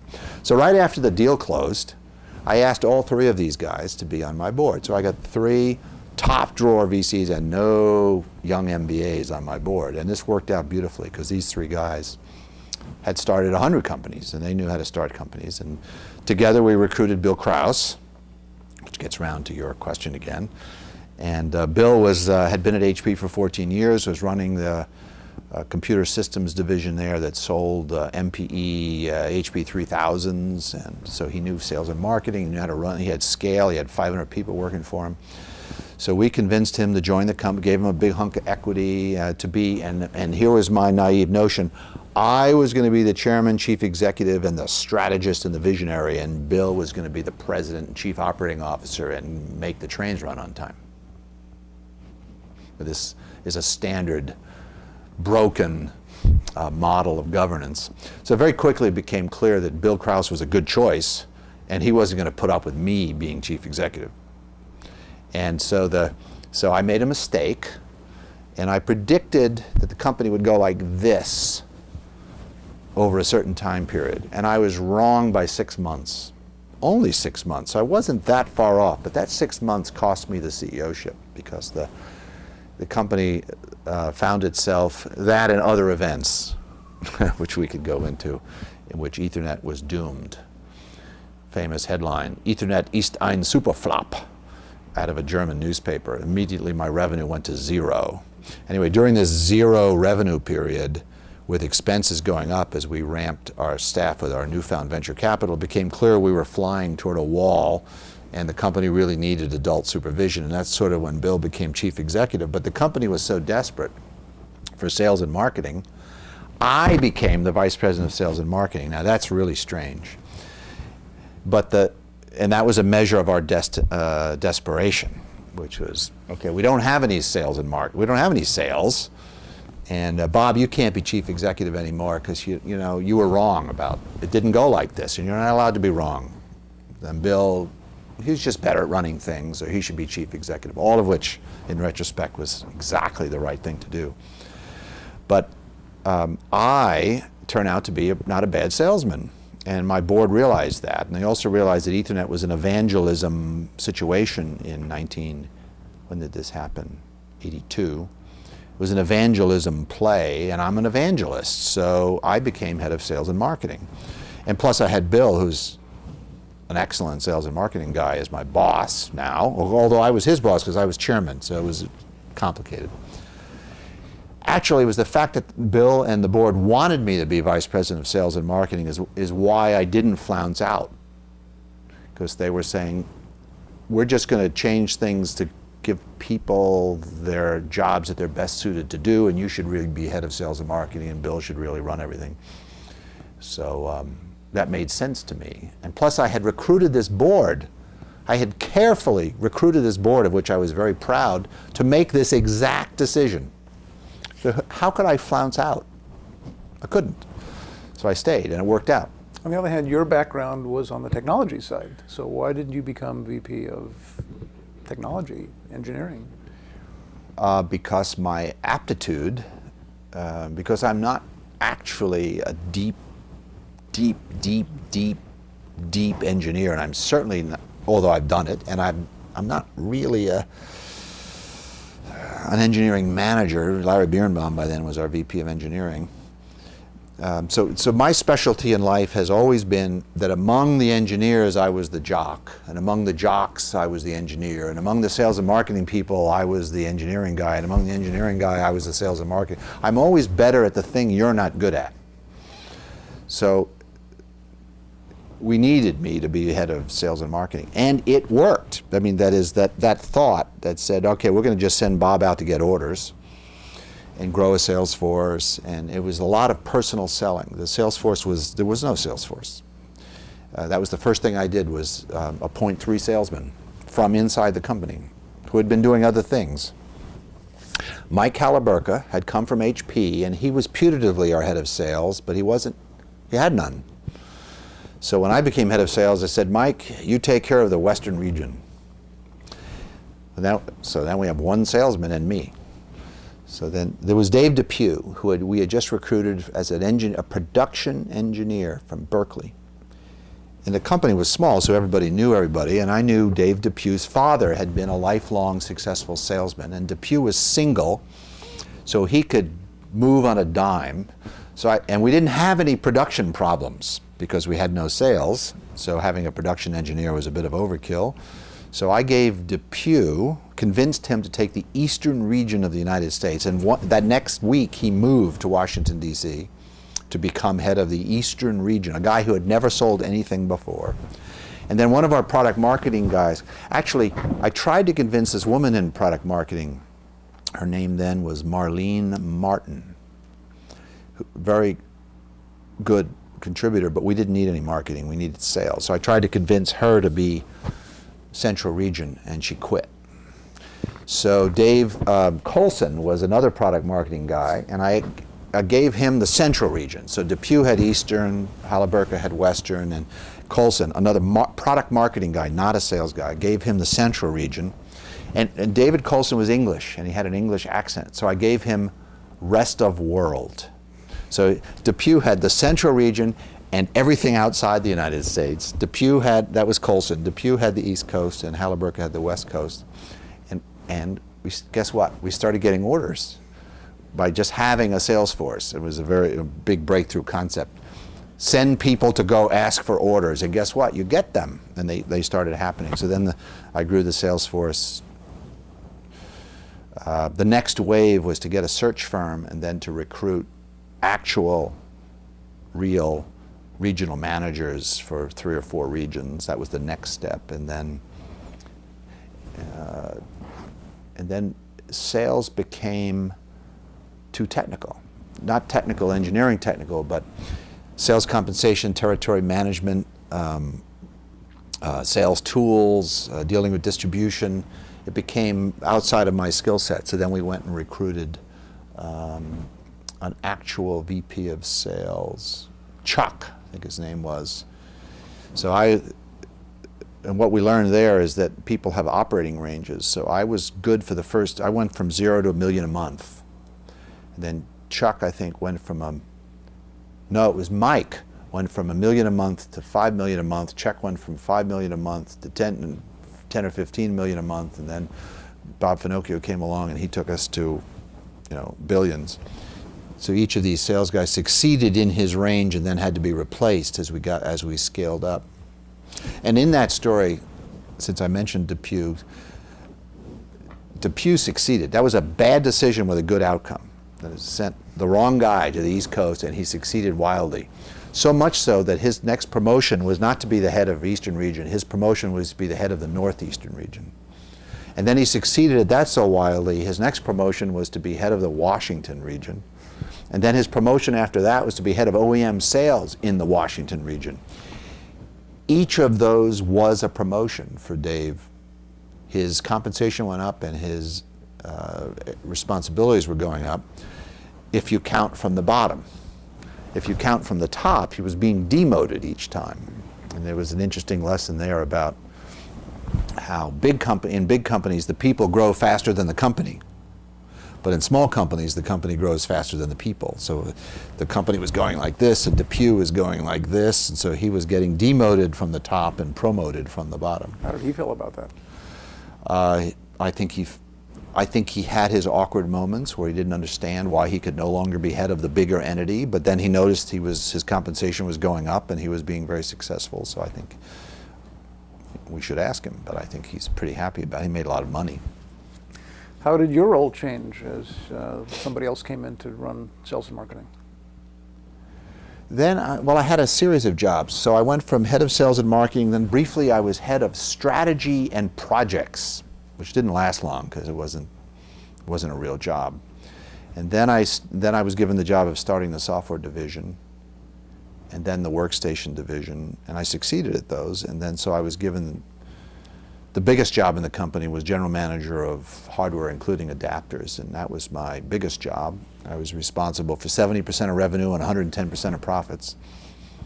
And then I became candidate for CEO again. By then, this is 1990, and Bill Krause was getting ready to be non-executive chairman. The company had Microsoft had damaged us. We were going sideways. Bill couldn't be CEO anymore. I was running the biggest division of the company, so there were 3 candidates for CEO again. I was one of them, and the board chose Eric Benamou to be CEO. Who had come from Bridge. Who had come from Bridge. He was the principal asset that we got from Bridge, and then I retired. The board chose someone else to be CEO twice, separated by 10 years. Both cases, it wasn't me. The second time I decided to retire amicably. Did you seriously want the job at the time? Did you want to go back to being CEO? I aspired to be CEO of my own company again. And I think the board in both cases, when it chose Bill Krause in 1982, when it chose Eric Benamou in 1990, certainly in retrospect, both cases were the right decision because the company blossomed after those 2 decisions. So I'm not complaining. Were you bitter at the time they chose Eric? No. But you left? Yeah, not bitterly. I just, I could see why they chose him. He was 10 years younger. He was, had been succeeding in the software division. He was a good choice. So, bitter would not be the word. Nope. So disappointed. And then I decided it would be better for me and Eric if I weren't around anymore. Mm-hmm. So then I began an amicable retirement. I remember they had a big retirement party for me at the new building in 1990, and I went off to become retired and then a journalist. Talk about the acquisition of Bridge that got you Eric Benamou, but a whole series of other products as well. Well, the acquisition of Bridge was extremely unpleasant, and the source of the unpleasantness came from the word acquisition. If only we had acquired Bridge, things would have been a lot better. Why was it not an acquisition? What was it? We decided, Judy Estrin, Bill Carico, Bill Krause, and I, that we would merge our two companies. Now, 3Com was about 2 or 3 times bigger than Bridge at that time, but we decided we were going to merge, and we liked the idea because we thought we were going to get Bill Carico to be our chief executive out of it. That was sort of Bill Krause's first attempt to not be CEO of the company. So Bill Carico became president, and Judy became something like CTO. And in other words, we tried to merge the companies rather than acquire them. And that was a big problem, because suddenly we had 2 heads of engineering, 2 heads of Germany, 2 heads of England, 2 heads of the US, 2 heads of the Northeast, 2 heads of the Southeast. And what happened for the next 2 years is those pairs of people started trying to kill each other. So it was extremely unpleasant. And during that 2 years is when Cisco took off. And had we done that better, there would be no Cisco, and the world would be a better place. Just kidding. That was just a joke. Just kidding. Everybody at 3Com has now gone to Cisco, so I have to be careful. So I was living on what is now called Sand Hill Road in Palo Alto. Had an apartment there. Had lived there for a long time, 5 years or so. And I decided that I was going to start a company, so I started meeting with all the venture capitalists on Sand Hill Road. And then just asking them how to start a company. And I got a lot of advice. Reed Dennis was the first VC I ever met with, but then I met with all of the others, Bucknowski and Kramlich and Tommy Davis and all the big names. And were all kind enough to have lunch with me, or breakfast or dinner. I gained a lot of weight during that period. And then it came time to move out of my dining room, and we found some sublet space cheap at 3000 Sand Hill Road, which was ground zero of venture capital. And then decided that we would write a business plan to be ready on September 30th, 1980, when DEC, Intel, and Xerox were about to publish the spec for the Ethernet Blue Book specification that was later to be submitted to the IEEE Project 802 for validation, so on. And that story turned ugly, too. So I had my business plan on September 30th, and I went back to all these VCs and got some term sheets. But my partners and I decided that we wanted top dollar for our stock.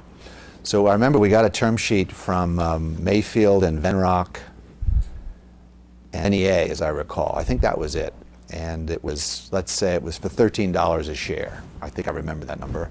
And we decided that we could do better than that. We'd much rather go back to our jobs at Xerox than put up with that kind of money. That would be selling a third of our company for $1.1 million, and we thought that was too low, especially since we already had products that we were just beginning to sell. So I went off. I don't want to name names here, but another VC firm promised us $21 a share, so we went with them. And then over a long period of time, months, a month or two, they failed to close because they couldn't find anyone else to join their syndicate. Funny, everybody but them thought we were worth $13 a share, and they thought we were worth 21. So they started wheeling, and they weaseled for too long. And let me not spend. Oh, it's a whole other story about how they weaseled. And now that I'm a venture capitalist, I can see why they weaseled, but they weaseled. So I called up Jack Melchior, who had been. His office called me and said, unbeknownst to this whole other process, we've been doing our diligence on your company now for 6 months, and we'd like to talk to you about making an investment. And here I am with this weaseling VC. So I went over to Jack's office, and I sat in his office, and he said, we'd like to invest at $13 a share, at the old number. I said, well, yes, okay, let's do that. Because Jack represented all the major CEOs in Silicon Valley, Bob Noyce and Ken Oshman and John Young, and it went on. He was a very classy guy. So he wanted to be the lead investor, so he was going to invest $400,000. But he wanted a couple of other firms to join him, and he asked me if I had any suggestions. So I said, well, one of my constraints is that this weaseling VC not be included. He said, oh, that's odd. Okay, they're a pretty good firm. Yeah, but my relationship with them is broken. I do not want them associated with my company. And I said, well, there's Dick Kramlich at NEA, who I like, and then there's Wally Davis at Mayfield, who I like. And then there's Venrock. Venrock wants to invest too. And Jack says, well, you have to choose two, because I think this should be a three-way syndicate. So I chose NEA and Mayfield and not Venrock, which is, Venrock came in the second round. But here I am saying no to Venrock for the second time, which is not something you should do. And Jack picked up the phone as I sat there. Dick Cranlick, this is Jack Melchior. Bob Metcalfe says you're interested in the company. Would you like to join my syndicate? Dick said, yes. $13 a share. Yes, I've already made that offer, Dick says. And I'm going to lead at 400, says Jack. And how about, are you good for 300 or 250? And Dick says, yes. Okay, thanks, Dick. Picks up the phone, calls Wally Davis. Metcalfe says you might be interested in investing $13 a share. Are you in for 300 and whatever the number was, 300,000? Wally Davis says, yes, deal done. And then a month later, the money rolls in, $1.1 million, like this, for $1.1 million. So that's how I raised the money. $1.1 million for 30% of the company. 33% of the company, $1.1 million. We started the fundraising on September 30th, and the money hit the bank on February 21st of 1981. And then I got Melchior and Cranlick and Davis, three of the top VCs, to be on my board of directors. A year later, we raised a second round with a substantial step up of 2 or 3 times. We raised $2.2 million, and that's when Venrock and Sequoia came in, two very classy firms.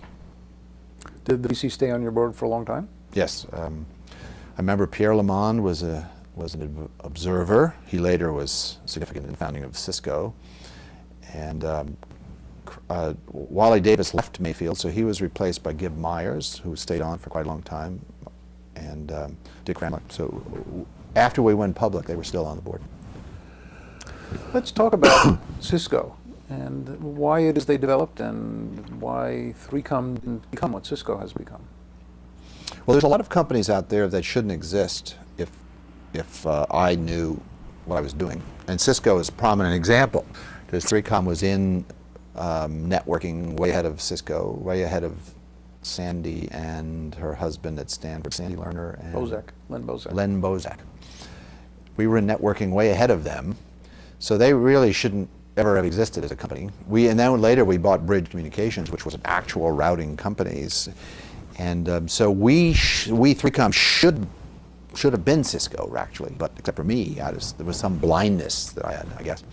One of my blindnesses, I remember, was I was running a lot of marketing at 3Com, and there was a young woman there named Kate Muther who had come in, and she had all sorts of ideas about marketing. I didn't like them, and I drove her out of the company. That's my view of it, stupidly, I might add. And she went directly to be VP of Marketing of Cisco, and contributed mightily to their growth. So there was a mistake right there. And then another mistake is that their router, because it was developed at Stanford, supported, I believe at one point, 14 different protocols. We supported TCP/IP and XNS and AppleTalk, as I recall. But they found 14 to support. And that was what succeeded. That is, protocols, TCP/IP hadn't won yet. There was still a big bundle of protocols out there. So they could go into a customer and say, which protocols you want to use, or might you ever want to use ever? We've got 14 of them. And that was appealing, because people wanted to future-proof, and so they knew they could go in any one of 14 directions or some combination simultaneously. So the iOS, Cisco's Internet Operating System, supported 14 protocols, none of which anyone ever ran other than TCP, but having 14 was killer. So that's why, I know I'm oversimplifying. I forgot the fact that they had excellent salespeople, and Kate Muther, and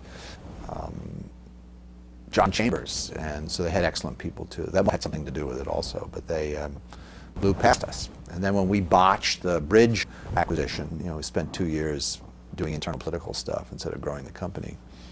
That's when they really powered past us and became Cisco. If it wasn't for that internal problem in the acquisition of Bridge, did Bridge have the right product line to be able to compete with Cisco? Arguably, we'll never know for sure, but arguably, that's why we merged with them, or that's why we bought them, depending on how you put it. I mean, in the end of that story, by the way, we had wanted, I wonder if I should say this. Yeah, I'll tell you this story. It's really interesting. So we merged with Bridge, and it had several prominent people, including Eric Benamou, who ultimately became our CEO. But Bill Carrico and Judy Estrin had founded the company and done a great job, and we were happy to have them. And we made Carrico president. And as I mentioned earlier, Krause's plan was that Carrico would run the company ultimately. And Judy, I think she became, I'm a little vague on this, but something like TO or a prominent position. They were married, Judy and Bill. And 3Com had from inception, from slightly after inception, had been very careful about familial relationships among the employees. I think we had some bad experiences in the early days I don't want to go into. Oh, well, Robin and I did the first 3Com product together, and we decided to stay married, and so instead she never worked at the company. So we had rules about nepotism and stuff. So we were really careful that Bill and Judy would not be in the chain of command together, because they were married. And this irritated Judy to no end. She says, look, I'm Judy Estrin, he's Bill Carrico. I don't want you doing anything special just because we're married. And I'm saying, but you are married, and we learned that's, complicate things, Judy. I remember having this conversation with her, and she was very offended, and I was very annoyed. And anyway, we arranged for them not to report. Well, eventually, Bill Krause and Bill Carrico discovered that they didn't really get along. And Carrico was a great startup guy, but 3Com was no longer a startup. We were now 5 times bigger than Bridge had been when he was running it. So he wasn't really great at being the president of this much larger company. So frictions developed, and eventually Carrico resigned and left. At that time, when Carrico was president, what was Krause's role? I stopped being chairman, and he became chairman chief executive, and I became director, and I was running the hardware division. Okay. So I gave him he'd hate for me to say that. I gave him the chairman's job, and he gave Bill the president's job. But then Bill sort of flamed out as president, and Bill Carrico, and resigned, and then under pressure, and then Bill went back to being president, chief executive. And what was Eric Benamou doing in the meantime? he was running the software division competently. But anyway, to end this Carrico Estrin story, these are both great people. The same day that Carrico quits, Judy resigns. I said, Judy, I thought you just told me that you and Bill were like separate entities and that we shouldn't pay any attention to the fact you're married, and you're leaving on the same day, Judy. What does that tell us? It tells us that you really are married and that it really does matter that you're married. Why? We want you to stay. Why are you leaving? Well, I don't like the way Bill is being treated, and I'm going to too. So they went off and founded 2 or 3 more successful companies together, which is what they're really good at, running a big company, right? Like 3Com had become by the time they got there. Talk about Eric Benamou and his accession to power. Do you think that? Well, Eric's an engineer. Eric Benamou. He was. I think when we merged with Bridge. I'm a little vague on this, but I believe he became was a prominent engineering manager. And when I stopped running the software division and went over to do the workstation division, which is another exciting story, he became head of the software division and did a great job of it. Now, I think he may have done the ill-fated Microsoft deal, so maybe his record isn't completely flawless, but he is a very good guy. And so when it became time for Bill Krause not to be chief executive, there were 3 candidates: myself, running the biggest division of the company, Eric Benamou, who was running the software division, and Bob Finocchio, who was running worldwide sales and marketing. And the board chose Eric, and that's when I retired. And did Bob Finocchio stay around, or did he leave? He did, and then successfully for some time. And then later he became the CEO of Informix, so he left. But it was some years later. So he didn't retire. He didn't take it badly that he wasn't chosen as CEO, but I realized I had to retire at that time. In fact, I should have left several years earlier. Why? I think I become counterproductive. I was VP marketing, corporate marketing in my last year, and I think in retrospect, when I retired, I realized I probably would have been happier and the company probably would have been more successful had I left earlier. Something about my mindset that wasn't quite appropriate. Interesting. Talk about the workstation business that 3Com got in, and why. Well, we had servers, and we had cards, and PCs had sort of been commoditized. And we noticed a lot of the expense and complication of these PCs was the floppy disks and the hard disks, the backup and the administration. And So we decided we would build a DOS machine or a Windows machine, both, that would be a network computer. And that term later got picked up by Larry Ellison and others and made famous the idea of a PC on the desk, but it was designed to be on the network. So it wouldn't be a standalone machine. It wouldn't have any disks, for example. All the disks would be servers. And I picked up an idea from Steve Jobs and decided that our workstation shouldn't have a fan either. And so we decided to introduce our own network station that we would sell with our servers and our software and our cards and into enterprises. So so I said, I want that job, and they gave me the job. And 1 year later, we were shipping a workstation. It cost $2,000, priced at $2,000 list price. We built it for $1,000, had no fans in it. It was a cool machine, and I have one upstairs. I really loved it. An odd thing about the design is that the size of the box, which is quite small, it's like a pizza box, sort of, was determined entirely by the connectivity. We needed connectivity out the back, the Ethernet adapter, and we needed two kinds, outboard, inboard, the monitor, the keyboard. The back was so small that it was its size was determined by the room for the connectors in the back. And it had no fan and no disk, so it was completely silent, which turned out to be a challenge because people expected their PC to make noises, but it did have a speaker. So we put noises into it, so that when it was seeking on a server disk, we made disk noises. And when it was, and flashed a little light. Actually, I think it was later, it was a light sufficed. You didn't have to actually make the noise. You just had to show disk activity what would happen is the user would keep hitting the key trying to make it make noise, and all he needed was a little cue that the thing was actually seeking the disk, and you'd be patient for another second or so. And so the first generation of this machine was very successful. We sold hundreds of thousands of them, maybe 100,000, let's say. So it became a big business for 3Com very quickly. This was running Windows or Unix? DOS and Windows. DOS and Windows. Well, Windows was new. Windows came on right around the same time. It was a DOS machine, let's say. And then that's when I learned about dealing with Microsoft, because we had to get a DOS license and a Windows license from Microsoft. And it was a horrible experience. And you could see that they had a monopoly, and they were leveraging monopoly power, and they were extracting huge taxes as a result of this monopoly power. And then you saw when Windows came, because they demanded that we pay them a royalty for both DOS and Windows for every machine we shipped, whether or not it used DOS or Windows. And that we had to meet a certain quarterly minimum, whether or not we sold any machines at all. And it became clear they were making all their money on minimums. No one was achieving their minimums. They were just we were paying them quarterly minimums for a lot of money for software that wasn't being used. Presumably these were the same terms they were applying to other manufacturers. That's right. As well. They were. Of course, it was harder for us because we were very small. We weren't Compaq or IBM. It was a really abusive situation. That's when I first caught on to the fact that, monopolies can be abusive, which is, we needed DOS, so we didn't have a machine, so we had no negotiating power at all.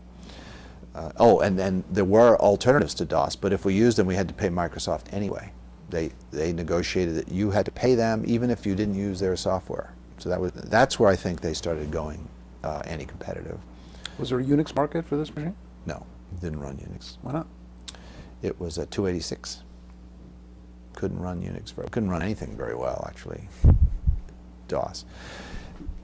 Then we started the second generation of this machine, and that's where we lost it, because the second system syndrome set in, and we incompetently spent too much money developing a machine that came out too late that was not quite right, and then we killed the division.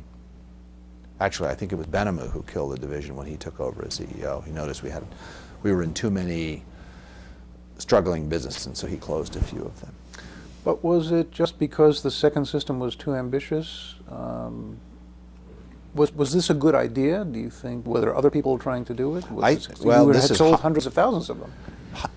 Or maybe 100,000. This is highly debatable, and people who work there don't agree with me about this. But my view is that would have been the reason that we ended up closing that business is because we did not execute. And here was the core of it. The first machine was developed by under contract. The lead developer was an outside contractor named Bernard Daines, who's a very famous man. He's founded several companies since then, including Worldwide Packets, I think is one of his current companies. But anyway, Bernard was a consultant and had been a consultant to 3Com on previous projects. So I got him to be the developer, the core developer. He was a chip and board developer to do that first board. And then there were 3Com engineers all around him. When we went to do the second machine, the 3Com engineering bureaucracy, my bureaucracy, said, well, it's not healthy that these machines are being developed by an outsider, so we're going to do this one ourselves. And we're going to get rid of Bernard. So we did. But the inside guys were not nearly as good as Bernard. So the machine got poorly specified, poorly. It took too long to finish it. When it was finished, it was too expensive because of the difference between Bernard and our internal people. So it was my fault because I let this happen. I was head of this division. I should have said, well, Bernard just performed magnificently on our first machine. Duh, why don't we let him do our second machine since that won? And instead, it was this sort of NIH bring it inside. Why should he have all the fun? We want to design the machine and blah, blah, blah. So we ended up incompetently doing the second machine. But if this was a good idea in an expanding market area, why wouldn't other competitors have done similar products? Well, they were talking about it, and there were things, I think even Novell talked about a diskless machine too. So we weren't alone, but we had by far the best machine. The 3-station, it's called. And it was, another beauty of this design was we realized, being in the cabling business, that cables were a problem. So we designed the machine so that it was raised up about this high and had channels through it. So the keyboard cable and the monitor cable and all the cables were hidden and elegantly through these channels that we had cut in this box. So it was a beautiful little thing. Even when the cables were installed, it still looked good. The mouse cable came out of a little hole in the keyboard cable, and we had them both right-handed and left-handed channels depending on whether you were right-handed or left-handed. And so we did the fan thing right, and we did the cabling thing right, and we did the Ethernet thing right, and it had great administrative advantages in that you didn't back up your machine, you didn't have to be sure all your disks were back, you didn't have any more disks, you didn't have that little box of floppy disks anymore that everyone used to have in those days, because everything was on the server, which is sort of how it should be. Was this still a disk sharing system, or was it file sharing? What was the interaction between 3-stations? It ran both NetWare and our network operating system. Mm-hmm. And so it was both. And our disk sharing software by this time had become file sharing. Too late to unseat Novell. But so you'd just turn on the machine, it would boot up over the network, and you'd have a DOS machine there, and you could run applications, and it was administered centrally. And what was the performance like? it was in some ways better than the PC because we put a lot of memory on it and we had RAM disk. So there was no disk, but there was a RAM disk in the machine. So in a lot of applications it was just faster because it would just access a RAM disk instead of going all the way to or a hard disk on the server instead of a floppy on the desktop. So it got much better performance by going to a shared hard disk than the local floppy. So there was no more floppy. So a lot of people would whine, oh, we want a floppy. We want floppy disks. Remember they used to complain the Macintosh didn't have floppy disks either. Well, floppy disks were a thing of the past. In fact, they are a thing of the past, actually. And we were just among the first companies to sell them. I remember at in the shop at the Exploratorium in San Francisco, for years afterwards, I would go there, and there were the 3-stations in the shop running the cash register. For years, you know how private institutions like that don't have a lot of money, so when someone donates equipment, it just stays there forever. So I used to sometimes go out of my way to go to the Exploratorium just so I could visit the 3-stations in the shop there. I guess eventually they replaced them. The notion of how much computation is in front of the person versus how much is remote is a pendulum that's swung back and forth many times. In some sense, 3-station is a move back toward time sharing or external type interaction where the user interface is in front of the user and the rest of the processing, or some of it at least, is centralized. Well, be careful there. The swing back wasn't as extreme as you just portrayed it. The Windows and DOS and Word and still ran on your desktop. It was just the back-end data functions that were. So yes, it was a slight swing back, but it's not as extreme. We were still using the microprocessor on the desktop to do that high interactivity that is the advantage. Do you think that this didn't succeed as a computational model because disks got so dense and so cheap so quickly?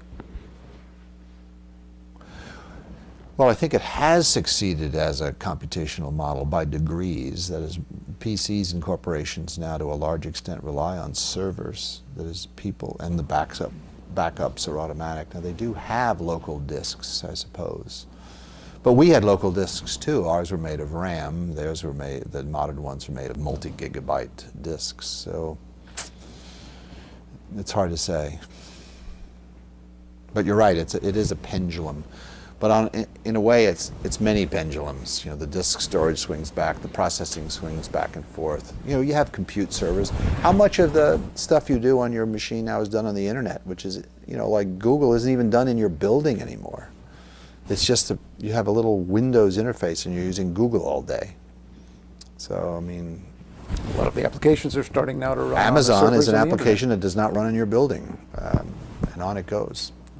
So yeah, there's lots of little pendulums swinging back and forth. Before we leave 3Com and go on to the next phase, can you talk a bit more about some of the other Ethernet competitors that have managed to continue on? Storage area networks tend to use fiber channel. Why didn't this all converge in the interests of compatibility to Ethernet? It's funny, the way you asked that question is the opposite premise than the one I have in my head. Ethernet has, over its 34 years, killed a long series of competitors. And it's busily killing fiber channel and InfiniBand right now, and SONET is doomed. So the wars continue, and Ethernet continues winning. Now, well, what happened to FDDI? And what happened to Token Ring? And what happened to ARPANET? And what is some of ATM? What happened to ATM? They're all being killed by Ethernet. Why do people keep trying? Well, it's this pendulum thing. Well, there's also subtlety beneath this. There's the pendulum thing. You keep saying, well, Ethernet's good for that, but we have to do this. And this is very specialized, and like fiber channel for storage. So we're gonna, and there are there's FireWire and USB, and some of which are quite important because they're so specialized. Ethernet's specialized. One of the reasons that Ethernet has been persisting for 34 years is this funny thing has evolved where when a new technology comes along, they call it Ethernet.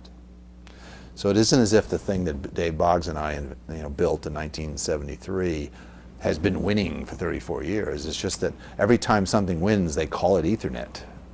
So the things that are called Ethernet today are quite different and diverse. But fiber channel and InfiniBand are doomed. And SONET is doomed, T1 is doomed. But of course, when something's doomed, it takes especially if it's a networking technology, it takes a really long time to die. What about USB? Well, it's great, I use it all the time. So there are reasons for diversity of standards. There's considerable diversity within Ethernet. But then the generations of Ethernet coexist. In fact, my Mac has a single plug and it decides whether it's 10, 100, or a gigabit per second. It's a miracle to me. Just depending on what switch I have, it just decides what geniuses came up with that. So there's variety as technological advance disrupts the standard, but then there's variety because of different uses. And USB is a great example for what USB does. That particular physical interconnect is superior to the RJ45 that we use predominantly in Ethernet. It can't just be the physical interconnect, though, because Ethernet could adapt to have an alternate physical connector if that was the issue. Exactly, and it's conceivable they could have called USB Ethernet, but they didn't. They happened to call it. Well, Wi-Fi was originally called wireless Ethernet, so now they call it Wi-Fi. So that's a case where the brand name has been, the Ethernet brand name has been shunted aside, and it is wireless Ethernet. You look at the packet formats; it's very close to the 802 packet format, but they've decided now. So that's a departure. That's a blow. That means Ethernet is maybe peaking now as a name, and so here's wireless Ethernet becomes Wi-Fi. That's interesting. So yes, one could imagine building an RJ45 with a little flash memory attached to it that you just plug into an Ethernet adapter, and it does exactly what a USB. And I don't know why. There's probably some simplifying circuitry, some optimization, or just an accident of history. I'll have to suggest to the USB people that they call it Ethernet something, pluggable Ethernet, flash Ethernet, Ether flash. Call it Ether flash. Yeah. Is the Ethernet name trademarked? Does somebody own it, or is there somebody responsible for its use? I am responsible for its use. So in 1973, on May 22nd, in a memo that I wrote at the Xerox Palo Alto Research, I coined the word Ethernet. It used to be two words with a capital N, and then it became one word with a capital N, and then we dropped the capital N, and now it's capital E, small n. It was a Xerox trademark, briefly, and then when we brought Ethernet to the IEEE DEC, and when we formed the DIX consortium, Intel and DEC said, we're happy to join with you in this consortium, but we can't use the name that you've chosen. Xerox thought Ethernet was kind of a nerdy name, so they had changed its name to the Xerox Wire. The Xerox Wire, great name. DEC and Intel said, we'd love to work with you on it, but we're not going to call it the Xerox Wire. Why don't we call it Ethernet? So then they went to the IEEE. The IEEE said, well, we can't. We're going to call it 802.3. We really don't want to use the word Ethernet because that's a trademark of Xerox Corporation. So then Xerox decided to let go of the trademark. So it's really an uncontrolled word. So who's in charge of that word now? Has to be me. I can't think of anyone better. So I'm in charge. And this came up. HP introduced 100 megabit per second technology in the 90s that they tried to call fast Ethernet. And I noticed that it was sufficiently different from Ethernet in its operations that I didn't think it should be called Ethernet. And I was then a journalist, so I wrote a column in InfoWorld attacking HP for trying to use the word Ethernet for this kludge. And a big fight ensued, and then eventually they had to change the name. And they changed it to 100 VG AnyLAN. Became its new marketing name. Have you bought any recently of 100 VG AnyLAN? No, I'm sorry. It's called Fast Ethernet, runs at 100 megabits per second, and now, of course, it's passé because we've moved on to gigabit Ethernet, gigabit Ethernet. You left 3Com in 1990. Did you have any continued involvement with the company after that? Yes, it was pretty normal, but when I left, when I retired, I remained a consultant for another year, paid consultant to the company. And during which time I went to England as a visiting fellow at the University of Cambridge in England. And that was my first attempt at retirement. And that didn't last, so I came back to be publisher of InfoWorld. We'll talk about that in a second. But after that year, after you left, you had no further involvement in the company. Do you have any observations on what happened to it after that?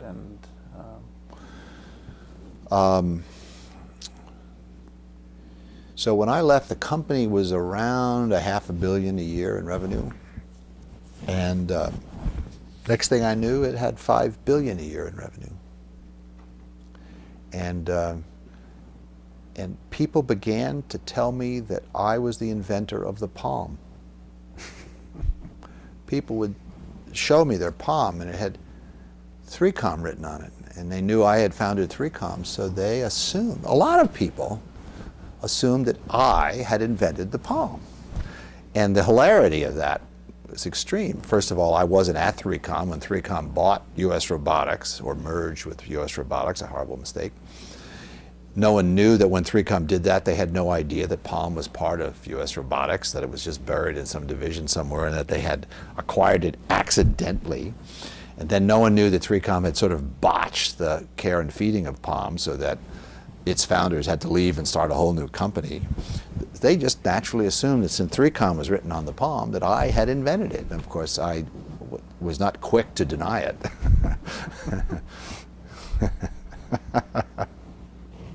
Why was the acquisition of US Robotics a mistake?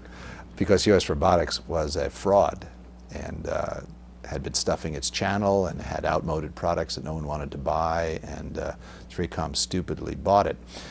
The mistake was slightly more conceptual. Eric Benamou, after he took over as CEO, did a series of acquisitions, all of which were successful. Prominently so, and a big break from the series of unsuccessful acquisitions 3Com had done prior to his becoming CEO. And the reason is he had learned from the unfortunate Bridge experience, where he watched 3Com and Bridge try to merge. So he adopted the principle explicitly that 3Com was never going to merge with anybody. It was going to acquire much smaller companies. And that was a formula that worked. We are buying you. We're big, you're small, we're buying you, and you're not the president anymore, and you're not the head of Germany anymore. We already have one of those, and they would just on the first day, let everyone know what was going to happen instead of futzing around for 2 years figuring it out. US Robotics and 3Com were about the same size when he decided to merge the two companies. That was his mistake. So these $2.5 billion companies, roughly, merged. So that was the conceptual error. He broke his own rule after a string of great successes, and plus US Robotics was, I hate to say it, but a fraud. I mean, it was just, modems were going like this, and they had been grossly stuffing the channel. So there was this big Magilla followed right after the merger, where they discovered that a lot of the sales were fake. So why do you think Eric did that? Did he not know US Robotics sufficiently well at the time of the merger? I wasn't there, and I don't really know what happened, so I'm really making stuff up here, but he just got snookered. Happens all the time. Mm-hmm. Do you think that was a cause of what's happened to 3Com since then? How do you rate 3Com in the years since? I have very little knowledge of 3Com since I left in 1990. I did notice that it grew to $5 billion, which is a lot bigger than when I was there, so the board of directors had made the decision again of CEO correctly. Eric did great. The Bridge merger is what caused Cisco to exist, and I guess the US Robotics sort of broke the back of the momentum that 3Com had going into the bubble. So that's why Cisco's even bigger, and 3Com is now less than, I guess, revenues must be below $1 billion now, probably $750 million. They had to give them Palm. Well, there was this funny period in which Palm, which 3Com owned well, 95% of, or if not all of it, and the market cap of Palm was bigger by far than the market cap of 3Com, which was weird. I kept asking people, how can that be? You know, what sort of Wall Street math allows that to be true? No one has ever adequately explained that to me. But I guess then they spun off Palm and gave their shareholders a great benefit at that. So part of the shrinkage had to do with spinning Palm off, and part of it had to do with just when the bubble burst, a lot of companies went down. 3Com went down with them. And some of it had to do with the company having lost its way somewhere along the line. Now the new CEO, Edgar Masri, he and I worked together at 3Com, and then he went off to become a venture capitalist in my same building here in Waltham, and then he's gone back now to take the challenge of making the most of 3Com. Which is now an East Coast company. That's another irony. When I founded 3Com on the phone from an apartment I had on Beacon Hill, not far from here, founded it as a California company because I was also living in Palo Alto. I had an apartment in Palo Alto, one here. So for years afterwards, whenever I was in Massachusetts, I would tell people from Massachusetts that 3Com had been founded in Massachusetts. And then when I was back in California, which is most of the time, I would tell people it was founded in Palo Alto, both of which were actually true. And the headquarters was moved around from Palo Alto to Menlo Park to Mountain View to Santa Clara, I guess Santa Clara, And then it moved to Marlborough, Massachusetts. So now 3Com, people think 3Com was founded in Massachusetts and has always been here, which is not true. I mean, it's always been here a little, but now it's headquartered here in Marlborough. I think it's still Marlborough. So that's a bit of irony. But I don't know anything about 3Com. I mean, my contact has been very distant I've been gone longer from 3Com than I was there. So it's really quite a remote. So every time something bad happens at 3Com, I'm not there anymore. And every time something good happens, I founded the company. You once said that your life so far had 4 careers as an engineer, entrepreneur, pundit, and VC. Let's move into the pundit phase. After you left 3Com, you were a consultant for a while. Why didn't you start more companies? Other people have become serial entrepreneurs, and you didn't. Right. And I considered it. In fact, really did start a couple more companies, but only from a distance. So for example, Grand Junction Networks, which is the company that introduced fast Ethernet. I was a founding director of it and worked with Howard. I don't know, I'll probably annoy the people associated with it, but I convinced Howard Charney to start that company. In fact, Howard came to me and said, Bob, let's start a company like we did 3Com. Howard Charney, if you're going to ever do anything in life, if you can get Howard Charney to do it with you. And he came to me and said, let's start a company. I said, no, I'm not going to start a company. And let me get around to answering why not. But I said to Howard, why don't you start the company? And he said, well, no, you talk the talk and walk the walk and have the network. I'm the engineering guy and the manufacturing guy. You should really start the company. I said, Howard, you could do it. And he did. He started Grand Junction Networks and sold it to Cisco for $400 million.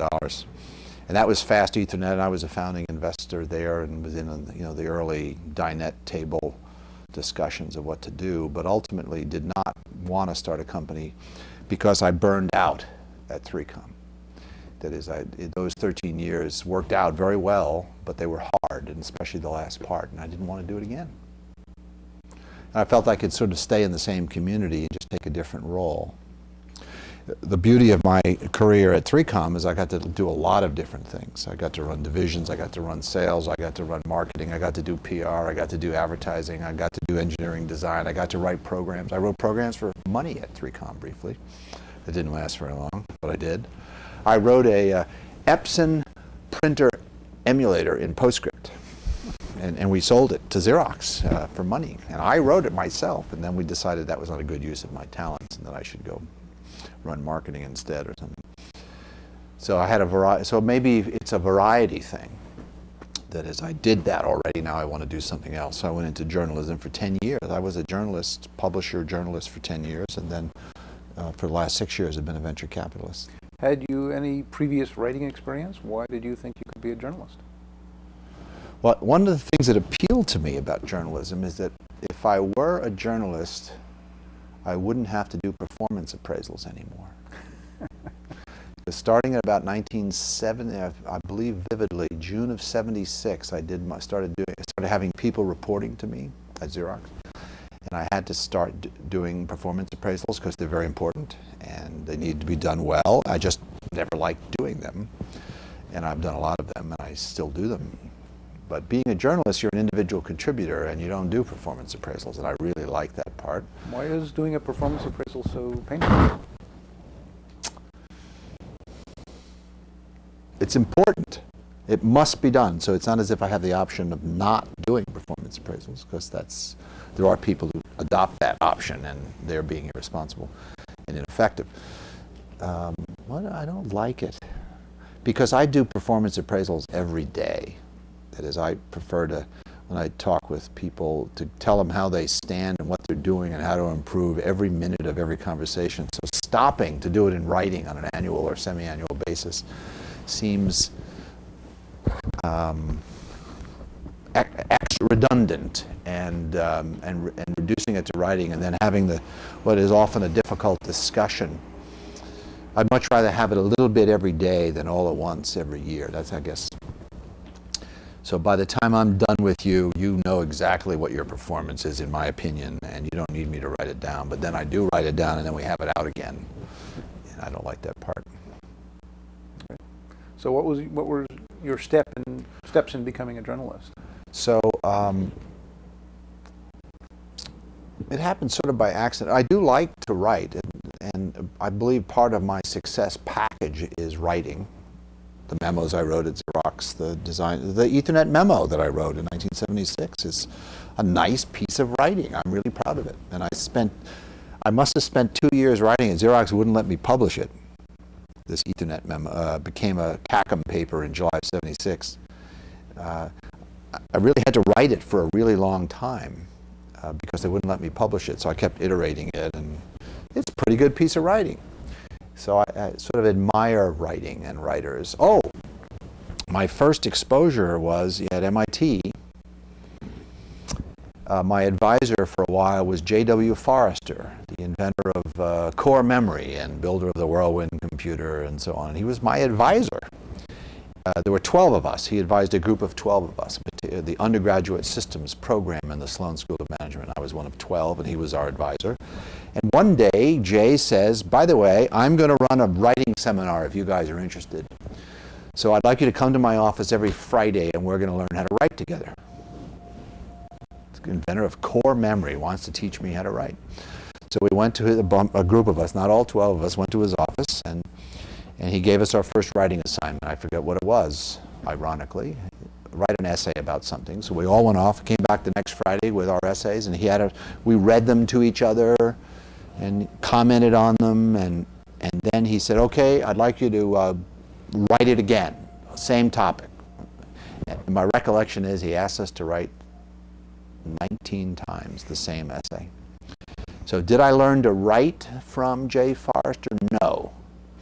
What I learned from Jay Forrester is that Jay Forrester thinks that writing is important.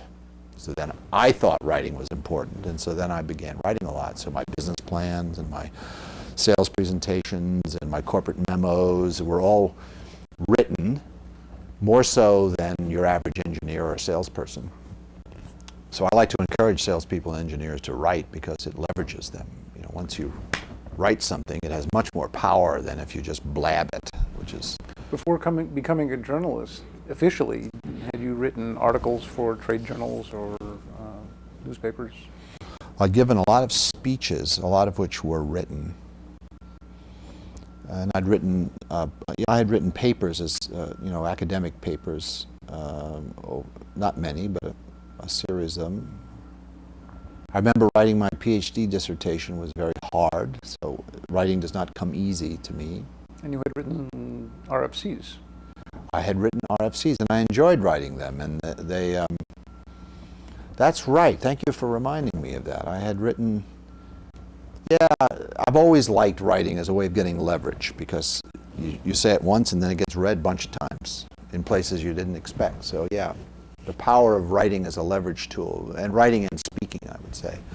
Writing, speaking, presenting as a way of leveraging, selling what you're doing. So when I retired from 3Com, I was invited to be a visiting fellow at Cambridge University, and I was also invited to write pieces about Ethernet, journalistic pieces in trade publications generally. And as I was going to Cambridge, the editor of Communications Week, a weekly trade rag, and he said, I'd like you to write a weekly column for me. And I said, well, I'm going to Cambridge, England. So we decided that I would write about what was happening in Cambridge, England, in the computer laboratory there. So I started writing a weekly column, and that was my transition from freelance to staff. I had a regular weekly deadline, and then I really liked that. I liked it because my method was to keep 10 columns in progress at all times, up in the air, working on them, and then my deadline would approach and I would choose one of them and write it. And then I noticed that the people around me, grad students at the computer laboratory, suddenly wanted to be with me because they wanted me to write about them. So that they all became little flax and I became the hack. And so I noticed I had access to people who would talk to me about what they were doing because they wanted me to write about them, and that gave me a way to learn about what they were doing. So it was a very useful tool for satiating my curiosity about things. If I get curious about something, I just take it up as a column project, and then I learn about it. So then I got, after that, I did that for about a year, and then Pat McGovern, who runs IDG, International Data Group, publishes 300 magazines around the world, invited me to be publisher CEO of InfoWorld, which was at that time a $40 or $50 million publication, one of the top ones in the world. And so I said, wow, I could start at the top, CEO of a big publishing company. But is that a writing gig or is it a management job? That's a management and selling job, selling advertising. So for 3 years, I was 2.5 or 3 years, I forget, something like that, I was publisher CEO. And I learned how to sell advertising, and I sold hundreds of millions of dollars of advertising, which is an incredible world that I loved learning about, how to build an audience of readers and how to sell them to advertisers. You know, that whole business, it's a huge business. And it's very subtle. It's even more complicated than high-speed network interfaces. And so I learned how to sell advertising. It was great. But then the editor-in-chief, Stuart Alsop, invited me to write a publisher's column. Publisher's column is a very standard thing, and you generally don't read them. So I started writing a publisher's column, but I had been writing this column at Communications Week, which I had to stop because I now had a new job. So I started writing a column that wasn't quite a publisher's column. And one day, this wonderful thing happened. Stuart Alsop came into my office and said, Bob, I want to remove the word publisher from your byline. I'd like it just to be your column from the ether with your byline. It won't be a publisher's column, it'll just be a column. That was a promotion, right? Because the publisher's column is kind of perfunctory rubbish, generally. So then I became a columnist, but then the following, so this took a couple of years. The problem was that as a columnist, I love to opinionate and be nasty, tell the truth to my readers, be interesting. And that sometimes involved attacking vendors of equipment, to whom, with my other hat, I was selling advertising and marketing programs to. So eventually that became untenable. Too many of my customers said, you can't write that about me and sell me ads at the same time. You're not allowed to do that. Your magazine can do it, but you can't do it. So that's when I moved to Boston, stopped being publisher of InfoWorld and became IDG's vice president of technology, which meant pundit, sort of a corporate level pundit, writing for InfoWorld and organizing conferences and working with Computer World. And there we sold $1 billion of advertising every year. Do you find that satisfying? As satisfying as creating companies and products? I did it for 10 years, loved every minute of it. Not every minute of it, never love every minute of everything, but it was great. So then I took my best columns and I published a book, IDG, published my book, Internet Collapses and Other InfoWorld Punditry. It's still available on Amazon.com. You can buy it used for under $2. And had an illustrious career as a pundit. I predicted the collapse of the Internet. I predicted the bursting of the Internet bubble, 50%, so I was half right. Let's talk about some of your predictions. One of them has become famous as Metcalfe's Law. And I don't know when it first became published. I know that George Gilder talked about it in a Forbes article in 1993. What is it, and when did it first appear? Metcalfe's Law. Well, I like the fact that it's called Metcalfe's Law. And often they talk about Moore's Law and Metcalfe's Law. And I love when they do that, because being associated with Gordon Moore and his law is just really social climbing for me. In 1982, 81, in the early 80s, I was selling Ethernet. And so it went like this. So we developed the Etherlink for PCs. So we have a sales force, now 12 people, and we're tiny little companies, so we made a rule. We can't call on people who don't already have PCs, because it's IBM's job to convince them to buy PCs. It's our job to convince them to use Etherlinks to network them. Let's not evangelize PCs. Two is, don't call on anyone who has Apple IIs. We'll let Nestar do that. And our Ethernet is too powerful for the pitiful Apple II, and we'll just focus on IBM PCs, a very wise business decision.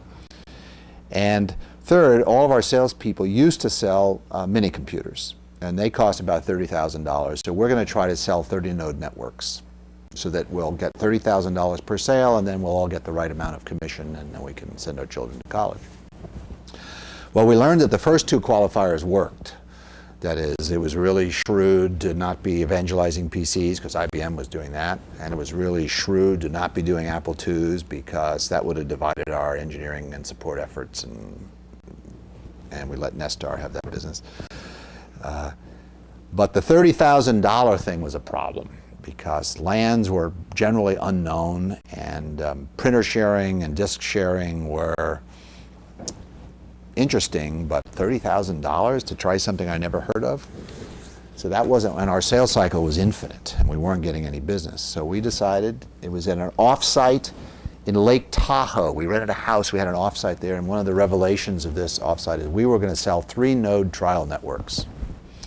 So we put together the promotional materials, and we told our salespeople, no more $30,000 networks. Don't do that anymore. Stop. We're going to sell trials, 3-node network. And I know your commission on that's pitiful, but there'll be follow-on business, and that's where you'll make your real money. I decided that.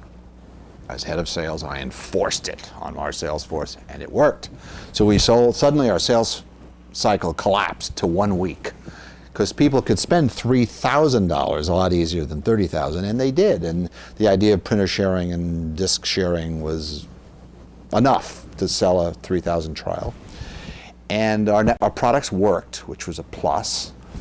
But our customers said, yeah, your products work just like you said, but they're not very useful. Well, that's devastating. Why aren't they useful? Well, the answer is a 3-node network can't be useful. It's too small. Why is that? So I drew a graph, and the graph had number of nodes on the network along the bottom and dollars vertical. And the cost of the network was a straight line. It went up $1,000 per node like this. But what's the value of the network? Well, the value of the network must have something to do with the number of nodes that you can connect to from your PC. N. And then each node has that value. That is, it can talk to n minus 1 other nodes, and there's n of those, so the total value of the whole network is n times n minus 1, which is approximately n squared. And that becomes a quadratic line. It goes like this. And there's this point out there where the linear and the quadratic cross. And so for small n, the value is below the cost, and then there's a critical mass point. And then above that, the value greatly exceeds the cost and gets better all the time. Network effect.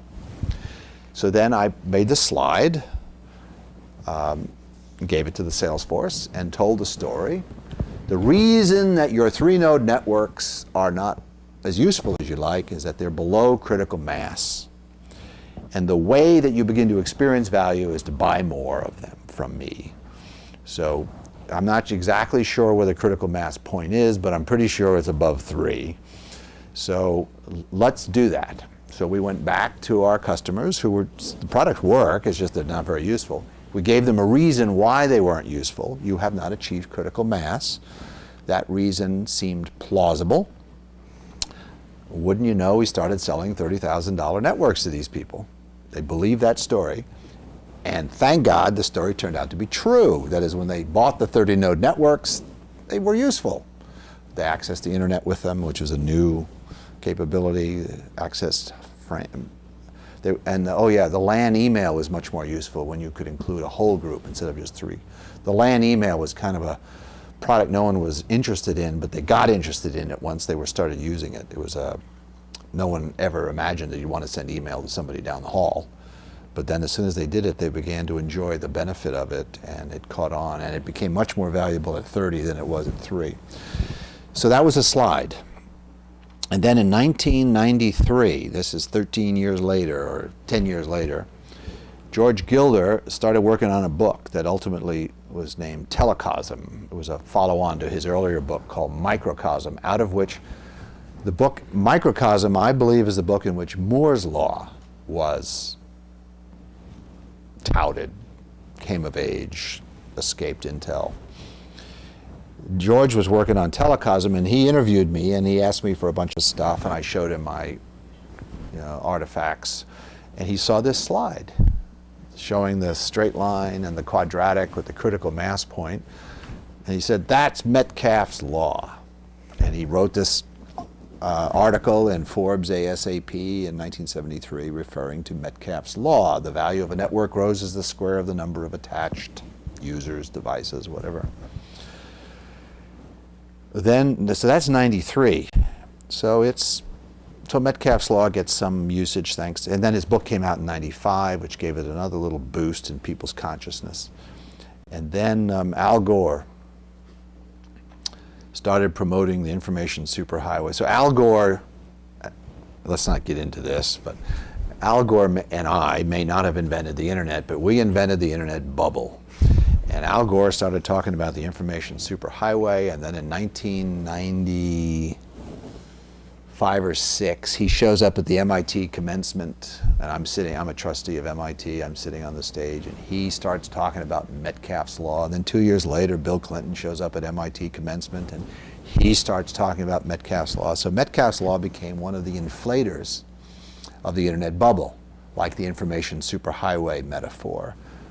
The notion of this value creation by connecting things together became part of the internet bubble inflator.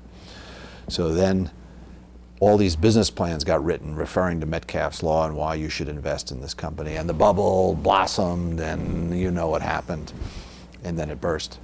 Well, Metcalfe's law is still out there. So now there's a new bubble inflating. I'm not exactly sure what it is, the social networking bubble or so on, but Metcalfe's law has begun appearing on PowerPoints again. So an article was written in the IEEE Spectrum a few months ago, in which 3 professors ganged up on me, and they wrote an article, cover story, I guess, on Spectrum about Metcalfe's law. Not only did they claim for the 19th, 20th time that Metcalfe's law is wrong, they actually wrote that Metcalfe's law is dangerous. They use the word dangerous because it's helping to inflate the social networking bubble.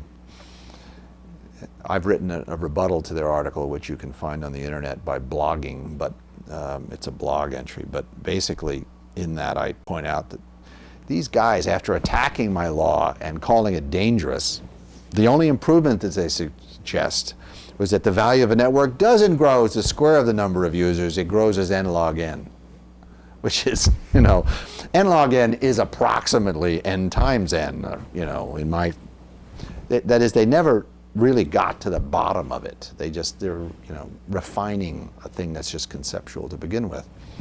And the proof of this is, of course, that no one has ever tried to assess the constants of proportionality in the law. No one has ever actually taken my law and tried to apply it to actual numbers like they do to Moore's law. Moore has data points that his curve sort of fits. No one has ever, including me, has ever tried to put data against the law. And these 3 professors, they didn't do it either. They just conceptually argued that n log n was better than n squared. Whoop-de-doo. And there's someone else, David Reed, who claims that it's 2 to the n, not... Yeah, well, David Reed, who I know and admire, has Reed's law, and I always rib him about it because no one's ever heard of Reed's law. I mean, very few people have heard of Metcalfe's law, but no one has ever heard of Reed's law, and I like to rib him about it, whether 2n or n log n, they're all missing the point. The whole point is networking is valuable. That's the point. Yeah, but in comparing it to something like Moore's law, where in fact you can plot specific numbers against a chart, what's the metric for value that allows you to represent it as mathematically as you did on that chart? Well, the flaw is even deeper than that. There's no real notion of connectivity. So you really need to know what it costs. quantification of connectivity was the cost of the network, and then the value, I never really defined what the value is, so the quantification's impossible. Well, I'm working on that. I'm actually trying to take another look at the law and try to quantify, try to do a Moore's law kind of thing with some real data, and and try to assess what the constants of proportionality is and see if the law is actually true or not. Who knows? It's probably not exactly true. In fact, there's a lot of evidence that it must peak out at some point and roll over. That is, there's 6 billion people on Earth. Do you have anything to say to the last 5 billion? Probably not. So maybe it. On the other hand, as I wrote in my blog response to this attack in IEEE spectrum, Metcalfe's law recurses. That is, there's a value of being on the internet, but then there's a value of being in the little networks that form on top of the internet, like social networks or the networks that form around books from Amazon. That's a network there. And then blogs are a network too. So there's a recursion, I argue, a recursion of Metcalfe's law at the higher level networks like this. And that if you integrate the total value of the base level plus all the recursions, it's n squared again, even though there's a roll-off on the base level value. It's sort of like a fractal curve. Every time you look in microcosm, it appears like the whole. It's fractal. I regret now that I didn't include the word fractal in the title of that post. The post was, Metcalfe's law recurses down the long tail of social networking. And I should have said recurses fractally down the long tail of social networking. I should have said that. Thanks for that. I'm going to use it in the future. Well, Metcalfe's law has been a wonderful catalyst for lots of discussion about the value of networking. So in that sense, it's extremely useful, regardless of how specific it is. And just for the record, I wrote a column about Metcalfe's law a long time ago in which I made it clear that it's a conceptual thing, that I don't really think it's that serious a mathematical thing, that Moore's law really is a different kind of thing that has a life in actual data as opposed to concept, and all this disclaimer. But then every week some idiot out there discovers Metcalfe's law and attacks me because he thinks that I think it's exactly correct and that I take it all that seriously, and then I have to refer him, this poor schmuck, back to my column that I wrote 10 years ago, agreeing with him, but that's the wonder of the internet. So let's talk about seriousness with respect to predictions. You made one in December of 1995 that had to do with the collapse of the internet. What was the prediction, and were you serious? It was a brilliant success, actually, that prediction. I was a columnist at the time with about 1 million readers, if you count international and pass along the assessment. Actually, in the US, my readership was assessed by third parties at 629,000, but so I'll say 1 million for round numbers. So when I wrote my column every Sunday night, I wrote 615 words that I knew very shortly were going to be read by 1 million people. So I loved that power. Every little word, I said, this word of the and is going to be read by 1 million people in a few days. Oh, should it be there? Should I delete it? I like to delete articles, by the way, and the. They seem like busy words to me. And then, so it was a real, lovely, powerful thing. But I wanted to succeed as a columnist. I wanted that 1 million to be 2 million someday. And that raises certain ethical questions about the extent, and I believe many columnists make the wrong decisions ethically at this point, because there's a difference between being interesting and being right. And you kind of owe it to your readers to be interesting, to be right, but you won't have any readers unless you're interesting. So it's anyway, at that time I was learning to be interesting because I wanted to get to 2 million readers from 1 million. And I saw a number of problems with the internet in '95, all of which were true insights. The fragility of the thing, the fact that Cisco routers could all be crashed at the same time, the fact that there were only 12 name servers, the fact that spam was taken off, the fact that no one had anticipated viruses and security, the fact that packet loss was going up and up and up because the traffic was exceeding certain circuits in certain places. And I accumulated a long list of all these reasons which spelled doom for the internet. And So one night, you know, writing the column, I decided how to phrase this.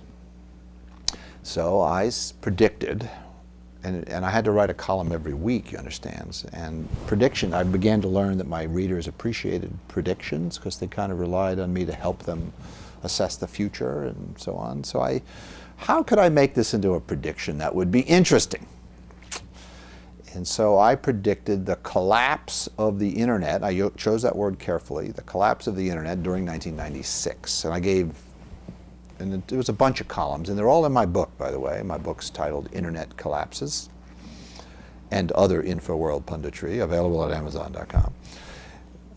On the long tail. It used to have a 2-digit Amazon rank. It now has a 7-digit Amazon rank, I'm proud to say, last time I checked. And I check often. But then I quantified this. I said that during 1996, there would be an outage of the internet which exceeded 1 billion lost user hours. I called it a gigalapse. And I predicted there would be a gigalapse in 1996, and that's what I meant. And then I wrote a number of spoofy articles. I predicted that pornography would bring down the internet.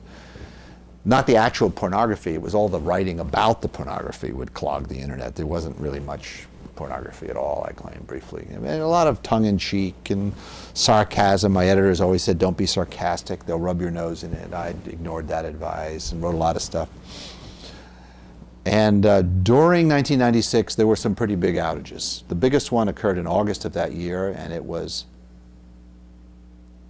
forget the exact number, 118 megalapse, about 1/8 of a gigalapse.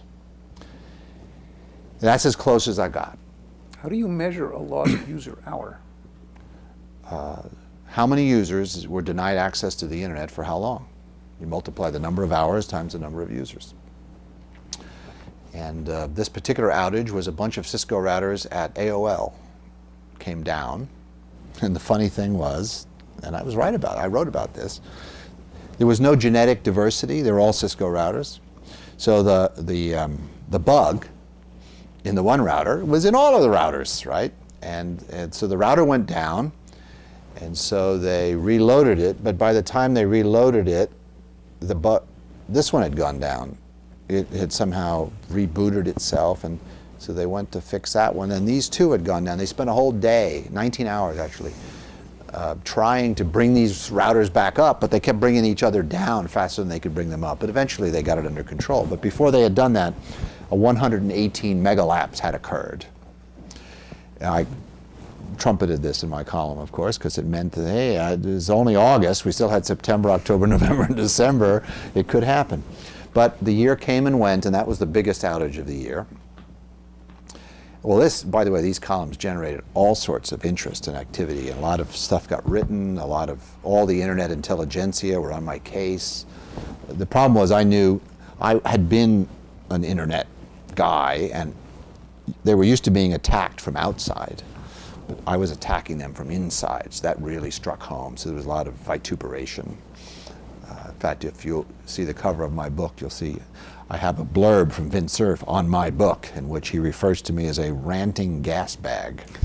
And what he didn't realize is that I would put that on my book.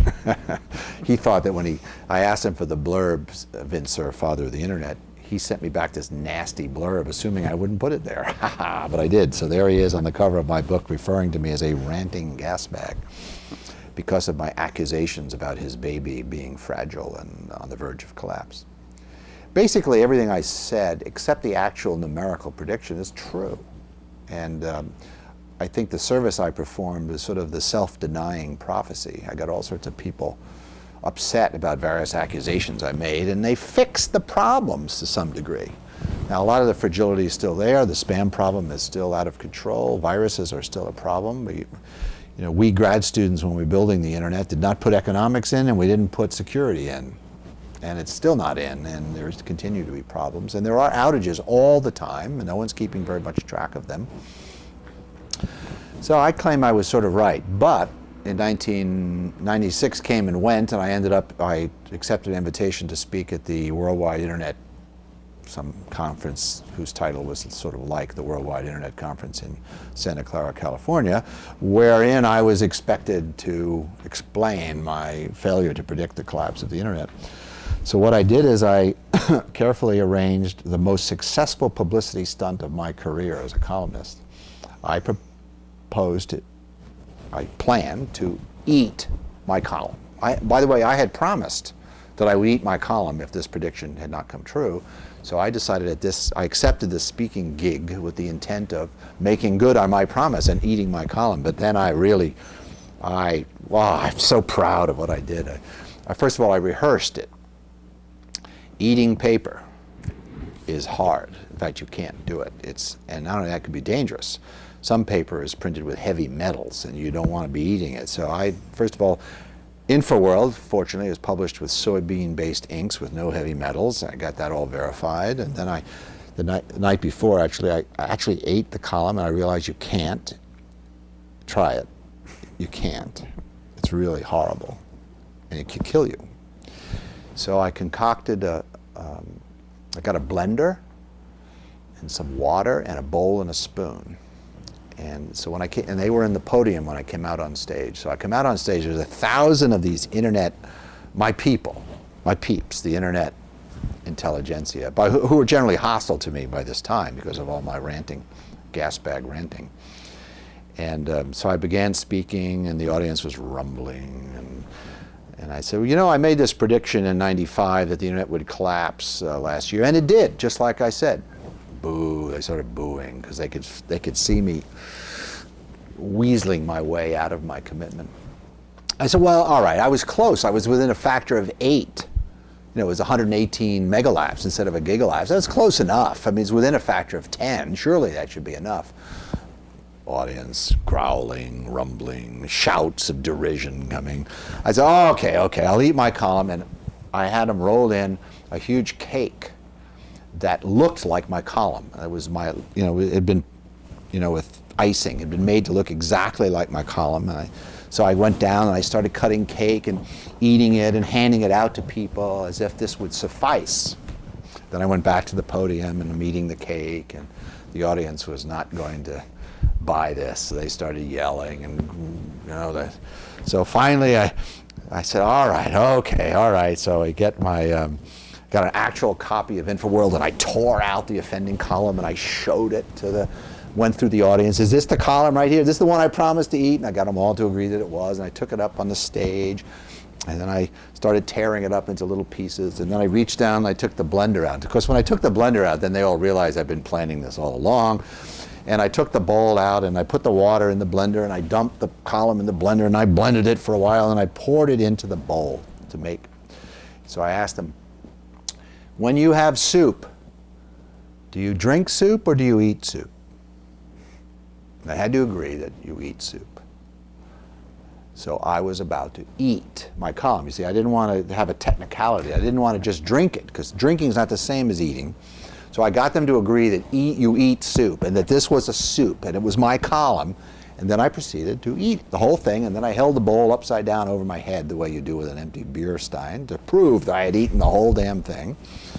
Anyway, this made the cover of Barron's magazine. It made articles in Wall Street Journal. In every big magazine picked this up. So pretty soon, this was such a successful journalistic pundit promotional event that I became better known for having falsely predicted the collapse of the internet and thereby eating my column than for inventing Ethernet. That's how successful that PR stunt was. But generally, the community, the net reaction was positive. That is, the fact that I actually ate the column was palliative. That is, people said, oh, well, no one ever does that. No one ever admits they were wrong. No one ever actually does that. And Metcalfe did. He said he was wrong. He ate the column right in front of us. We were all there.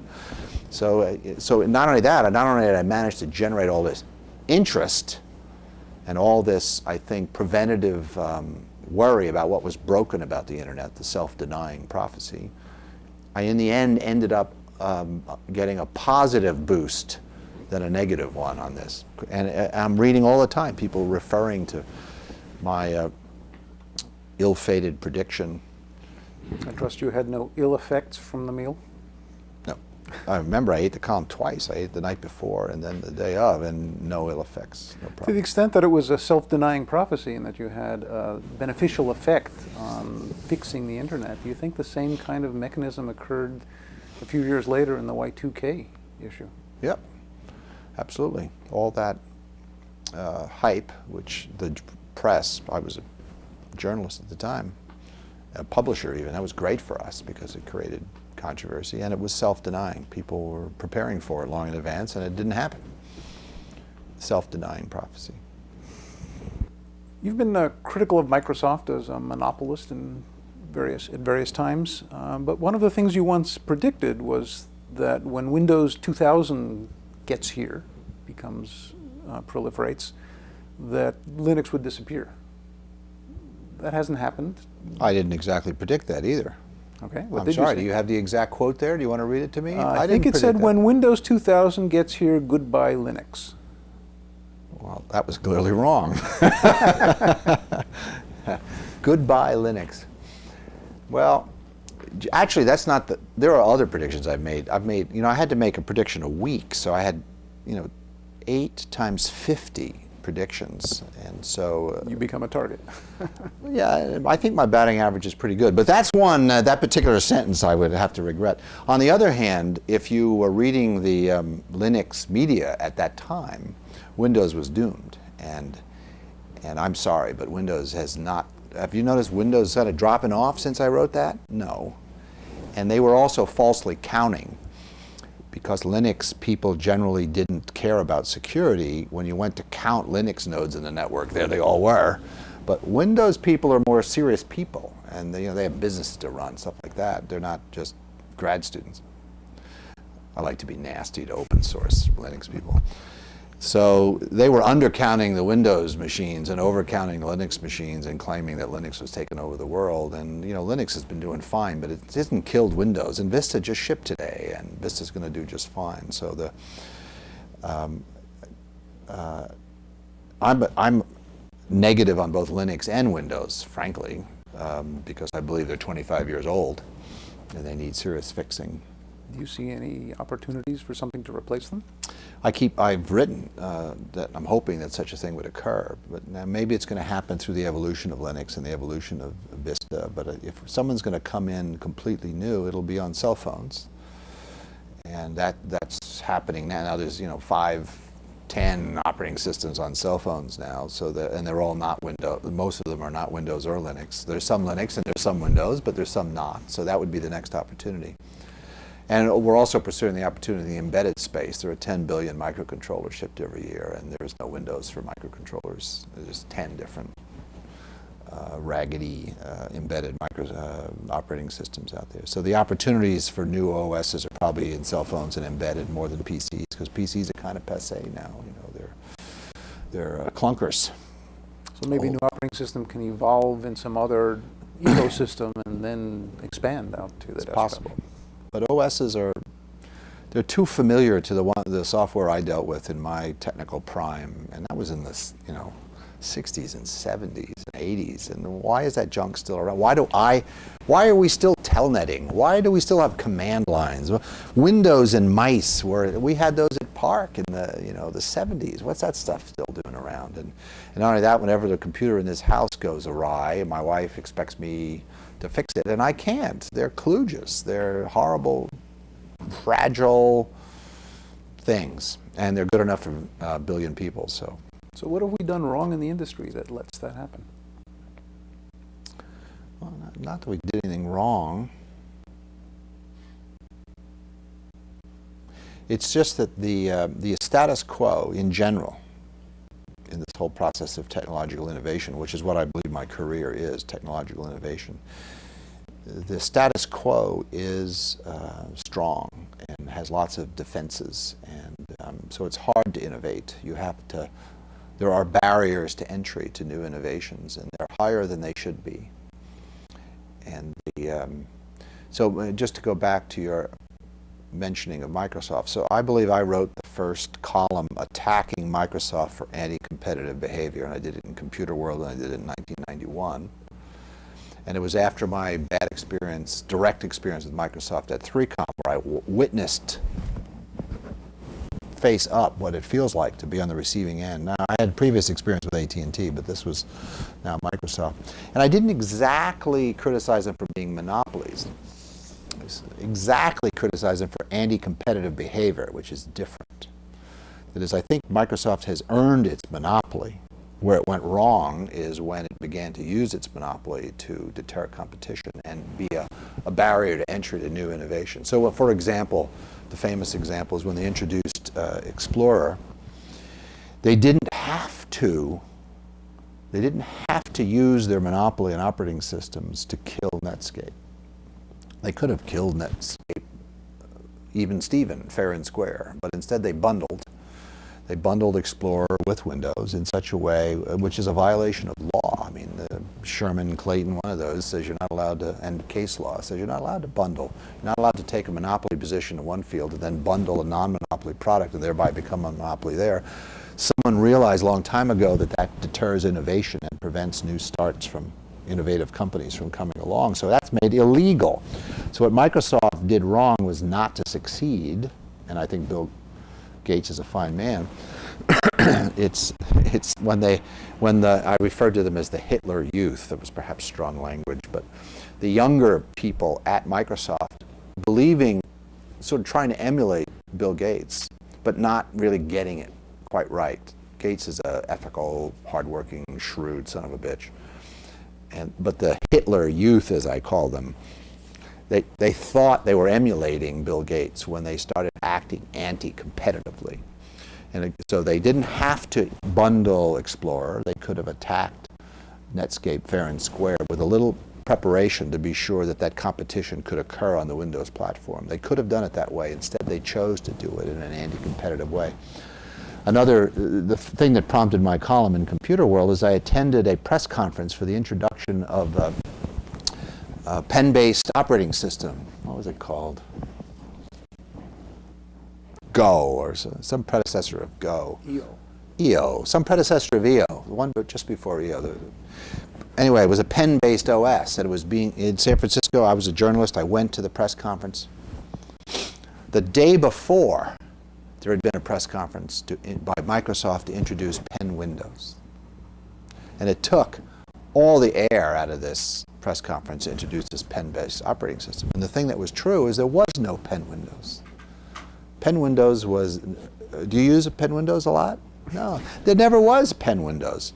Microsoft saw that this little company was going to introduce a new operating system and scheduled a press conference the day before. That is anti-competitive behavior.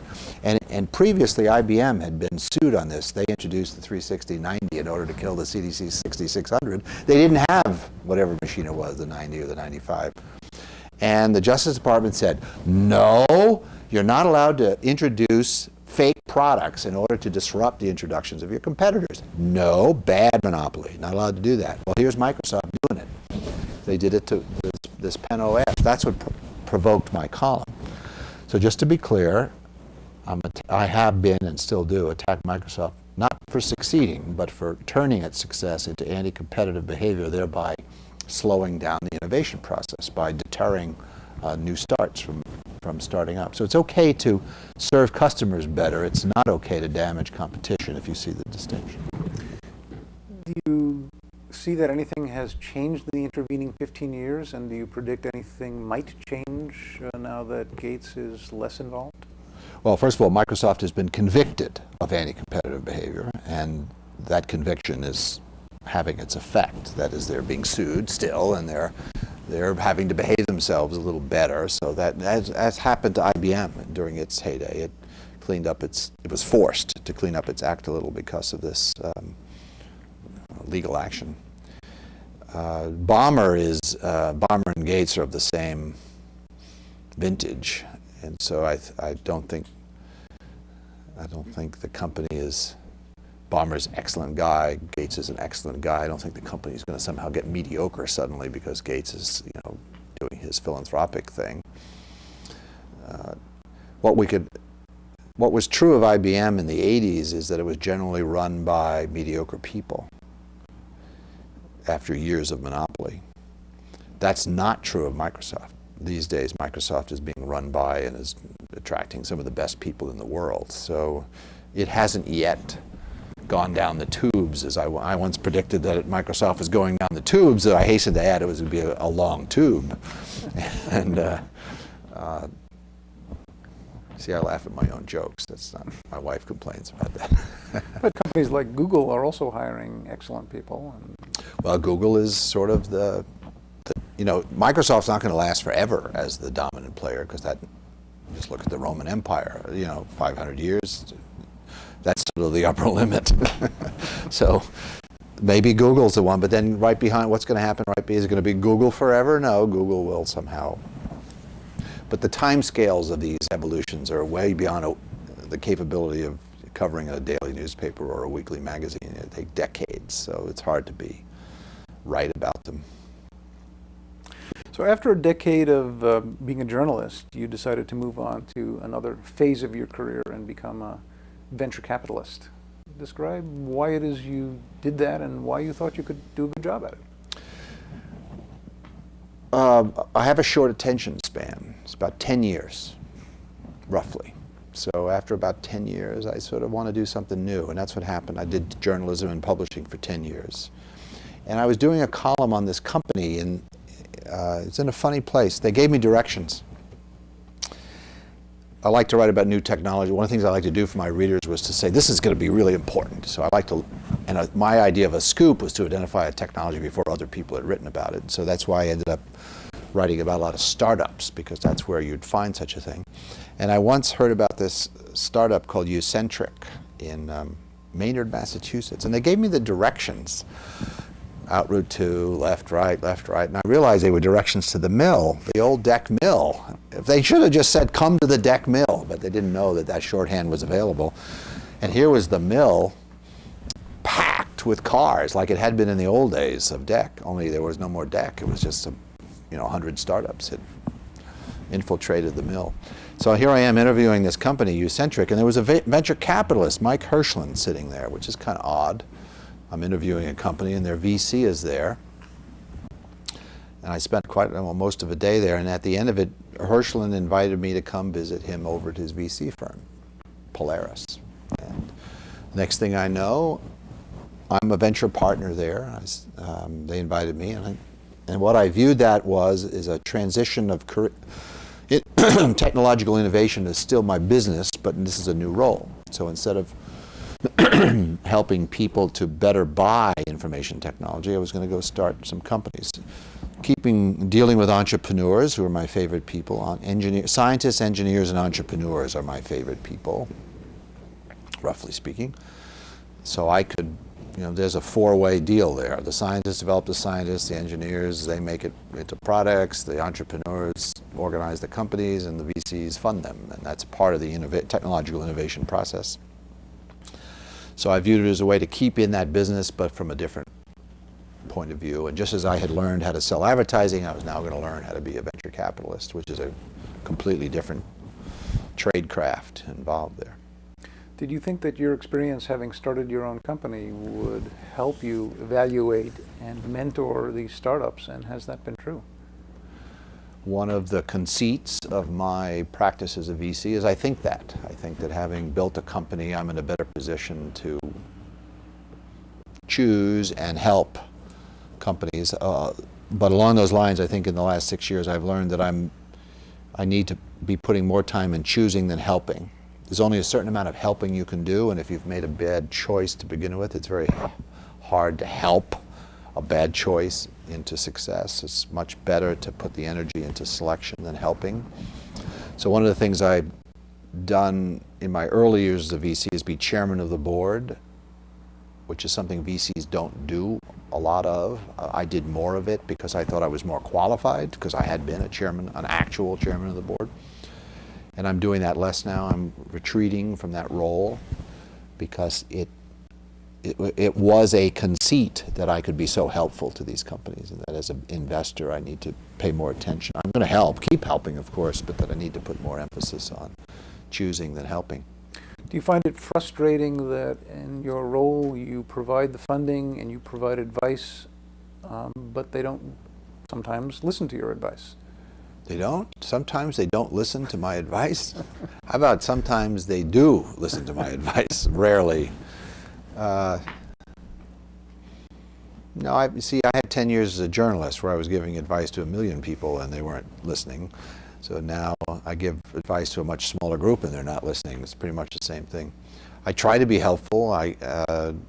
One of my sources of compensation is to be acknowledged for having, oh, that was a great thing, or thanks for that help. And so I do try to help the companies, and I look for, but you're right, I have a portfolio now, so I have 8 companies. Well, we have 100 and some companies that all of us look for. I have 8 that I sort of pay careful attention to. So I have to be careful that in each of those 8 cases, the people I'm dealing with there, they have one company that they're interested in, and they're 1/8 of my portfolio, and that requires a different mindset. I mean, they're in charge. I can advise, I can invest or not invest or advise, but ultimately it's those teams that make or break the companies. The shortage, by the way, I've learned in 6 years, the scarce commodity in my practice is not money. There's plenty of venture capital. Don't let anyone tell you there's not enough venture capital around. There's billions of it. It's gobs of it. And there's no shortage of ideas. MIT alone generates enough ideas you could start a company a week. The shortage is CEOs. That is, people who can start those companies and grow them. If we had more CEOs, we could fund more companies and there would be more innovation. You said that one of the critical things is to select well. Do I take it then that the selection of the team is even more important than the selection of the idea? Well, yeah, this is a perpetual debate in venture capital. Is it the market? Is it the people? What's the third one? Or is it the technology? You know, which is it? Of course, you have to have all 3. And so I guess what I just said was tantamount to saying the people are the most important of those 3. And I guess, yeah, you would argue that a good team stands a better chance of making the most of the situation. On the other hand, if the team is in a losing situation, there's not much they can do. So you find a lot of mediocre people who just happen to be in the right market and they look like geniuses. Well, sometimes a good team can change the situation when they see it's not working into one that will work. And that's what I tell our teams. Occasionally the team will say, our market is not really taking off. And I say, aren't you a leader in the market? Yeah, we're the leader in the market. So the fact that the market isn't taking off is your fault. So make the market take off. What do you have to do to make, don't tell me the market's not taking off, make it take off. And that's to your point. But there's luck involved. And you see some mediocre teams who stumble into these huge vortexes and they all look like geniuses and you don't really know they're not geniuses till later. And then there are the really good teams that, owing to the ebbs and flows of luck, end up in a losing situation and there's nothing they can do. So venture capital is a very specialized, very subtle trade. And I'm still learning it after 6 years. What sort of companies are you responsible for at Polaris? Are they mostly communications and networking, or have you branched out? The reason a key reason I'm at Polaris is diversified. That's our #1 strategy. So we are not a .com VC firm or even a telecom firm or even a IT firm. We're diversified across technologies, including life sciences, drug delivery, medical devices, enterprise software, networking hardware, networking software, it goes on. We're diversified. So, but still, my 8 companies tend to be closer to what I know about. There is a notable exception, which I'd like to get to, but so I'm in a company. I'm chairman of a company called Ember that networks embedded microcontrollers, of which, as I mentioned, 10 billion are shipped every year. That's sort of a recapitulation of 3Com. Networking a layer of computers. PCs were new, 3Com went to network PCs, and we succeeded, and the rest is history. Now embedded computers are coming, so we're developing CMOS radios and protocols appropriate for the 10 billion embedded microcontrollers. Not a new field. People like Echelon have been trying to do this for a long time. They have. It's not a new field, but it's still a new field. Echelon is a fine company, but they're not doing the job. There's still 10 billion unnetworked microcontrollers out there, the pitiful fraction that they've managed to network. They're hung up on wiring. You're not going to network those 10 billion microcontrollers with wires. I'm sorry.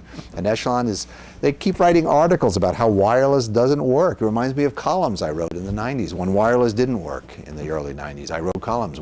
Actually, I went a little overboard. I said wireless will never work, which is going too far.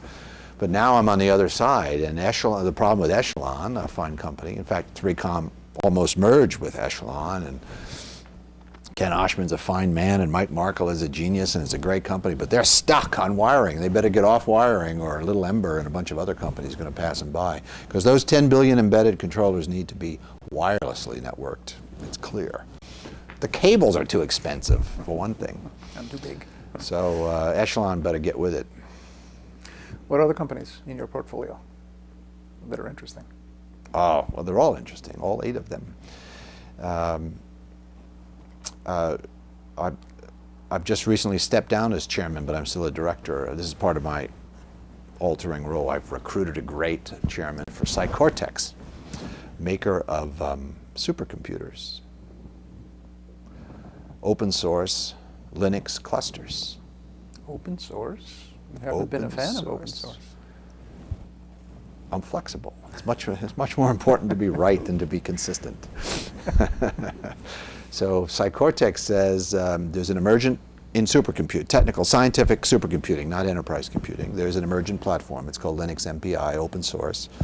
These are people. The reason Linux is open source is a special attraction to these folks. These are people who own their own codes. They don't buy software. They write their own. It's very technical. They don't buy Oracle databases. They write their own codes, and so recompiling the OS is something that they really love to do several times a day, probably. So Psycortex has noticed the emergence of this Linux MPI platform into the top 500 supercomputers in the world, and decided, well, they're cobbling these clusters together out of old PCs using Ethernet as a fabric. So let's preserve the platform, but put a purpose-built hardware underneath it. So we'll execute MPI over Linux and run Linux better, faster, cheaper, improving delivered performance by factors of 10 per dollar, per foot, per watt. And we start out with a 64-bit floating point microprocessor that has less than a watt of power consumption instead of more than 100 watts of power consumption. There's a factor of 100 there that we're starting with. And then we have a fabric which replaces Ethernet in the cabinet, and it's integrated on the chip. So the core of this company is a chip, and then we put the chips on boards, and we put the boards on boxes, and we sell the boxes. And so our mission is to deliver teraflops for milliwatts, and that's really cool. So the chip just came back from TSMC a few weeks ago, and is now running Linux and sending packets. I got an email from one of the guys running Linux on this chip. So we'll be shipping computers this year, and that's exciting. It's an exciting field, but of course it's a field that's littered with the corpses of a lot of companies that didn't make it. Right, and the people who work at Psycortex were at all those companies that didn't make it, and they learned 3 lessons. See, 3? Isn't that recurring? 3? 3 lessons, 3 mistakes we're not going to make. We're not designing our own microprocessor. We're not developing our own operating systems and tools, and we are not asking our customers to reprogram their applications. So we plan to do this company on 50 million instead of 500 million. You mentioned that one of your 8 companies was not in the computing communications field. What is that? Oh, well, yes, I've noticed that one of the big problems in the world today is energy. The world needs cheap and clean energy. Cheap and clean, not just cheap, not just clean, but cheap and clean energy. The world needs it. Other people have noticed this too. A lot of people have noticed it, but I've noticed it. And I've noticed that too many of the people who have noticed it are Luddites and Greens and Marxists and politicians and lawyers and people who are in no position to solve the problem. However, scientists, engineers, entrepreneurs, and venture capitalists, we could solve the problem. So just like it took us 30 years to break the back of the communication monopolies and build the internet, we are going to take the next 30 years to break the back of the energy monopolies and solve the world's needs, meet the world's needs for clean and cheap energy. Cheap and clean, cheap and clean, both, has to be both. Can't be just cheap, can't be just clean, it's got to be cheap and clean. So this investment, my first energy, I've sort of made two, but the first one is called Green Fuel. It's an MIT spin-off, which is one of my specialties, is hanging around MIT and looking for opportunities. Listen to what green fuel does. It takes the flue gases from power plants, oil, gas, coal, and bubbles the flue gases through a slurry of algae in the sun.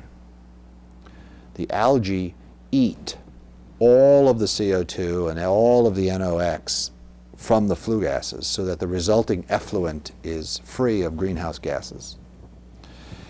And then by eating this CO2 and NO2, the algae double in mass every few hours so that once a day you're able to harvest them. And then from the lipids you produce biodiesel, and from the starches you produce ethanol, and from the proteins you produce feed. Thereby killing two birds with one stone, but contributing to the reduction of CO2 emissions into the atmosphere, and thereby the alleged impact on global warming. And second of all, producing this huge revenue stream of biofuels. And so I've just been to the Phoenix, the desert of Arizona, and watching them build their third generation, slightly scaled up, now about a third of an acre. These are high-tech greenhouses, basically, that take a lot of acreage. Ultimately thousands of acres next to the power plants to recycle their CO2 into biofuels. Isn't that cool? That's cool. It depends on the existence of these old technology power plants in order to... Well, you think those power plants are going to go away tomorrow? They're planning to build hundreds of gigawatt coal plants in the United States and China. Coal is the cheapest fossil fuel available. It's also the dirtiest. So green fuel is a way to use coal without putting the CO2 in the atmosphere. So I'm sorry if you're thinking that.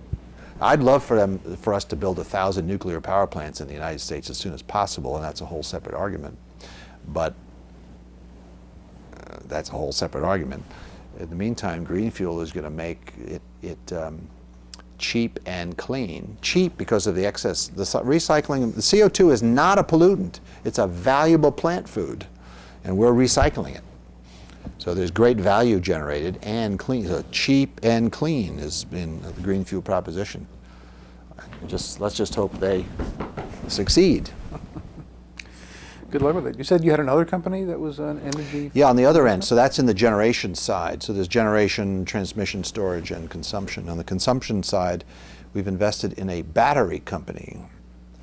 I'm sorry, in the storage side. Well, it's actually in the consumption side too when you think about it. But these are micro batteries. So there's a lot of battery companies, electric cars and other worthwhile activities. This is a micro battery company that makes batteries as thin as a postage stamp. They're indestructible, infinitely rechargeable, thin film, lithium ion, solid state batteries used in embedded applications. Embedded again to power those 10 billion microcontrollers. And those would be used for energy management and security and a million other applications, convenience, smart cards, cell phones, and so on. Not the main battery in the cell phone, the backup battery in the cell phone, the real-time clock battery. We have a solution for that, so we hope to ship billions of those soon.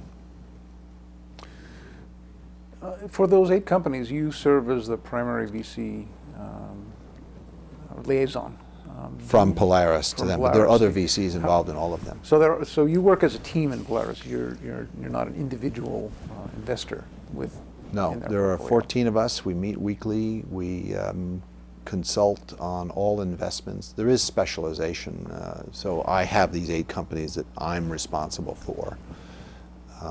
But it's highly consultative with the team. And then at the company, there's other VCs. So the board is usually a syndicate of 2, 3, or 4, or 5 other investors. So are you enjoying it? Do you think you'll fill out your decade-long attention span being a VC?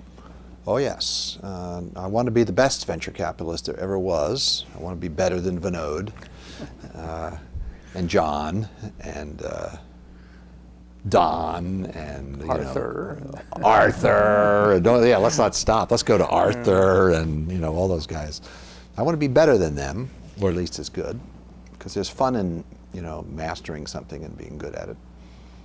And I haven't been at it long enough to really. I'm not expert enough. I refuse to give talks on how to be a good venture capitalist because I don't know yet.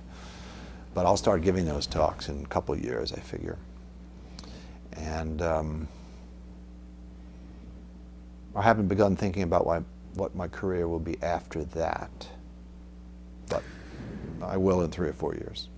What other activities are you involved in? I know that you have been or are still on the MIT board.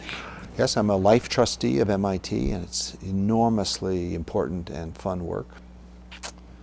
And as a result of that affiliation, I'm on the board of Technology Review magazine. I'm the chairman of the leadership board of the McGovern Institute for Brain Research at MIT. I'm on the visiting committee of the Electrical Engineering and Computer Science Department. And I'm active in a lot of the many entrepreneurial activities, the 100K competition, the Idea Stream conferences. MIT has an elaborate infrastructure for encouraging and supporting entrepreneurship, and I'm very active in that. Are you doing any teaching these days? I give an occasional lecture. I don't have any response. Today, for example, I'm giving a guest talk at a seminar at Boston University, up the street here, the history department. And I sometimes talk at MIT about, I gave a recent talk on collective intelligence, as if I knew something about that, related to Metcalfe's law. See, Metcalfe's law and collective intelligence, you can see how they might be related. Mm-hmm. I give a talk repeatedly, once every year or two, on writing, the importance of writing and engineering. I don't talk to the people who write at MIT, I talk to the engineers who don't. Convincing them that not to be a writer, but to be an engineer, you have to know how to write and speak. They think it's like a choice. I can either be engineer or I can write and talk. No, you don't understand. You can't be a good engineer without writing and talking. So I give that speech now and then. And I often, too often actually, I like speaking and I get invited a lot, so I do too much of it. Along the lines of your advice to engineers to learn how to write, what other career advice would you give to people who want to be involved in high technology, in terms of what sort of education to get, what sort of first job to get? Well, the first advice to give is that you should be in science and technology. That is, technological innovation is the source of all progress. So you should be in the technological innovation business, at the core of which is science and engineering management, I would say. So you should be in that. It's the highest calling, is to be in technological innovation. Democracy, freedom, prosperity, they all stem from technological innovation. All of it, I'm sorry. And if you disagree with me, fine. You can have freedom of speech guarantees your right to say so, but I disagree with you. So you should be in science and technology and math, and that's where to be. That's where the action is, and the world needs more of us. Second, you do need to learn how to communicate.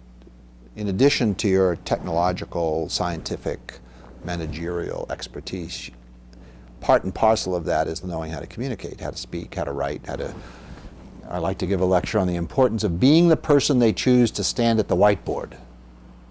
How that is a control position and an important position in the evolution of ideas. Being the person they say, Bob, would you stand at the whiteboard and write down what we're saying? That's a job you want. You have to have good penmanship. But then you have to respect the control you have, because what you write down is a paraphrase of what you've heard, and how you choose to paraphrase it is all important in the evolution of that conversation. And that's one of the control points in moving things forward. Being good at that is important both to the team you're on, but also your own advancement. And then I like to write about and give speeches about selling. The typical tragic flaw of scientists, engineers, and entrepreneurs, especially technologically oriented ones, is they think salespeople suck. Salespeople are stupid and fat and empty suits. They're lower than whales, whatever. And that is a tragic misconception. Salespeople are a different form of life, I will grant you that, but they are every bit as important and skilled as engineers and scientists. And if you try to start a company and not have any salespeople, that's the end of your company, generally speaking. So I give that pitch a lot, that nothing happens until something gets sold. So you better learn how to sell your ideas as an engineer or a scientist. I mean, how do you think people get Nobel Prizes? Do you think they just sit in their labs and people all say, this person should get a Nobel Prize? No, when you look behind these Nobel Prizes, there's a sales campaign out there organized by the university or the contributor. So if you really want a Nobel Prize, you got to learn how to sell or you're not going to get the Nobel Prize. That's just the way it is, I'm sorry. And so selling's important, I give that pitch. And then the special nature of small companies versus large companies, I have a whole spiel about that. You know, for example, in small companies, the company grows faster than the person, whereas in a big company, it's the other way around. And what does that mean? What do you do differently? Well, recruiting is important. You don't hire people. This is a pet peeve of mine. They say, well, we're going to hire a CEO. Well, I'm sorry, you don't hire good CEOs. Hire sort of connotes, there's a long line of people applying for the job and you're going to interview them and choose which one. Well, it's not like that. If you want a good CEO, you got to go out and recruit them. You don't hire them. So that's part of my spiel on the difference of small companies versus big companies. Would you recommend to people at the early stages of their career that they get some experience in large companies before getting into small companies? I do. Well, I say you should complete your education and do graduate work at a big company. And then the smart Alex say, well, what about Michael Dell, Steve Jobs, Bill Gates? What about them? They dropped out of college and they never worked for a big company. And I said, well, those are what we call exceptions to the rule. And so I have a principle, as a venture capitalist, I have a moral imperative. I never induce anyone to leave school to start a company. It's just a rule I have. I consider it immoral to do that. So for example, the case of Ember, the founder there, Rob Poor, was a grad student when I met him and he said, I want to start a company. I said, well, I'll talk to you as soon as you get your PhD, which he then did. So I feel good about that. I could have said, oh really, you want to start a company? What would it be like? Have you written a business plan? Would you like to come over and have lunch with me? And start the whole process. I wouldn't allow myself to do it because it's complete your education, go as far as you can, as fast as you can in your education, and go to graduate school at a big company and learn how companies work, and then you're qualified to start your company. Would you recommend people to concentrate on the computer technology, or do you think that it's so far along in its evolution that biomedicine is the hot area for the next few years? There are many ways to live, and so you have to be careful. For example, I don't mean to say that being an entrepreneur or a technological innovator is the only viable lifestyle. Similarly, to say that bio has eclipsed info as the place to be, I sort of feel that's true, but that doesn't mean there's not a lot to be done in info, and bio is going nowhere without info, because now bio is info. So, but I have to admit that where I am entering graduate school now, I would be in something bio, and if not bio, something chemo, and if not chemo, something materialo, nano. I admit that, but there's a lot of info, and in fact, all of those fields are largely now info. So it's really hard to be in any of those without also being info. My favorite example of that is Eric Lander, MIT, the guy who played a key role in sequencing the genome. He's an information technologist who used to be at the Harvard Business School, and here he is sequencing the genome. How did that happen? And it's because info and bio are almost inseparable now, and that's true of almost everything. So I guess it's still a good idea to know info. So I'm trying to get a teacher chair endowed at my daughter and son's prep school out here, and they're a snooty New England prep school, and they're interested in the liberal arts, and the trustees are resisting me because they view computer programming as a trade craft. I'm making the argument that computer programming is a liberal art now, and that if you need to have some base level of literacy in literally computer programming, that's a liberal art now. The definition of liberal art was not frozen in 1492, you know, it's evolved, and computer programming is now a liberal art. So it should be taught at this little prep school. So we're going to endow a chair there and get a teacher and teach computer science to these kids.